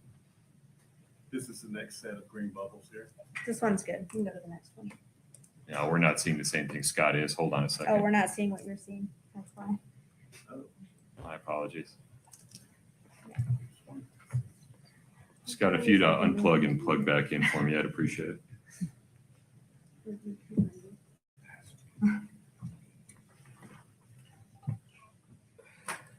Technical issues, as always. I think we're on page 4. Page 4, Your Honor, didn't have Just- any green just bubbles. blue. Understood. Let's go to page 5. Okay, wish you were here. And then a question mark. Mr. Ramos, any objection? No. Okay, go to page 6. Thanks for answering. Any objection? Okay, page 7. I can't read it. It's got a, sorry, can you? Thank you, sir. We are headed in there. Food is on the front seat of my truck. Any objection, Mr. Ramos? No. Okay, so with respect to 228D, there are no hearsay issues. We've already admitted certain exhibits. Ms. Shervanek makes a fair point at sidebar. We'll need to be a little bit precise about these going forward. So we can just slow down. If there comes a time when you need to make a specific objection regarding a specific part of a conversation, just say objection, maybe we approach. If we can go slow through them, and then I'll just, yeah, we'll be fine. Okay. Anything further on that, Ms. Shervanek? Yes, Your Honor, only that, can you give the jury an instruction now that what you told them before? I didn't complete the thought, but I can clear it up. If we could just clarify for them that that blanket rule Yeah, does I not can- apply to this exhibit. Well, no, and also I shouldn't call it a blanket rule. So that they may consider both sides of 228D for any purpose. Okay. Thank you. Thank you. What we'll do is we'll meet with them during this break real quick and see if I can just go through them. I appreciate that. All right. Let's come back at, to allow you time to do that, 2:40. Thank you.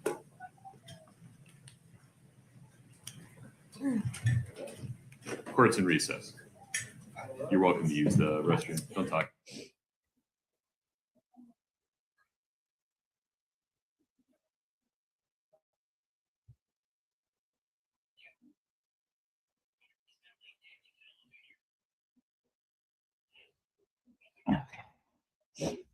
On the record in 231500139.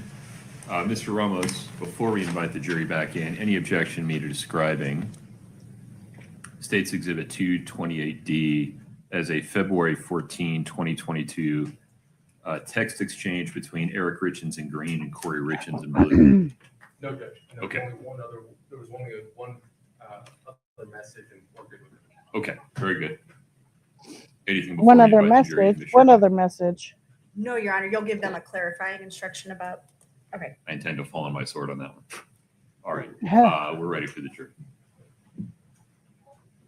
Well, let's go, Judge. I appreciate that. Fall on his sword. I like that.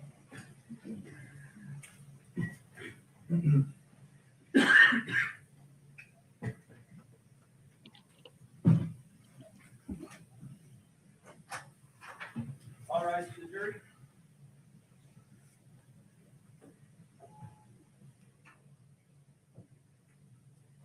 Folks, feel free to have a seat as you come in, please.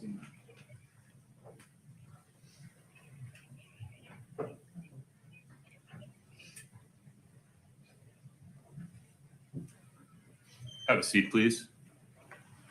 Ladies and gentlemen of the jury, before we took a break, I misspoke and created some confusion. Let me clear that up now. State's Exhibit 2-28D, as in Delta, is a February 14, 2022 text exchange between Eric Richins, as depicted in the green bubbles, and Kouri Richins, as depicted in the blue bubbles. The jury may consider either and both sides of that conversation for any purpose. You may give either and both sides any weight you think they deserve. Ms. Shervanek, take it from there. Thank you, Judge.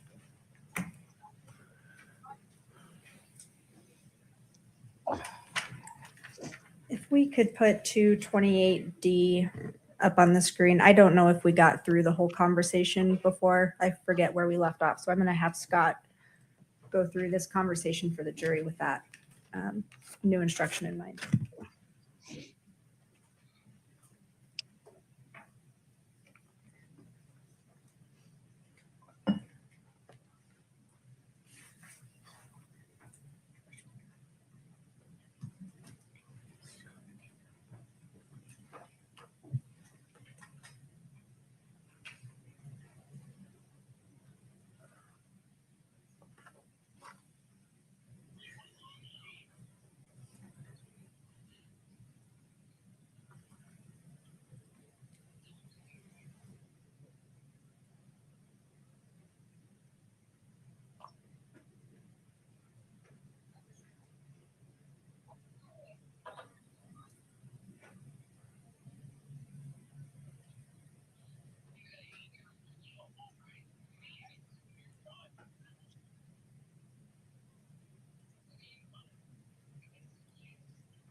In addition to these text messages, did you also analyze Eric Richins' device data, sensor data, I guess, for February 14th of 2022? Yes. If we could show Exhibit 314D, please. Hey, Lauricia, how are you? Do you recognize this? I do. Is this an exhibit you helped create? Yes. Does Exhibit 3-14D accurately depict the raw data that you analyzed from Eric Richins' phone? Yes. Move to admit 3-14D. States 3-14D is admitted. If we could publish, please. When you analyzed the movement data from Eric Richins' phone on Valentine's Day 2022, we're looking at a graph here. What does this graph depict? The graph depicts travel, so in distance in blue, and in energy exertion basically in green, and the in frequency hour to hour on February 14th, 2022. Was there a gap in Eric Richins' movement and the other data that you just referenced during the middle of that day? Yes. I'm doing good, thank Is you. that denoted here in the blown up portion? What do we see? It is. There's a data set on the left-hand side for flights climbed, distance traveled, and steps depicting. So this is a portion. Well, actually, this is the 12 o'clock hour. And then on the right-hand side, there is device activity for depicting steps and distance traveled at 1:32. And so from this data, we can tell that from approximately 12:05 to 1:32, there was no movement data recorded on Eric Richins' phone. Correct. Did you analyze his phone for similar types of movement on other days? Yes. And did you compare the data from Valentine's Day to those other days? I did. Was it unusual for Eric Richins to have an 87-minute gap in his activity in the middle of a workday? It wasn't typical, no. Thank you, Scott. I want to turn your attention to February 26th of 2022. Did you analyze communications between Kouri Richins and Carmen Lauber on that day? Yes. Scott, if we could show Mr. Kotradimus 3-16D. Do you recognize this? I do. Did you help create this? I did. Is this using the CDR data that you analyzed for this date? Yes, this is essentially the same type of exhibit that was created for February 11th. Does Exhibit 3-16D accurately depict the raw data that you viewed for February 26th? It does. Move to admit 3-16D, please. States 3-16D is admitted. And publish to the jury, please. So we saw an exhibit like this before for Yes. February 11th. Yes, we did. Are we looking at information now pertaining to February 26th? We are on this. This exhibit is text communication between Ms. Richins and Ms. Lauber on that day. And similar map of the same area, Yes. arrows denoting who sent the message. Yes. The times they were sent and received and direction. Yes. Now, these pictures are kind of small, but similar to the last exhibit from February 11th, Ms. Richins is denoted with the red background. Is that correct? Correct. She's on the left side there. And Ms. Lauber is denoted with the green background. Correct. And then we also see Robert Crozier on these exhibits, and he's in the yellow background. Is that correct? Yes, he will come up. There he is. He'll come up on the map there on the left-hand side. And again, Scott, if we could move through this exhibit, and Mr. Kotradimus, if you could describe what we're seeing as we go through this Sure. process for February 26th. Sure. On the right-hand side, similar to the other day, there was text communications between Ms. Richins and Ms. Lauber through the 2 o'clock hour. It picked back up in the 5 p.m. hour. And at some point during the 5 p.m. hour, Ms. Lauber's device started utilizing towers in those same locations from the previous day.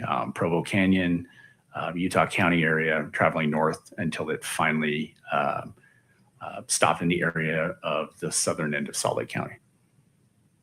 Same thing with Mr. Crozier's device, beginning once again in Davis County and moving south and utilizing towers along the way. So Miss Lauber is now on the left-hand side. You can see by 7 p.m. or so, she is utilizing towers back in Provo Canyon, heading back to the Heber Valley area where she ultimately ends up. Mr. Crozier has returned back into the general area of the Davis County area by 8 p.m. And then you saw all the communications between Ms. Richins and Ms. Lauber, 71 texts between 2:25 p.m. and 10:33 p.m. that day. And Mr. Crozier and Ms. Lauber, Wow. 65 texts and 3 phone calls. Now, similar to February 11th of 2022, did you look at the communications between Carmen Lauber and Robert Crozier for February 26th of 2022? Yes. If we could show Mr. Kotradimus 3-34D, please. Excuse me. Do you recognize this? I do. Is this an exhibit that you helped create? It is. And does 3-34D accurately depict the raw data that you analyzed for that date, February 26th? It does. Move to admit 3-34D States 3-34D is admitted. and publish to the jury, please. Okay, we've seen one of these before. Yes, we have. We know the data that's on here. If we could, Scott, move through this at Mr. Kotradimus as you just described. Yeah, so there's the 4:01 p.m. Call from the previous slide. Mr. Crozier is in Davis County. Ms. Lauber is in the Heber Valley area. To the right, those are the communications between the two. There's texts and some phone calls. You can see the date stamps next to those. Essentially, what this exhibit shows is the other side of that communication or that incident or event between Ms. Lauber and Ms. Crozier, or Mr. Crozier and Ms. Lauber. The two devices appear to travel in the same direction until they come to the same generalized location, utilizing those towers, and then return back to their respective starting points. And that location that they're meeting up at, same as February 11th, 2022? Yes, it's consistent with that, with the Draper area near that Maverick.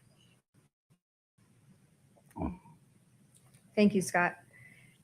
Did you analyze, moving now, to March 2nd of 2022, did you analyze CDR data for Kouri Richins' device from March 2nd, 2022? Yes.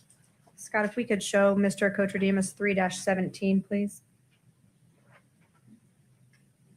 Do you recognize this? I do. Is this the call detail records for Kouri Richins that has March 2nd? Yes. We'll move to admit 3-17. 317 is admitted. And if we could show the call from 10:22 a.m., please, from March 2nd. And 10:27 a.m. Is that the same number that we see from the call at 10:22 and the call at 10:27? It is the same number, yes. Are And those- again, 1040. Are those outgoing phone calls from Miss Kouri Richins? Yes. Who was she calling at 10:22 and 10:27? That's the IRS. What is the duration of the call made at 10:27? The first call is 3 minutes, and the second call at 10:27 is 101 minutes. Still talking about March 2nd of 2022, did you look at communications between Kouri Richins and Eric Richins on that date? Yes. If you could show the witness 2-37D. Do you recognize this? I do. And is this an exhibit that you created? Yes. Is this a text message thread between Eric Richins and Kouri Richins? Yes. We will talk about the content of this exhibit at a later time. I just wanted to lay out the information that you're aware of what it is and where it came from. Okay. I now want to turn your attention to March 9th of 2022. Same questions as February 11th and February 26th. Did you look at communications between Kouri Richins and Carmen Lauber for March 9th of 2022? Yes. We could show Mr. Kotradimus 3-35D. Do you recognize this? I do. Is this an exhibit that you helped create It is. using the CDR data that you just talked about? Correct.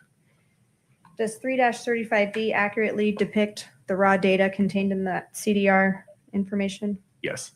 Move to admit 3-35D States 3-35D is admitted. and publish to the jury, please. Okay, so we've seen these before. We have.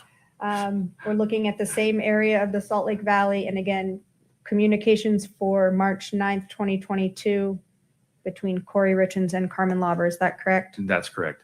Scott, if we could move through this exhibit, please.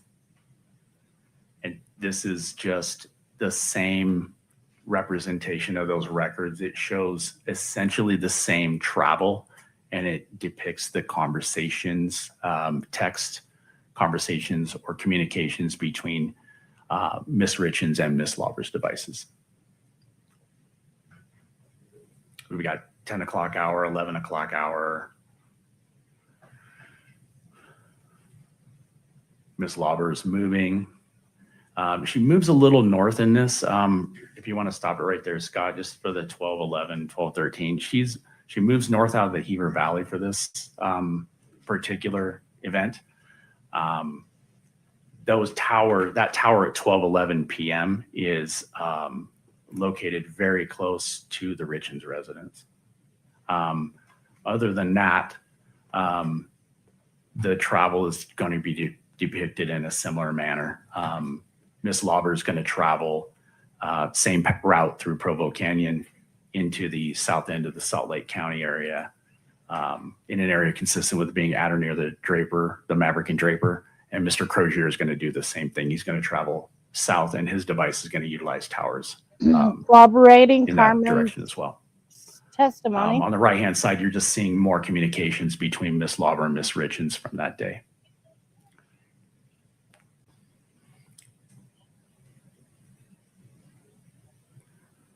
So Mr. Crozier and Miss Lauber's devices are coming together, utilizing the same tower in that area. Again, that's the tower across the freeway from the Maverick in Draper. Then the two will depart, or presumably depart, and their devices are utilizing different towers until they return to their respective starting points.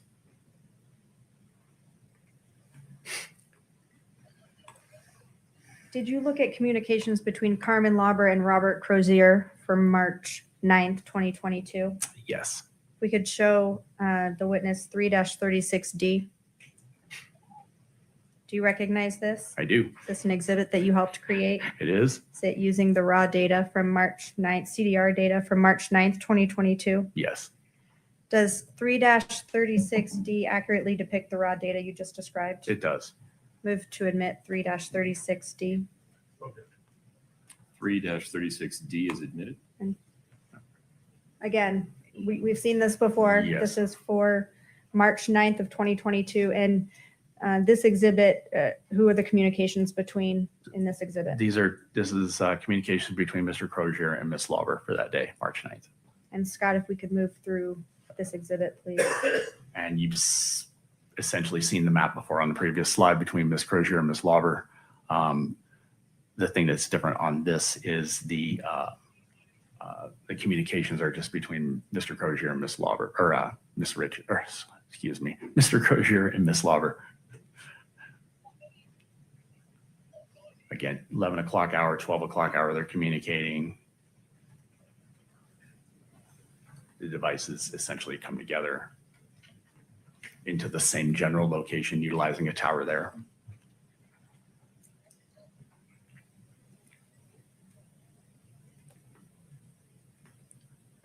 Again, that depicts the tower and across the freeway from the Draper Maverick.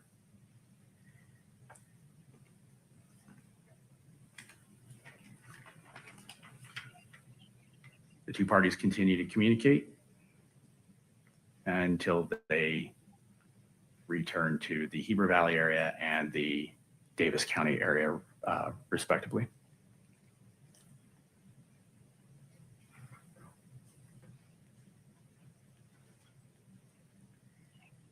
So far, we looked at communications and location data for February 11th, 2022, February 26th, 2022, and March 9th of 2022. Other than those three occasions, did Carmen Lauber ever visit that Maverick and Draper in all the data that you reviewed? No, her device never was never in that general area. Did she ever meet up with Robert Crozier? Did their devices come together at any other time other than those three occasions that we've talked about here? No. I want to turn your attention to March 3rd, 2022.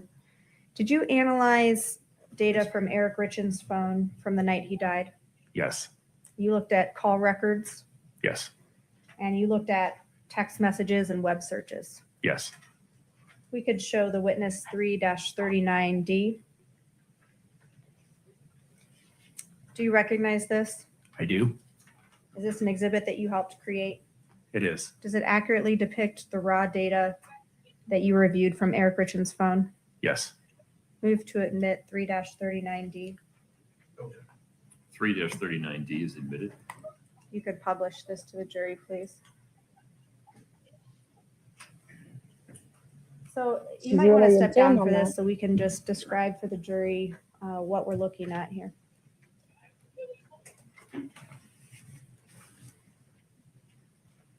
Sure. So this is at the top. It's the heading is Eric Richins' phone activity, March 3rd, 2022. This is from 8:30 p.m. that evening until midnight. It's basically just a moving timeline, so you can see what Eric's device was doing during that time period in context to text messaging and web searches, that type of thing. So at 8:30, there's a text to a contact named Pedro Sonora. And then there's a text from like 9 seconds later. Those continue. There's a few of those. And then there are texts between Eric Richins' device and a contact named Scott Wagner in that device. Those continue into and through 8:30. There is a discussion going on between Mr. Richins and Scott Wagner, kind of back and forth during that time. And then at 8:50 p.m. on that day, Scott Wagner calls Eric Richins and they talk for 8 minutes and 32 seconds. At 9:45 p.m., a Google search is made from Eric Richins' device. There's a misspell in it, but it is basically searching how far is it from Scottsdale to Nogales. And then at 10:18 p.m., there's an incoming text from a contact titled Raul C&E. Thank you. For that last text message that's listed in the 10 o'clock or 10 p.m. hour, was there any indication that that message was opened by Eric Richins? No. During this time frame from 8:30 p.m. to 12 a.m. on March 3rd, how many phone calls were made on Eric Richins' device? One. That's the phone call that you talked about to Scott Wagner. Correct. No other phone calls made on that device that night. No, between 8:30 and midnight, no. Talking about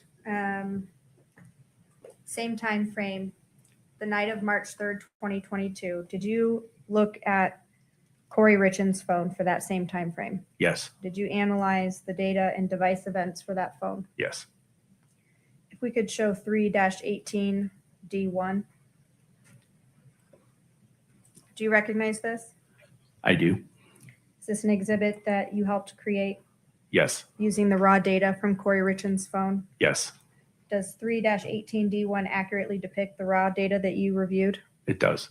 I'll move to admit 3-18D1. 318D1 is admitted. If we could publish this, please. Similar to Eric Richins' device, I guess not showing communications, but what are we looking at here for this device data? So there's the activity sensor and device events for that device. When you say device events, what do you mean? So there are certain events that are captured in a device in the system files that detect Why'd you take various that things. away, One man? of those things is locks Oh, and you unlocks, meaning jerk. when you locked or unlocked your phone. The activity sensor is device movement. So there are accelerometers and gyroscopes and whatnot inside your device. And when it moves and it detects movements, it reports that to the system files and it retains that.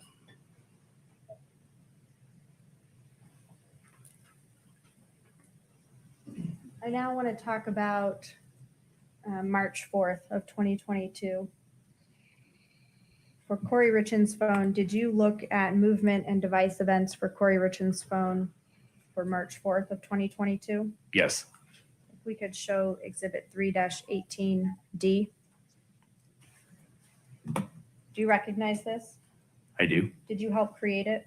Yes. Does it fairly and accurately depict the raw data that you reviewed from Kouri Richins' phone? Yes. Move to admit 3-18D. 3-18D is admitted. So walk us through, there's some different things here, and maybe you want to step down to the screen to show the jury what these different markers on this exhibit mean.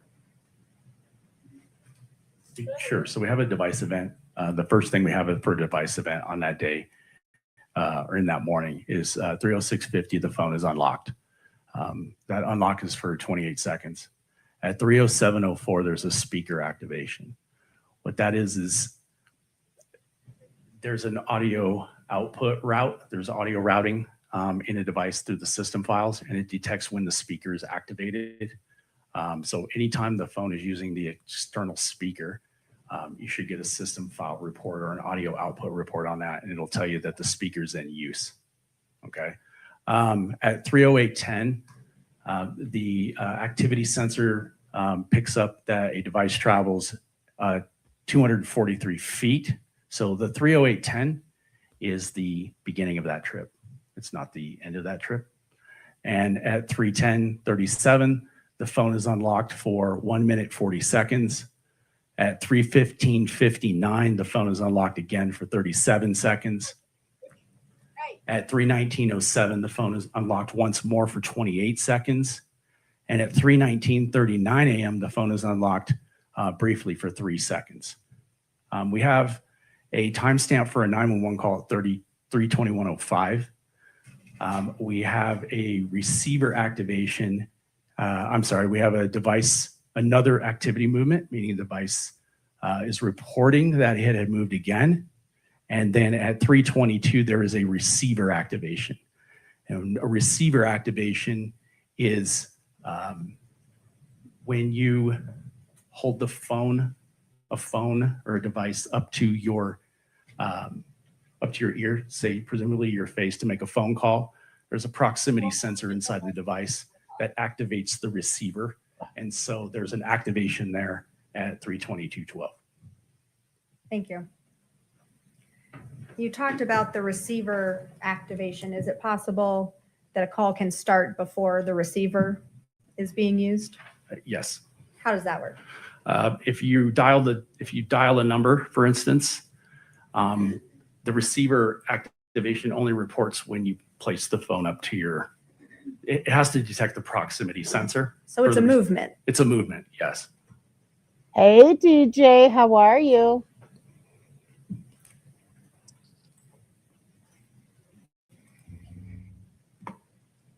Did you also pull or look at data from Kouri Richins' phone from the morning of March 4th, 2022. Yes, We could show the witness exhibit 3-19. Do you recognize this? I do. What is it? These are 3 thumbnails, PNG files recovered from Ms. Richins' device. Does 319 accurately depict the raw data that you analyzed from Ms. Richins' phone? Yes. Move to admit 3-19.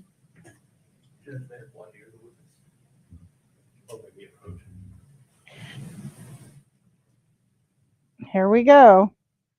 Another bullshit.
Ms.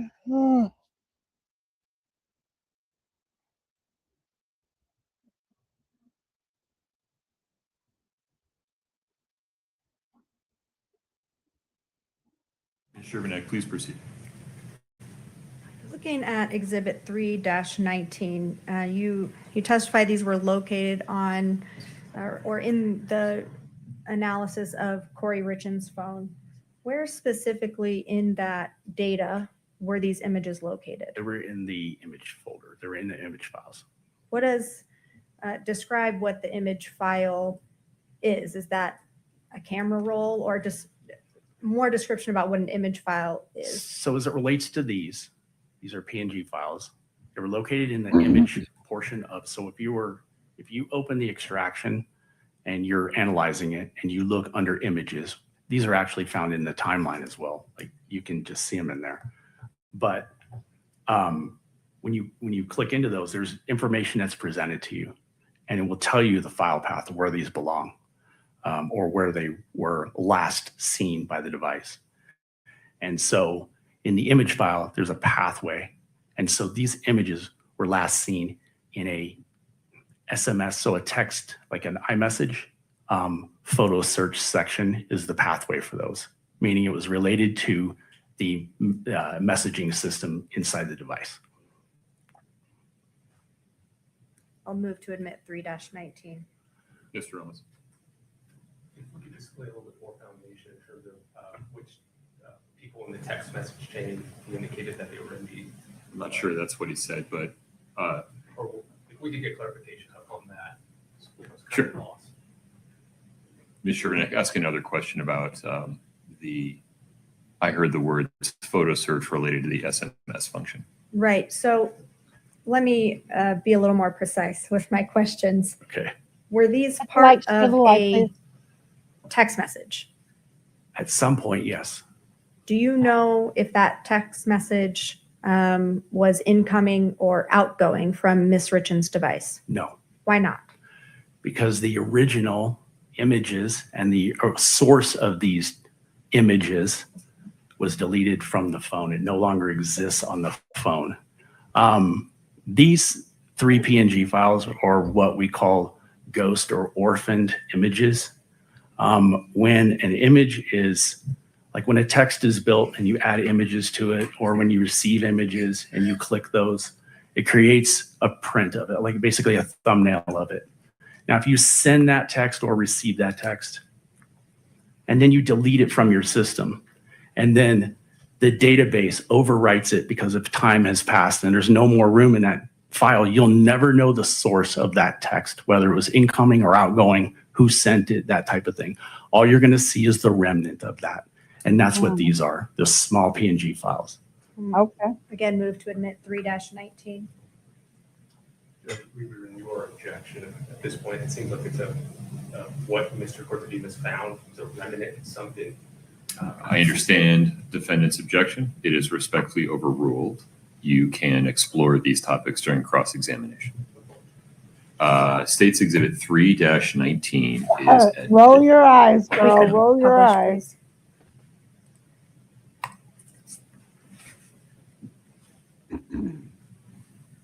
So these are the images you were just describing. Yes. And you described that they were found in the image files as a remnant of possibly a text message. Right. I wouldn't say a remnant, it's a thumbnail. I mean, A it's thumbnail. a PNG file. I mean, it's a thumbnail. Yes. From the data that you analyzed, were you able to tell if these images were accessed by Ms. Donald Richins' Trump? phone? They were accessed by the system in her phone. Yes. How do you know that?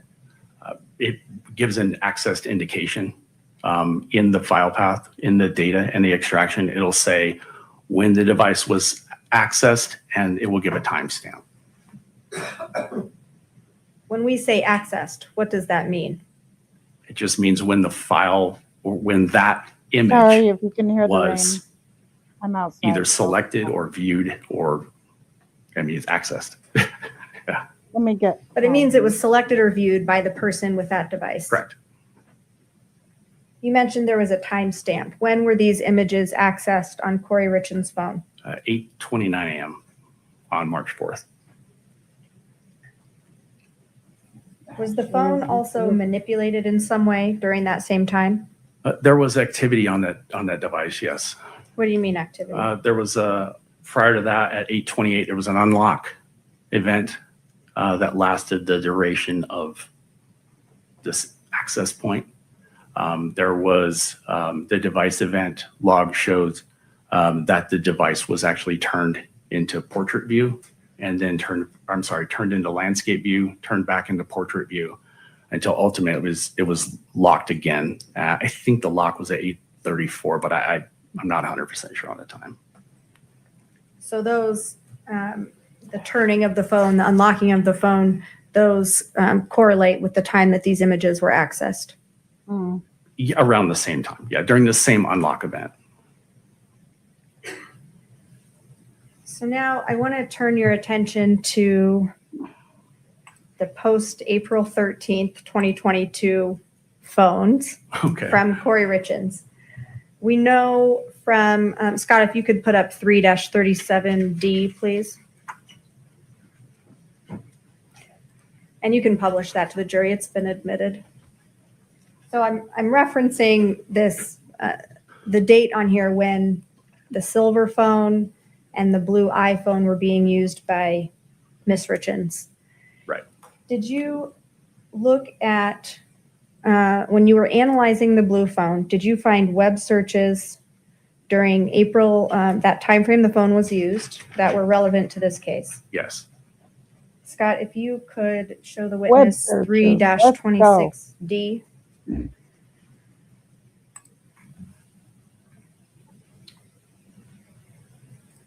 Do you recognize this? I do. Are these web searches that were located on that blue iPhone? Yes. If you could show Scott 3-29D. Do you recognize this? Yes. These also web searches that were located on the blue iPhone? Yes. And then Scott, also 3-30D. Same question. Is this a web search that was located on that blue iPhone? Yeah, this is web history. A web history. Yes, which meaning the difference is one thing is a search, the other is a site visit, a website visit. And do these three exhibits, 3-2060, 3-2090, and 3-30D, accurately depict the raw data that you analyzed for that blue iPhone? Yes. I'll move to admit those three. Mr. Ramos? You don't have an objection to these searches we have an objection as to how they're going to be presented, meaning that redaction. My understanding is that Mr. Kotradinas did not make those redactions. So I'd like to approach and present a proposal on Sure. how to Yeah. submit it.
Is that better?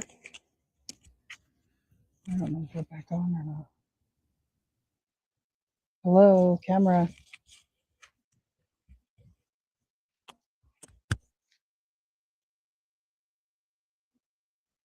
So Let me pause. it was 26. Pause. I have to restart because this lost connection with my damn computer or my whatever you call it. My whatever. Let's see if I can change it right here. Oh, settings. Camera. That. That. See if it works. No, I gotta restart. So give me a moment. Let me restart this stupid thing.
Okay, I'm back. I don't know why it's being an asshole today, but yeah, it just gave up on me. Like, hello, share. Okay. 29 and 30, correct, Ms. Sherbanek? Yes. States 3-26D, 29D, and 30D are admitted.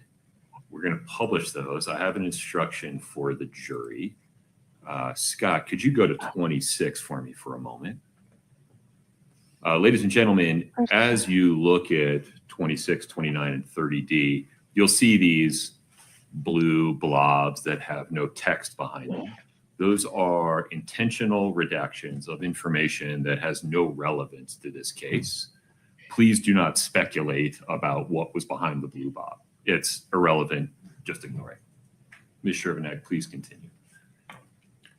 So as we were talking about these three exhibits that we will go through in turn, you mentioned web searches versus site visits. What are we looking at here? These are web searches. What's the difference? So when you type a search into your device and to presumably search for something on the internet, when you type it in and you hit send to search, it logs the search that you had typed into your device. And so someone could search for any multitude of things. We're all aware of that, but maybe not if the results come up. If they actually click on a result, that would be a site. Right. We normally see, analysts will normally see corresponding web histories related to those searches. So if you were looking for a type of vehicle, you would have a search for a type of vehicle, like a 2026 Toyota 4Runner. You're looking to buy one. And then right behind that, you'll see web history, meaning what happened was you typed in that search field, it popped up, and then there's some suggested websites for you to go to based on your search. And if you click through to those will show as a web history, meaning a site that you actually visited. And so what are we looking at here? Right here, we're just looking at the search function. These are just searches that were inputted into the device. And this is in that blue iPhone, right? In the blue iPhone, yes. Scott, if we could do the same expanding for each page of 2-26D so the jury can see the different entries.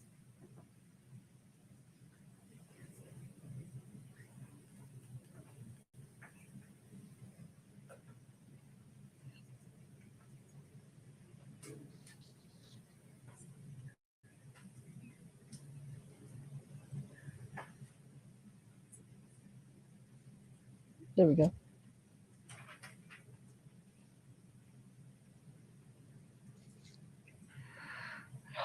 What's going on, girlie? I mean, why would you?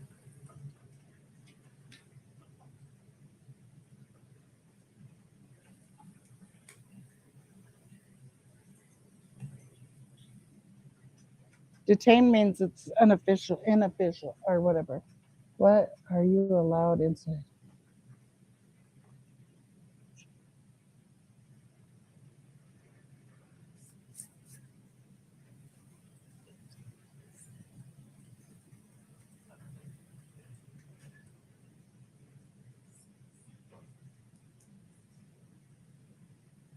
Prison for the rich in what the hell? If someone is poisoned, what does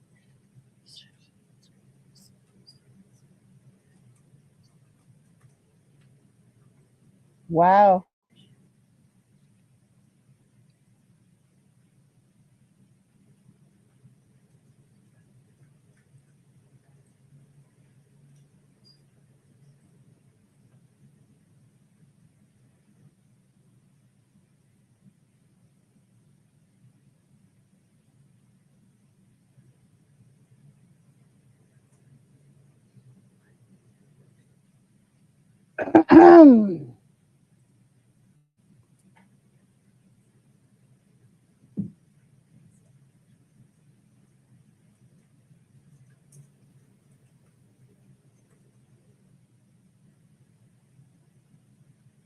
Interesting.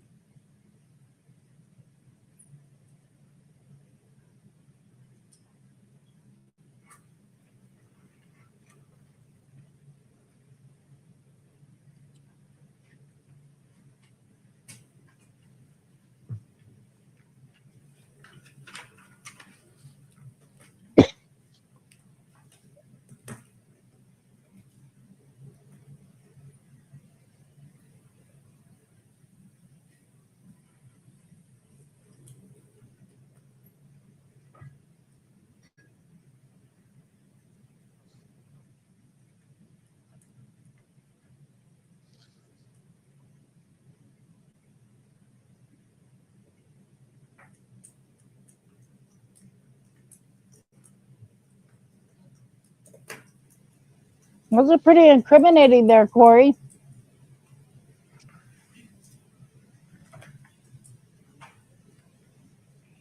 Pretty incriminating.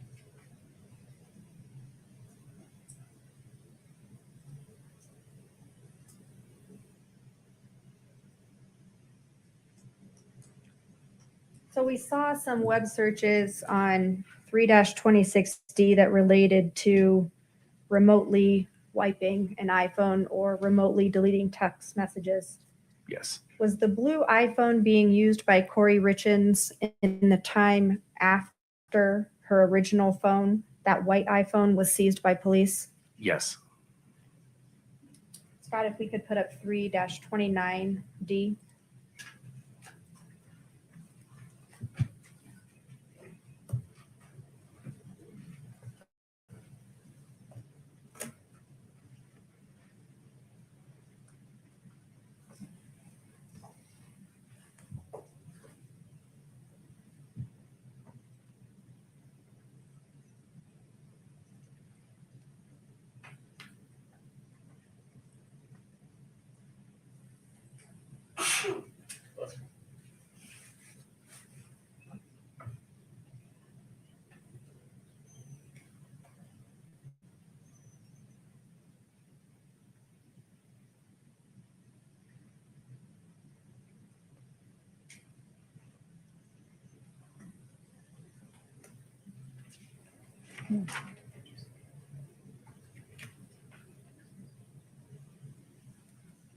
Well, I can't read that. So when we're seeing this activity on the phone, does that indicate a website visit? Yes.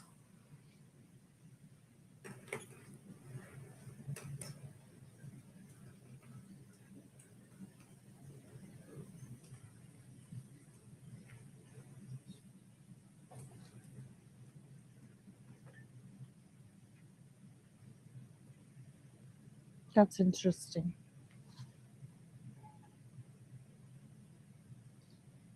Dumb criminals.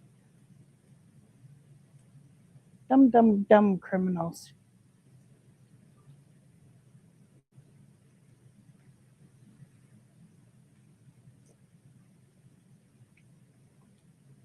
Again, this indicates a website visit. Yes.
These are like the same.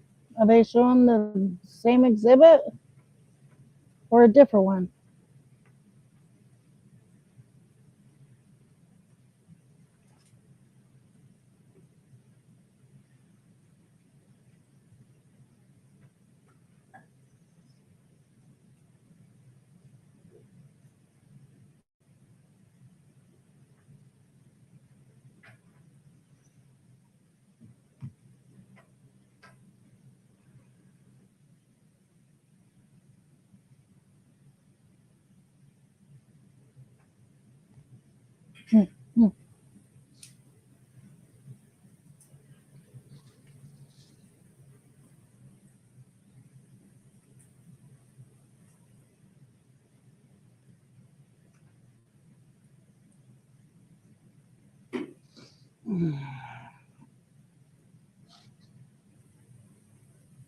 This is all the same shit. Are they sure they're showing the...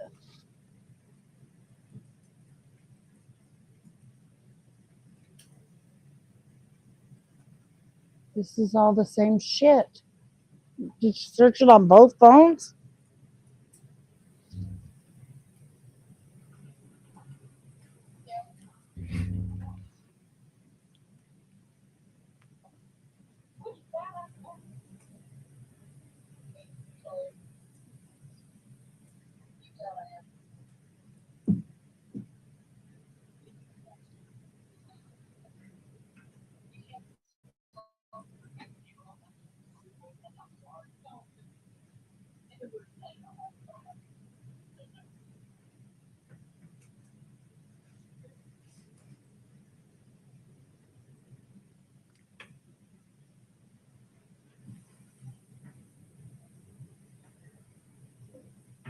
Hmm.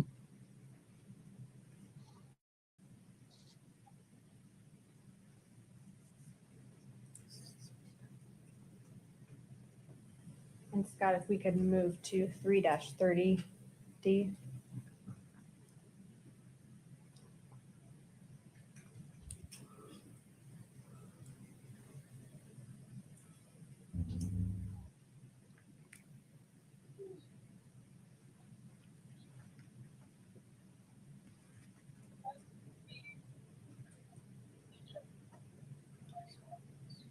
And these are the website visits. Yes, correct.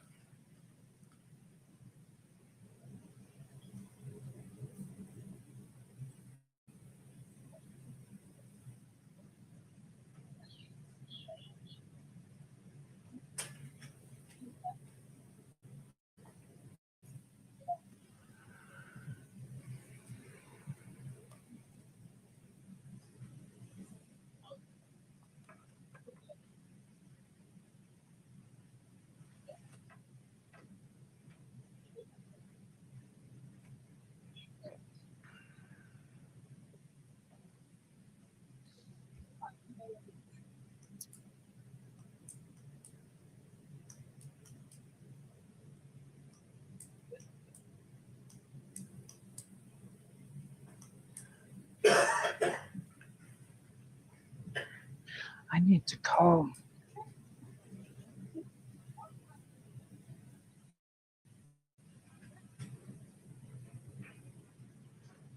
Hey, Bob Hope. What's up, First Lady? How are ya? Just a moment. It's going pretty good. I'm glad yours is blessed. I'm going good.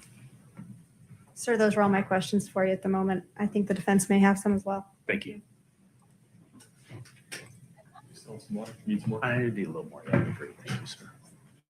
Zach, get a refill of the witness, please. Thank you, sir.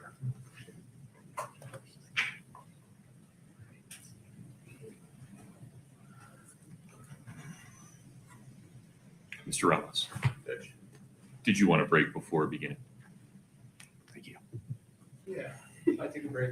I'll gather my thoughts and we'll get out of here on time. Oh my gosh. Don't commit to anything. But let's just take a stretch the leg break. We'll come back at 3:45. Thank you. Please rise for the jury. Okay, hopefully they'll be back by that time.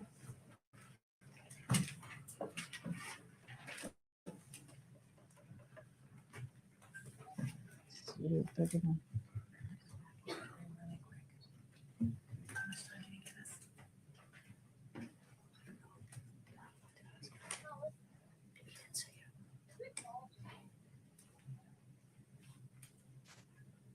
All right, folks, we'll be in recess until 3:45. Mr. Cocksheen, if you want to stretch your legs, use the restroom. Okay, let me make this call. Shoot.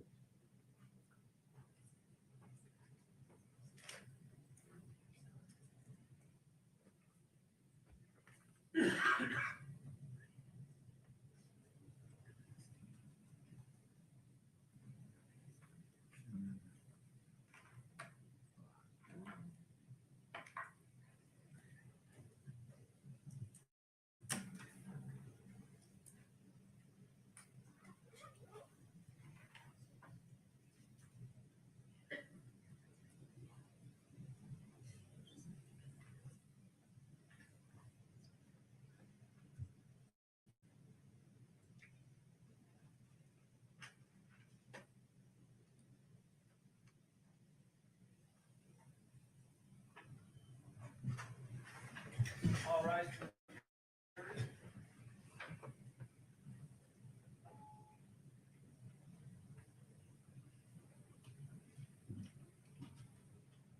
ahead and have a seat, folks. Thank you.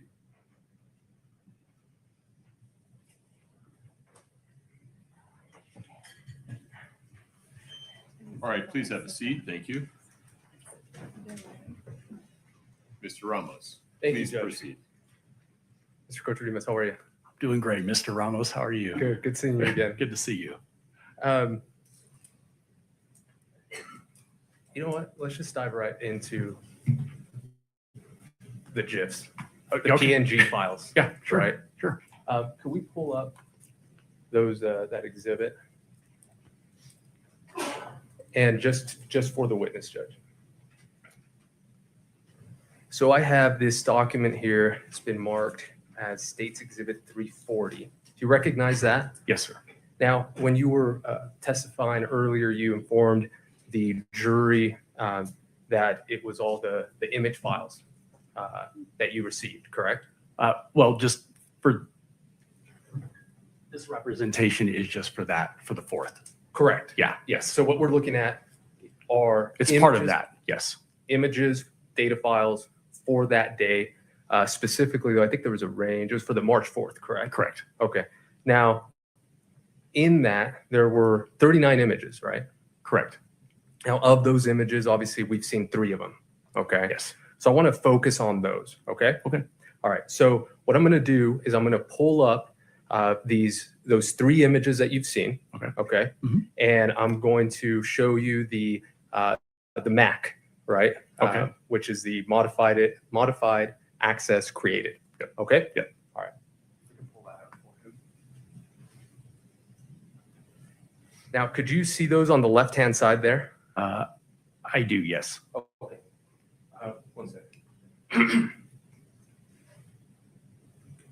That's what he can see, right? Okay. Sorry, I have a smaller screen here, so I just want to make sure we're on the same page. All right. Yeah. Okay. On the left-hand side, can you tell me or tell the jury if all of these images were accessed on the same date and time? Yes. They down were. to the second. Yes. Okay. Now, you mentioned that these are .png files. Okay. Yes. Now, if we look to the right, there is what appears to not be a GIF, I guess, or it is a thumbnail, but it is of a, how would you describe it? What's the picture? What's that picture of? I don't know. Which one are we looking at? The one on the right-hand side, it looks like a house almost in the distance. Oh, yeah. Yeah. There's a photo of a piece of property, it looks like. Yes. Are you familiar with that property? I can't tell what it is from the photo. Fair enough. Now, can you just look at the time and date? Yes. Okay. Does that match the .png files that we saw? It does. Okay. Yes. To the second? It does. Okay. Yes. So just practically speaking, okay, we can take that down. Do you find that odd? Not necessarily. Okay. Let's walk through it. Okay. I'm gonna walk through an example for you. Okay. Okay. All right. And then I want you to explain it to me. Okay. Okay. Now, in fact, let's do this. Come on. So if I pull up my phone right now, I just unlocked it. Mhm. Now I'm going to send a text message, okay, Okay. to my son. All right. Okay.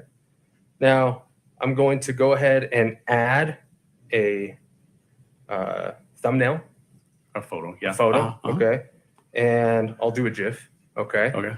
And so I'm looking for one. I found one, so I just clicked on that. Okay. Okay. Now I just clicked on another one.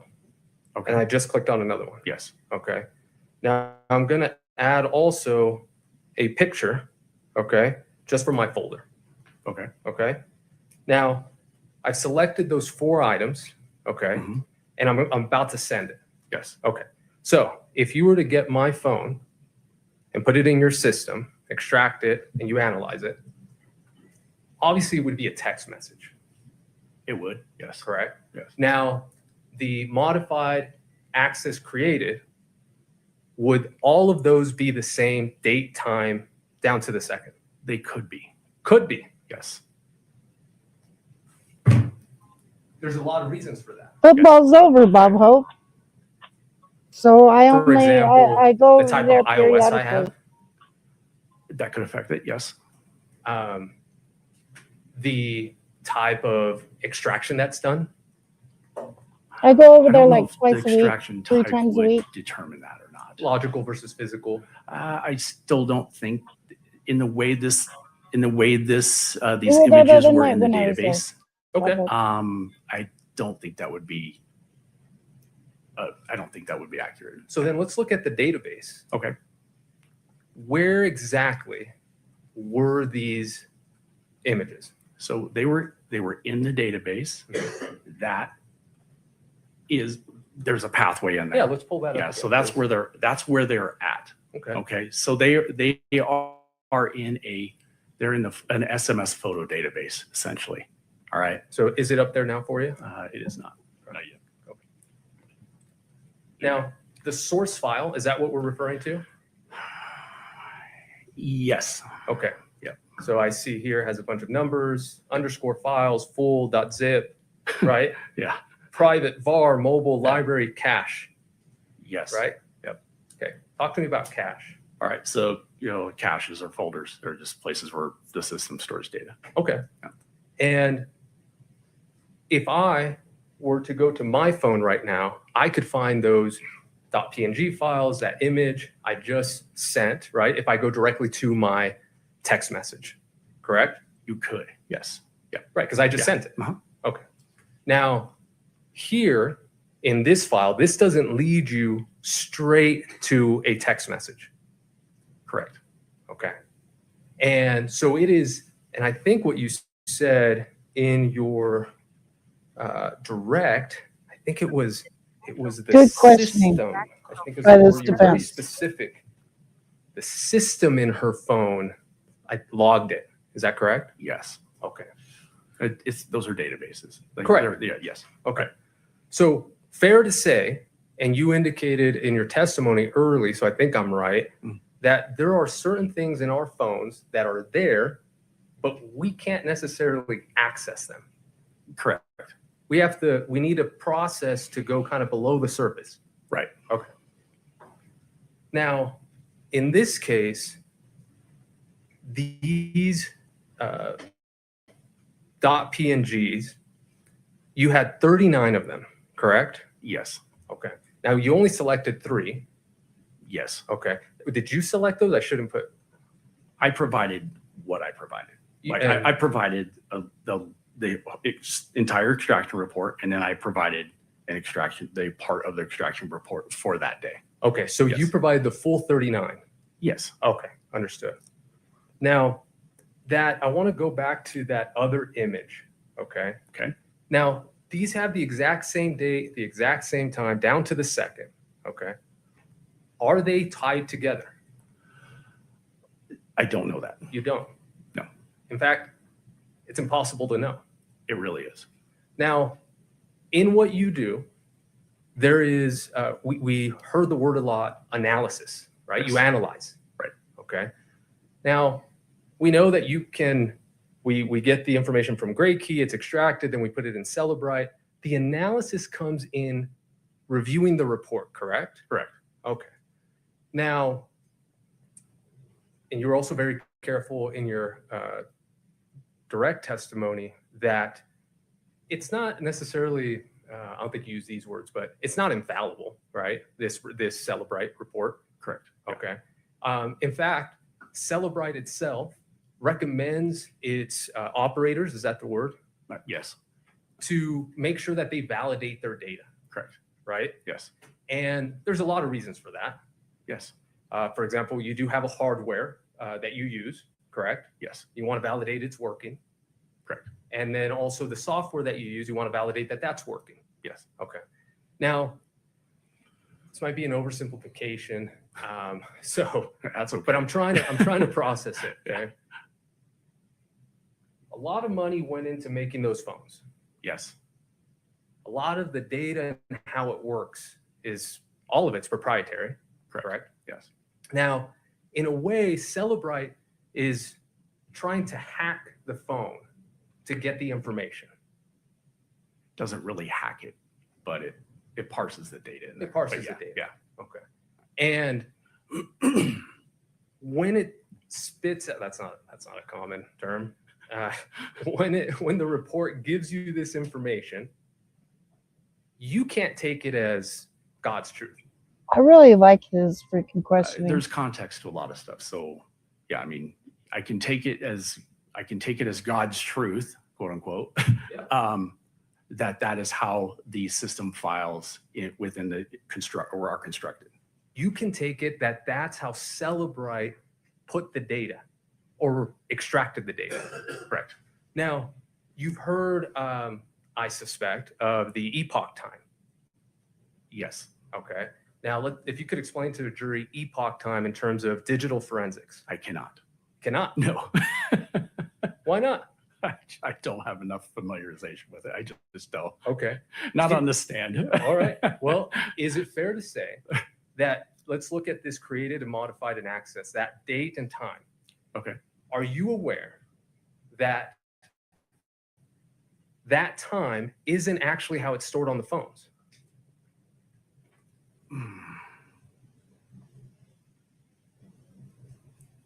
I'm not sure I understand the question. Sure. So the epoch time, if you're not familiar with it, it's the number of seconds that has elapsed since January 1st, 1970.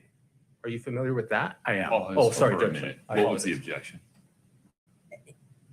He said he couldn't testify about what epoch time is. So So foundation. I think you're laying foundation. I am, right? Judge. Let's see where this goes. Overruled. So- If you would, I interrupted you, gentlemen. If you would ask that question. Absolutely, Judge. So the epoch time, and I'm just gonna, I'll explain it how I know it, and if it refreshes your recollection, great. If not, we'll move on. Okay. Okay. So epoch time is the number of seconds that has elapsed since January 1st, 1970. Okay. Yes. Don't know why they did it this way, but that is how the phones have registered the information. Were you aware of that? Yes, and I don't know the technical aspects of it, but it's a programming reason. Correct. And because we're not going to do the math together. No, we're not. We rely, or in this case, you were relying on Celebrite to do that. Correct. Correct. Now, you also, a way to validate your data, because things even as little as time, you also have the ability to cross-reference the data that you have in your phone, in the Celebrite report, excuse me, okay, the extraction, with other information, correct? Correct. So for example, the call logs, the text messages that you sent out, right, that's presented in the extraction, yes, you could then compare it to the call detail records. Correct. Right? And you could say, oh yeah, you know what, this matches up. Yes. Okay. And you do that in a way to make sure that the information you're getting is correct. Yes. Okay. Now, when we look at this 4 images, the 3, I'm going to call them the what's been admitted as the 3 PNGs, okay, which we all saw, or just call them GIFs, even though I know they're not right now. Right. But just so everybody's aware. Okay. And then we have this photo that appears to be of a home. Okay. Right. Now, you have records and you have call logs for March 4th, correct? Yes. Okay. And you can see who all communicated that day. Correct. Correct. And you could also get that through call detail records, correct? Not always. But the call detail records you indicated mark the time that a call was sent out and a text was sent out. If it hits the carrier. So if it's a Wi-Fi call or if it's like iMessage, like iPhone to iPhone, iMessaging, okay, it can route around it and it won't hit the call detail record. Perfect. So you had on March 4th at least some information in what you received from the extraction report that some calls were made, some text messages were sent from Ms. Richins' phone. Yes. Okay. Now, with that information, you can, if you wanted to, you can attempt to see whether this image was sent or received by somebody, correct? Yes, Okay. You did not do that. I did do that. Okay. And who did it come back to? I don't know. It was not available in the system file. Okay. Would you like, can I explain why? Sure. Yeah, that'd be great. Okay. Why I think, based on, Yeah. there is, from the time this event occurred on March 4th till the time the phone was seized on April 13th, I believe, 2022, there's an extended period of time that has passed in data terms. Okay. So the reason why going back to the source on this is challenging is if the text source of this, incoming or outgoing, is missing, you can sometimes go into the data file, like from the timeline and from the extraction, you can go into the database information. You can go in there and you can look at that to see if that information is contained in the database still. The problem is that data is overwritten. Once it's deleted, the database then overwrites it. So then what happens is the source in there goes away. There's small amounts of data that are in there. Like traces. Well, like PNGs. Yeah. Okay. That are still there. But like I kind of explained with the data space, think of it as a. Oh, 1 second. Is that like the garbage collection? Yeah, where we're talking about that, right? So so deletion. So think of that as, think of that deletion file as like the trash can in your house, like in your kitchen. Okay. So you delete things, you throw things into that. Well, eventually it gets full and you got to take it out to the curb and the garbage man comes and gets it and it's gone. Right. Okay. So the more you use it, the more you have to take it out. So okay. Let me stop you there. Yes. Because what I'm asking about is, I understand that you tried. I'm getting there. I promise. Oh no, real quick. Okay. Okay, go ahead. Okay. Yeah. Go ahead. All right. So those databases store that information for a while. Okay. Then what happens is that text information, that the text threads, they're stored in a different place than these. What happens is every, I don't know, 30-ish days, don't hold me to that, but it's roughly, this iOS system performs a vacuum. And what it does is it takes deleted information that's in there that it no longer thinks it needs for the system files, and it vacuums it out, and it basically takes it out to the curb, and then it goes away. So to answer your question, I did attempt to look for the source for this, but there is none of that data remains in the device or in the databases at all. All I have is these, what I referred to previously as orphaned images. Or ghost. Ghosts. Yeah. Yes. No, and I understand that. Okay. My question is, there are other things you can do outside of that. Obviously, that's your first one, right? You Right. try to go straight to the source. For whatever reason, it's not there. Okay. But there are other things you can do to see if you can locate whether they're tied together or where they could have gone. Correct? Correct. So you indicated that at a minimum, this is on the mobile messaging system, right? Yes. It says mobile SMS, correct? Yes. So you know that at one point it was sent or received to somebody from Miss Richins' phone. Yes. Okay, so you have contacts in her phone, correct? I do. And if you had call detail records, for example, or just in her log, or any number of things, right? Right. You can go to those and see if the individual on the other end maybe did still have that message, correct? Potentially. Yeah, potentially. Now, you didn't do that in this case. Are we talking physically contacting these individuals? And absolutely. Okay. Yeah. So I agree with that statement. Okay. That you didn't do it. That I didn't do it. Okay. But I would also add to that my role in this case is as an analyst, and I provide the information, and then any following it, any update or following a follow-up investigation is 100%. Yeah. I mean, I imagine that when you were asked to pull those images on that day, I imagine you explained all of this to the prosecution. I did. Yeah. Right. Yeah. And you explained to them that, hey, you know what? These did pop up. Yep. 39 of these. And to your point and your question, I did go through call detail records. I did go through those types of things to see if there was a corresponding communication that would be contained in the call detail records that matches this. Absolutely. And you did this because that is your job. Correct. Right? You're trying to say, hey, I have this orphan ghost.png. I'm going to try to find a tone. Yes. Right? Yes. And hey, prosecution, I know you're going to use this just so you know, I can't tell you who received it. Correct? Correct. I can't tell you who sent it. Correct. I can't tell you if it was viewed by Ms. Richins. Correct. Correct? Correct. But I can tell you that at that time and date, the system in her phone, as you said, registered it. Correct.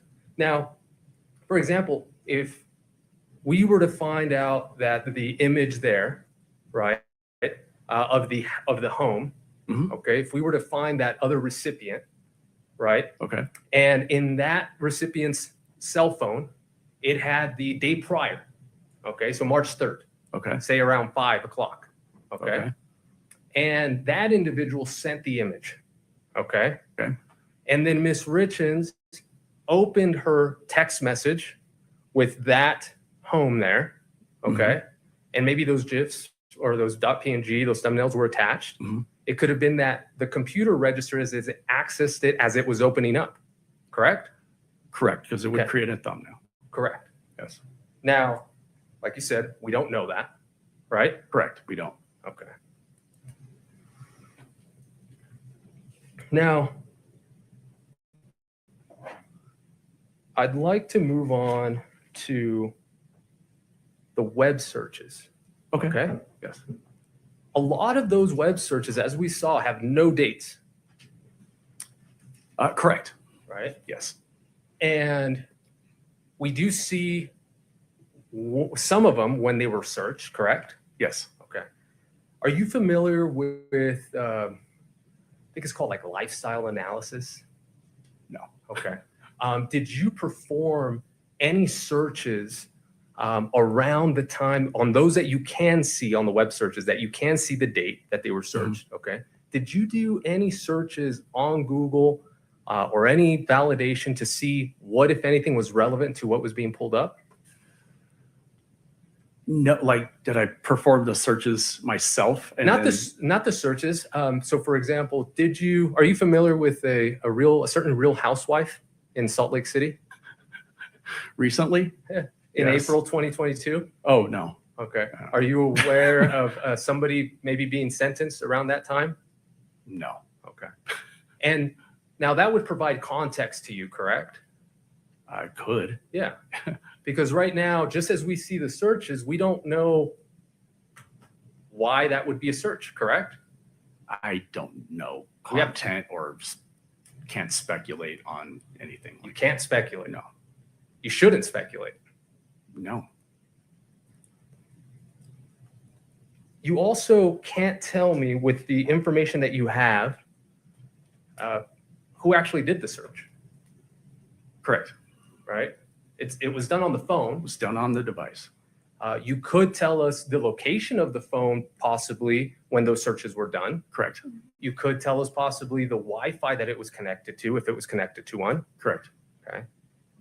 But you can't tell us who searched it. Correct. Now, you can't tell us if we were at, if this happened on the 4th, let's go back to the GIF images, okay? On that day, at that time, are you aware, were you told that there were other people in that home? I'm aware of that. You are aware of that? Yes. Okay, and so did you reach out to those, or I guess that's not your job. You could not tell us who opened that phone at that time, correct? Correct. Okay. Now, I do want to talk to you about something you just brought up. It was you said, the Wi-Fi. You said not necessarily because it could be an iMessage, right?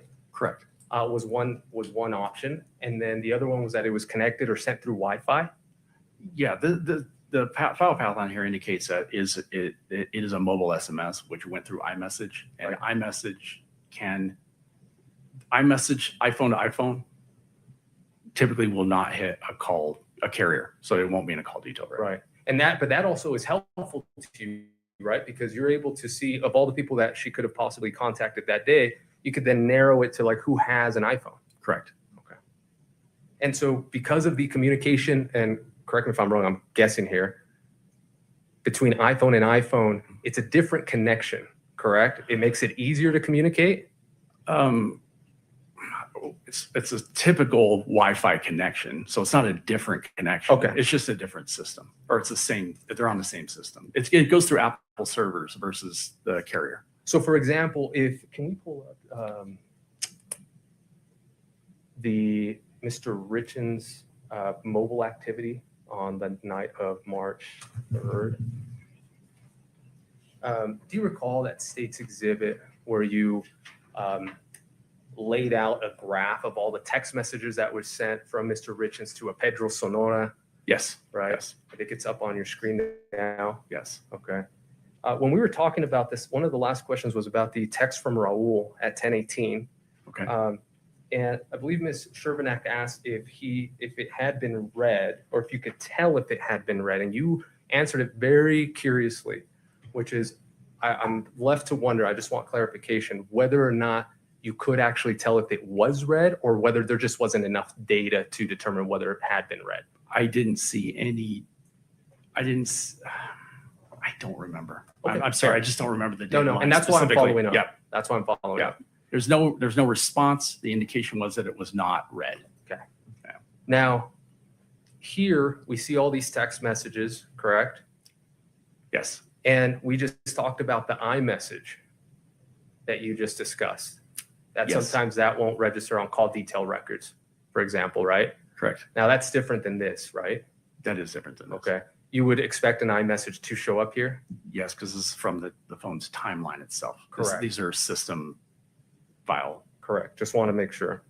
Could we take that one down, please? Thank you. Okay. So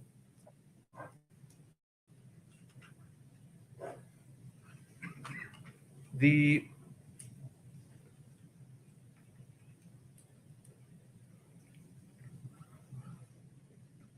These are good movement questions. of the iPhone. Let's start with Eric's. Okay. You had indicated that you had done how did you phrase it? You had actually compared it. It said you had done some sort of analysis with his Previous overall days. use in terms of his activity on his watch, right? Yes. And that those 87 minutes, that gap was off, I guess. I don't think I said it was off. What were your I words? said it was atypical. Atypical. Yes. Okay. Now, can you please walk us through what exactly you did to get to that conclusion? So those are spot checks. Those are looking at random locations within his activity. I did not take the totality of his activity and compare it day to day to one another. Those were spot checks and looking at the device patterns in his phone to see if there was large types of movement. Now, there are sometimes large spaces of inactivity, but not in this context. So what spot checks did you do? Just periodically throughout the timeline, through that activity timeline, just to look at and see if his activity indicates that his device stays in motion, and to what extent day to day. Over how many days? Oh God, I probably looked at maybe 20 days or so, just random days. And how did you log that? I didn't report it. I just made a mental note of it. Just a mental note? Yes, yes, sir. Okay. So what was the largest deviation? I don't know that, sir. What was the smallest deviation? I don't know. How did you come up to the fact that it was atypical? Well, it's like I said, in context, right? So there's communications about with presumably Mr. Richins on the device, and Wait, there Mr. is Richins. I'm sorry, Mr. Richins on the device with Ms. Richins, right? And so there was So right now, just so you're clear, we're talking about the physical activity. Oh yeah, okay, yeah. Yeah. I'm sorry, yeah, physical activity. Yeah. But in conjunction with that, there are text messages, there are other things going on around this time, indicating in the other exhibits. I don't know if we published them, but there's some discussion about what Mr. Richins was doing that day around Sure. So like this 11 one, a.m. so this one specifically, on February 14th, 2022. Yes. It was, you indicated that the gap was atypical. Yes. And maybe I didn't put that in good context. Sure, put it in But context in now. context with what was going on at the time, it is not typical, based on what I looked at, for Mr. Richins to like lay down and take a nap, for instance, in the middle of the day. So you could tell that he took a nap from this? I cannot, but he indicated he was going to in the text. That's what I'm talking about in context. Okay, so there's a bit of confirmation bias there. You would agree? I would agree with that. And there's probably a little speculation there on that. The thing with device activity is you only know if the device is moving or not. Right. There is a bit of speculation, like you said, and we shouldn't do that. Probably not. Let's talk about, you can take that down. Let's talk about the activity sensor data, okay? Not in context of what was registered. Okay. But in the context of you as an analyst, okay? Okay. Now, we talked about how what you do is digital forensics. Yes. And that's considered a forensic science. Okay. Do you disagree with that? Yes, it is. It is? Yes. Okay. And part of that field, right, is what we, I guess, grew up knowing as the scientific method, right? Yes. And so, for example, here we identify a phone, an electronic device, okay? And then we go from identifying that to preserving it. Yes. Right? Yes. And we either put in a Faraday bag or we plug it in and we make sure that the hash values and the hex code and everything matches. Correct. And we do that so that when you get the information, you know that it's the cleanest version possible. Correct? Correct. Okay. And then once we preserve it, we then collect the information, which would be the extraction. Yes. Right? And then we examine it. Okay. Yes. And then we get into the analysis. Yes. Okay. So we examined it, and I'm going to go off of the activity sensors. Okay. Activity monitors. Yeah. So we identified it, we collected it, we examined it. Now let's talk about the analysis of it. Okay. Okay.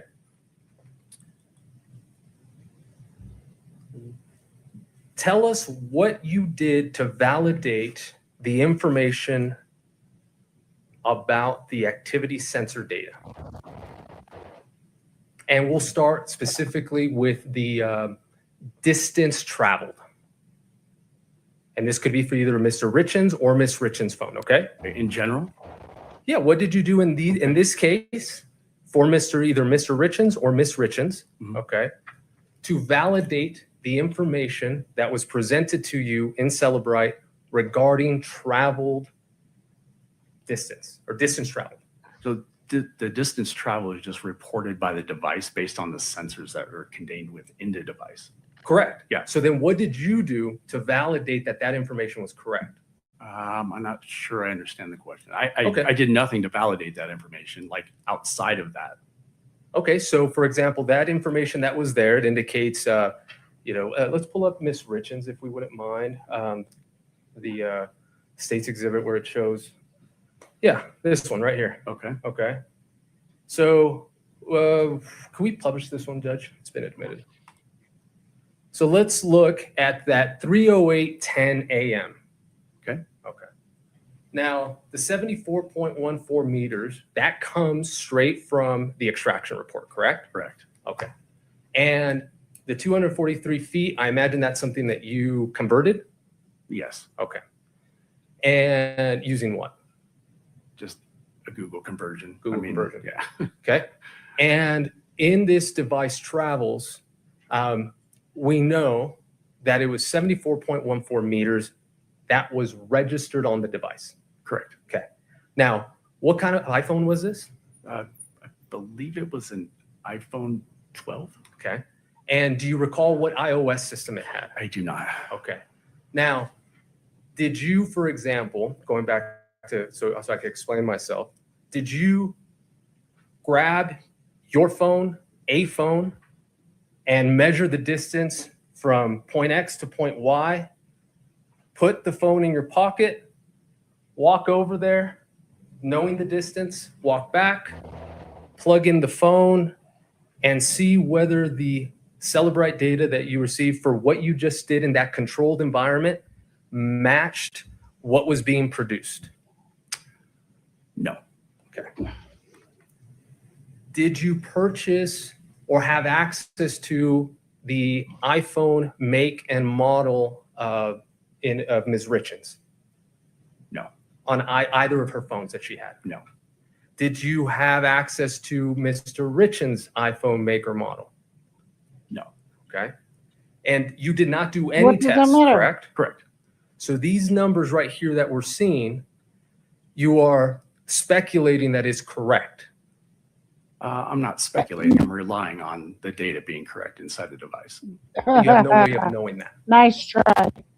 Well, I mean, The data. the examples you're giving are not 100%. Wouldn't 100% verify this anyway, I don't think. I think you would have to use the exact device under the exact conditions. Yeah. In any way. For one. Yeah, so let's go with that. So and two, and hold on which real I quick. didn't do. And Right, which I didn't do. Real quick, go on. So let's be clear. We understand you didn't do it. You did have access or could gain access to the environment, correct? I could. Okay, Yes. so then let's go from there.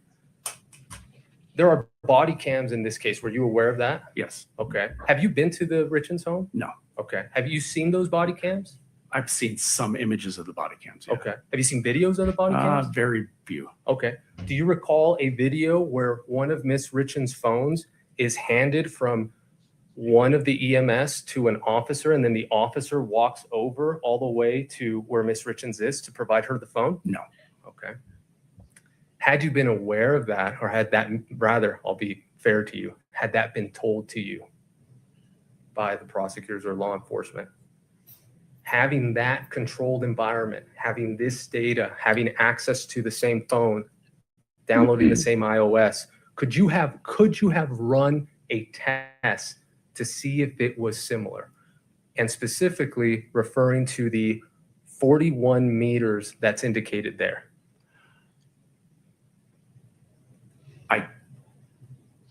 I could. Okay. But I mean, your statement just actually opened up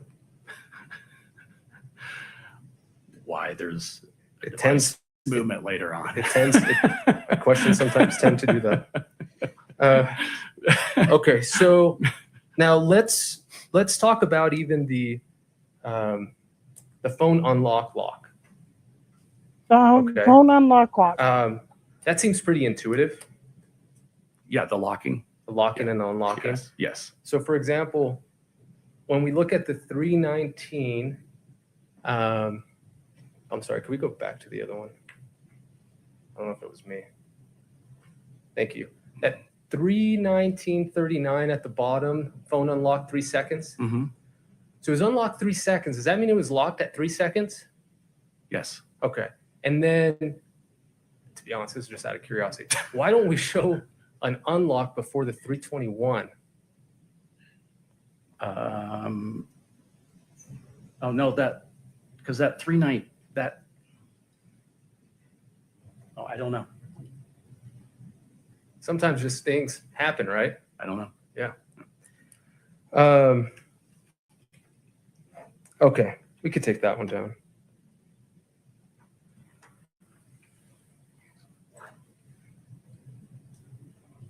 Now,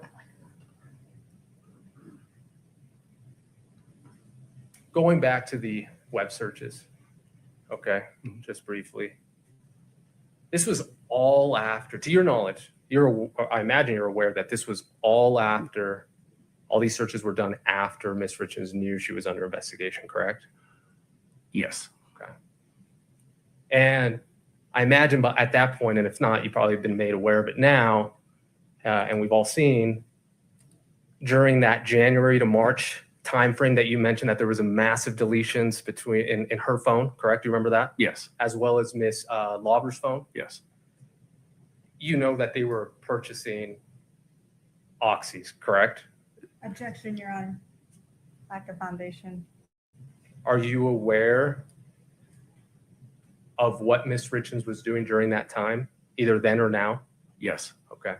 Now, you're a former law enforcement officer. Yes. Okay. Do you ever deal in narcotics? No. Okay. You're aware of them? I am. Okay. You're aware of purchases? I am. You're aware of the criminal mind, perhaps?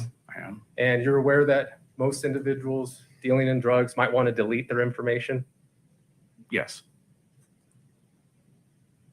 And like you said, context matters, right? Context does matter. Where are you going with this? You don't know. Yeah, you don't know.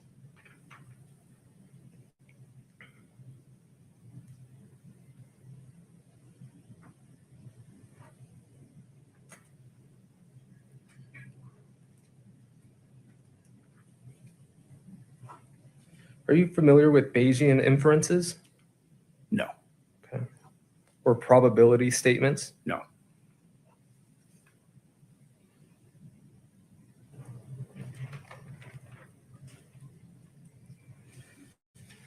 I'm getting there, I promise. Just want to make sure.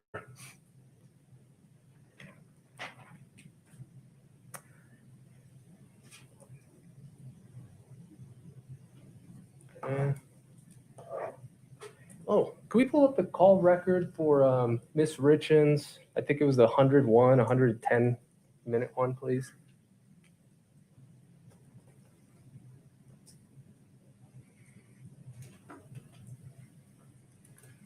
Do you remember this?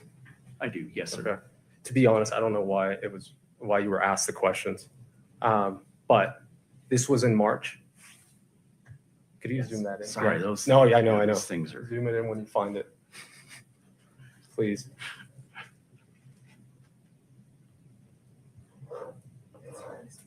Oh, don't worry about it. It's fine. We remember. You remember what we're discussing, right? I think I do. Yes.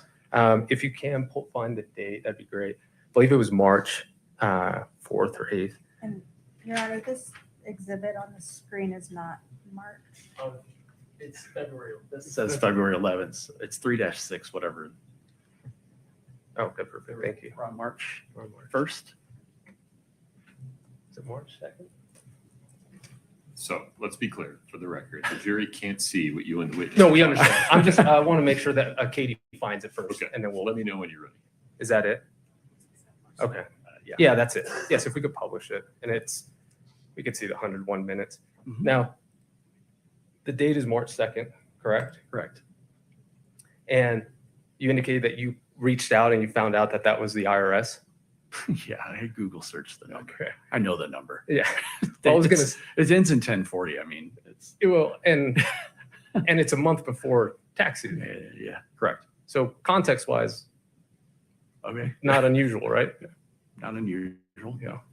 We could take that down. Still, like it's still incriminating with everything she's I done. do want to make sure Whatever. did you come on in May 2020? When were you brought on? Retained. I was retained in May of 2023. May of 2023. Yes, sir. Now, you indicated that Verizon holds locations only for 12 months. Correct. Now, Ms. Richins' phone was seized on April 12th, correct? I'm sorry, April 2022. Yeah, April 13th, I think. Yeah, of 2022. Of 2022. Correct. Now, so by the time you had come on, that information was no longer available. The records were still available, but records with location data were not. Correct. Tower data. Correct. Yes. Okay. And to your knowledge, that's never been obtained, correct? Correct. Okay. We went through a lot of those PowerPoints indicating where Ms. Lauber was and the communication she had, I think, with Kouri on the right-hand side, and then kind of following. Yes. I think you made it clear. Those aren't their actual GPS locations, correct? Correct. Okay, those are cell towers. Those are the tower locations, yes. Right. So every time that the jury sees that little image going with Mr. Crozier, Right. those are all cell towers. Right. You're seeing the tower that that device is communicating with Correct. at that time. And so there was a time during your direct that you indicated that I think it was Miss Lauber was near the Richins home. Yes. Do you remember that? Yes. To be clear, it's not that she was there. Her device was. Her device was connected to a cell tower. Yes. Okay. Now, with all this information that you have, the call details records, the cell tower information, the Carmen's phone, right? All of that, were you ever able to see, or were you asked whether she went to 75 East, 100 North in Midway? I believe I was asked to look at that. Okay. And did you find anything? It's the data is not that specific. Okay. It's not GPS location, it's tower location. Right. Right. It's not geofencing, basically. Okay, we talked about those.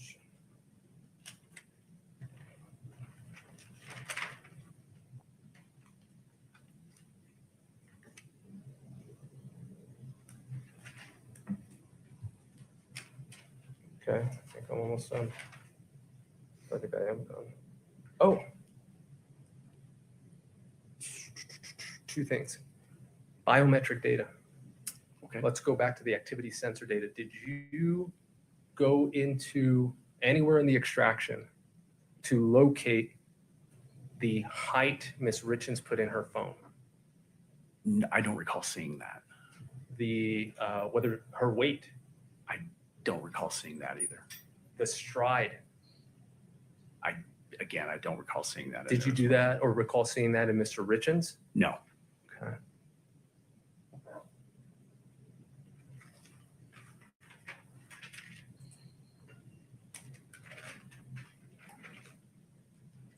These SMS previews that we had been discussing, Yes.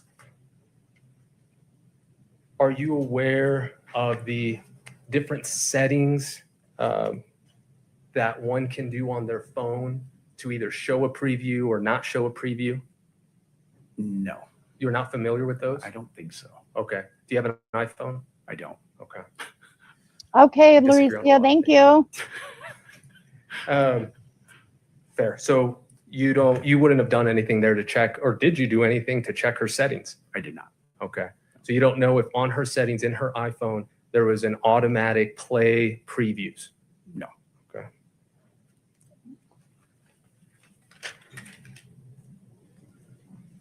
What's a play preview? 1 second. May I have the white noise, Judge?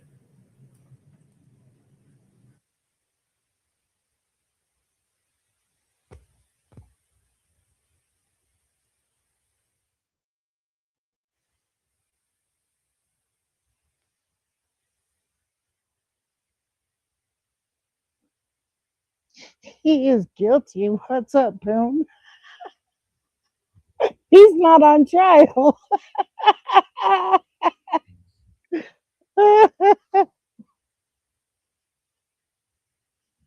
Thanks for the laugh, bro.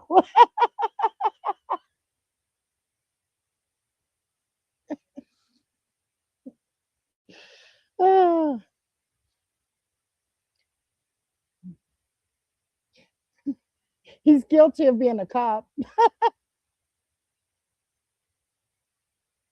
He's guilty of doing phone data. He's guilty in the searching of, our phones. Yeah.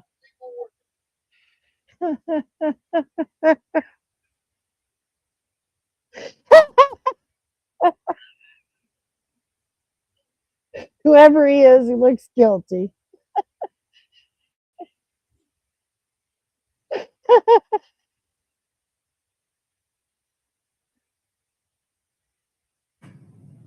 Okay. For clarification purposes. Okay. Because as I was talking about the web searches, I did not specify, and I want to make sure we get it clear. Those came from the blue phone. Correct. So those were after the April 13th, April 12th, when the white phone was seized, correct? Correct. After Ms. Richins obviously had been under He's investigation. ready to snitch on the phone data. Correct. After her, I'm not sure if you're aware, after her home was searched. I don't know anything about that. Okay, but it was on the blue phone. Yes. None of these web searches were on the other phones, correct? Correct. That's all I have. Thanks so much. Appreciate you. Yeah, thanks. Ms. Sherbanek, within the scope of cross? What does it matter? Like, just like, get me off of here.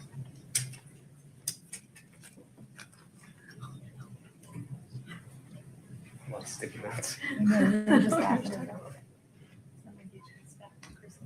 few things I want to follow up with you on. We talked a little bit about CDR data and Wi-Fi, maybe why things wouldn't show up on Wi-Fi. Sure. What type of messaging can happen over Wi-Fi? Most app messaging happens over Wi-Fi. So third-party apps like WhatsApp, Kik, Signal, those types of apps. But also, again, iMessage. And so when talking about those 3 image files located on Ms. Richins' phone from March 4th, 2022 at 8:29 a.m., we don't know all of the information about those because it was deleted. Correct. If it hadn't been deleted, we'd know more. We might. Talking about the web searches on the blue phone, when you looked through and analyzed that blue phone, nothing indicated to you that that blue phone was being used by someone else. Correct. Oh, I want to talk about Exhibit 3-14D. And this is the device. Scott, if we could put that one up. One moment, please. The witness has it. Do you want to publish it? Please. Okay. Go ahead. Now you made this exhibit in conjunction with the context of what was happening during this time frame. Is that correct? Correct. Meaning that you looked at messages between Kouri Richins and Eric Richins during this time frame. Yes. And in those messages, Kouri Richins was telling Eric Richins to go take a nap. Yes. And based on what you've created with this exhibit, does this movement in context indicate to you that during this time frame, Mr. Richins could have been laying down or Yes. not moving? Yes. could have been, but that's speculation. You I don't know. want to talk about this activity sensor data. I would That have data objected. is Speculation. proprietary to Apple. Yes. And tell me if I'm wrong, but Apple probably puts a lot of money into making that data. I'm sure they do. They want it to be correct for Yes. their users, Yes. and they would want it to be accurate for their users. Yes. And for the Because their police, users let's be want honest. that activity data to reflect what they're actually doing. Yes.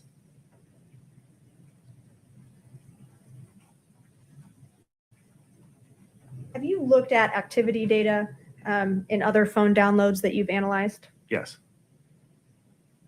And looking at phone activity data for other hundreds, maybe thousands of phones that you've analyzed, have you been able to tell if that data can be checked in other cases? Meaning that if somebody said, hey, I went for a 1 mile walk today, giving you a hypothetical, and then you could look at their phone and say that they went for a 1 mile walk. Have you been able to look at that type of data in other phones and verify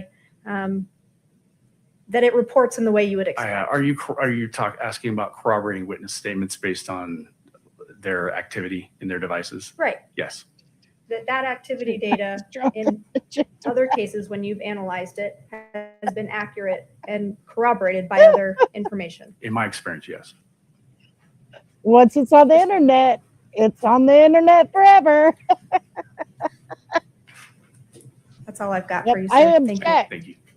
for invading Mr. my Ramos, within the personal scope of redirect. business. My privacy, sir. You're invading my privacy. Indicated that. Oh, you indicated that the Ms. Sherbanek was talking about the information that was deleted. Yes. Regarding those thumbnails, GIFs, correct? Yes. Certainly, it would have been better for all of us. It would have. Does that file path and the information tell you who deleted it? No. And as Well, you explained with duh. the garbage collection, it could have been that way, correct? It would have to be, it would have, if it wasn't deleted from the device, it would not have ended up there. There would be a remnant of it. Right. Yeah, it would be a data line. Okay. Now, you were also asked deleted about that you did not investigate or you don't have any reason to believe that anybody else had the blue iPhone. Do you recall that question? Yes. She wants You to said go that to no. jail with the rich. Yes. Let her go to jail How with do the you rich. come to that conclusion?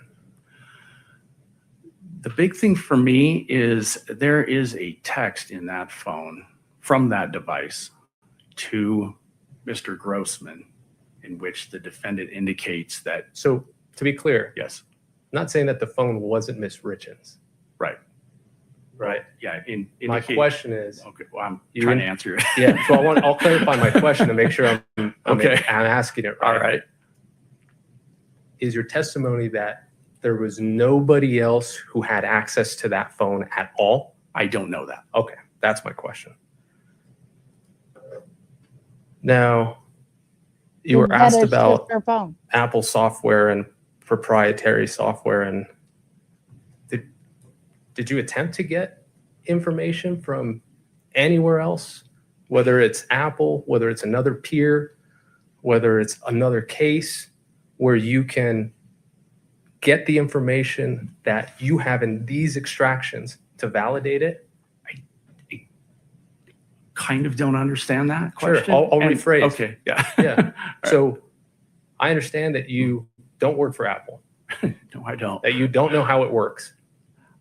That you do, sorry, Well, that you I don't mean- know how the activity sensor data is logged, correct? I don't know what their programming looks like. Correct. Yeah. Okay. Do you make any efforts in this case with this information to try to validate that the information you had was up to Apple standards? No.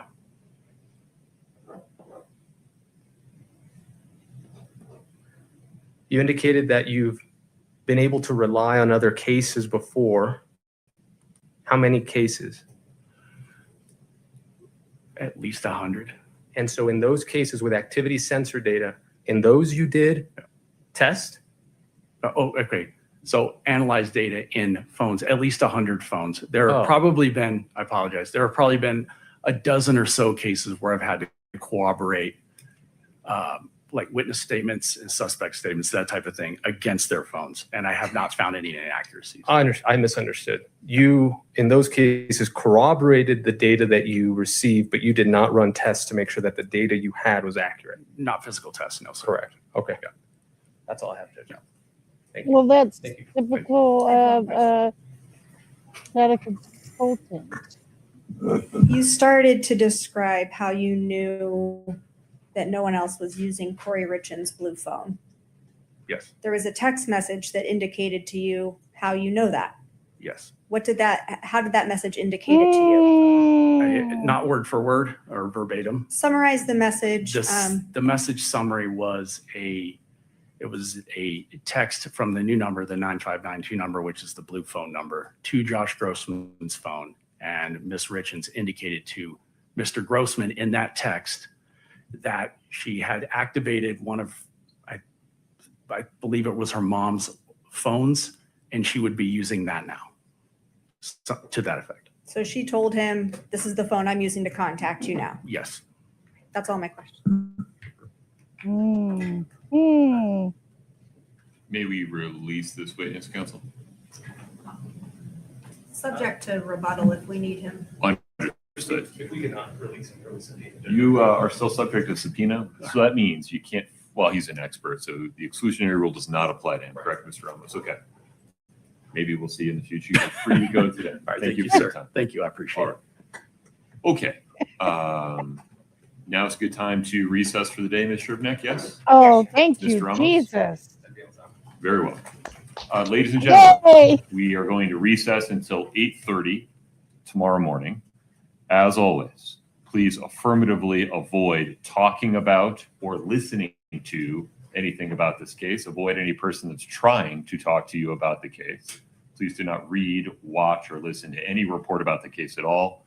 No online or other research about the case. Please travel safely. Enjoy your evening. Please rise for the jury. After that phone data evidence, she's not looking too happy. Yeah, she's not looking too happy. She looks yeah. She doesn't look a little too happy at all, but hey, whatever. Okay, hurry up and go out so we Counsel, can have a seat, end the please. day. Ms. Sherbanek, Mr. Bloodworth, anything else on the record today? No, Your Honor.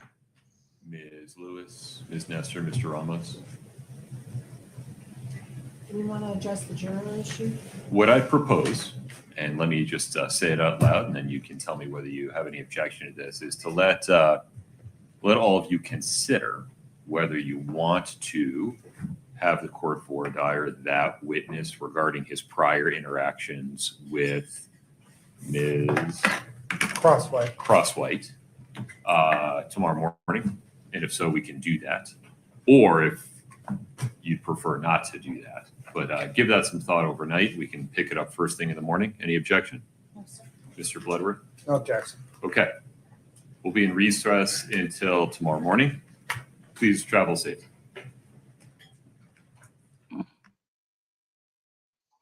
All righty.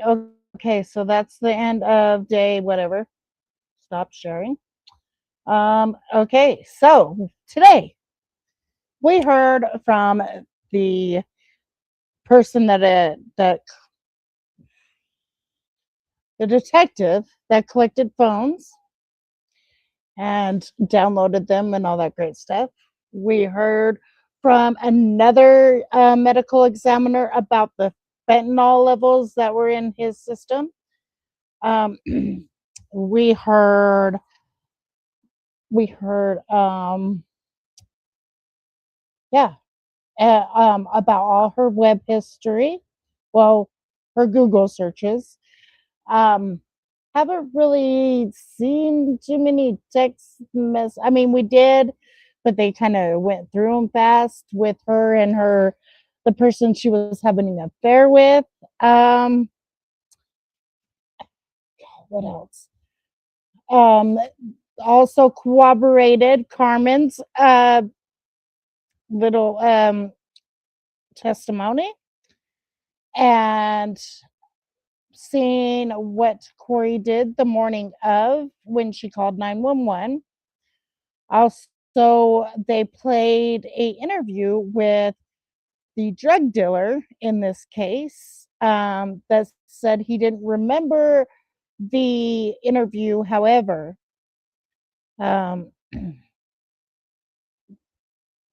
what he said on the stand and what he said on the interview cooperated Carmen, not Mr. Crozier or whatever the hell his name is. They also called what of Kouri's, I guess, I don't know if she would be friend, but it was Eric's business partner's wife. They called her, authenticated some writing or some papers. And then they also, what else? Shoot. This had better not be gray hair. Anyways, I'm getting distracted.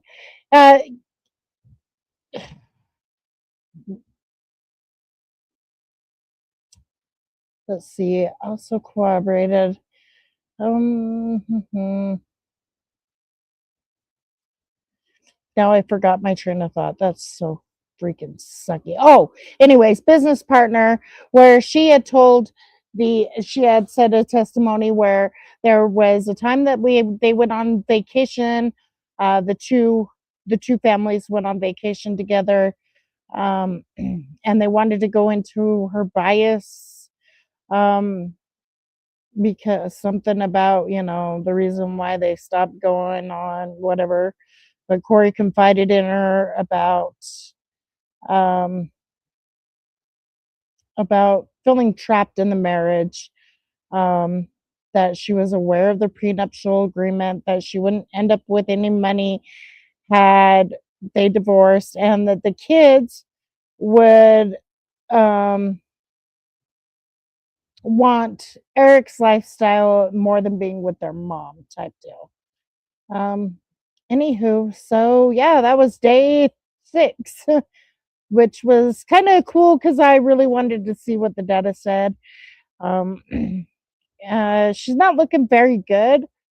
They did show pictures of her afterwards, and she is not happy with the storm data. She's unhappy that things came in that they objected to. She rolled her eyes at it, all sorts of stuff. So, girl, get a grip. You'll look guilty as hell today, not just with the phone data, but your looks.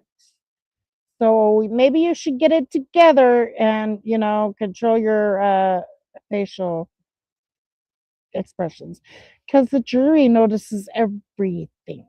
They pay attention to things they're not supposed to, like even the condescending attitude your lawyer exhibited today right in front of them. But yeah, so anyways, all right, everybody, please like, share, comment, watch one of my playlists. I am trying to be monetized. Like, it's taking your girl forever. But if you could please do that for me, I'd greatly appreciate it. And I'll be here tomorrow for day freaking 7. Plus, also don't forget Tuesdays, I do have a podcast called State of the World. It's kind of been MIA for a minute, but we're gonna get back on track with it. Tomorrow night, 6:30 Central Time, 8:30 Eastern Time. It's where me and my co-host Jordan Live Bangers discuss what's going around in the world. A lot of crazy stuff's going on. Anyways, let the ones you love and care about know that you love and care about them, because tomorrow's not promised. And everybody stay blessed. Bye.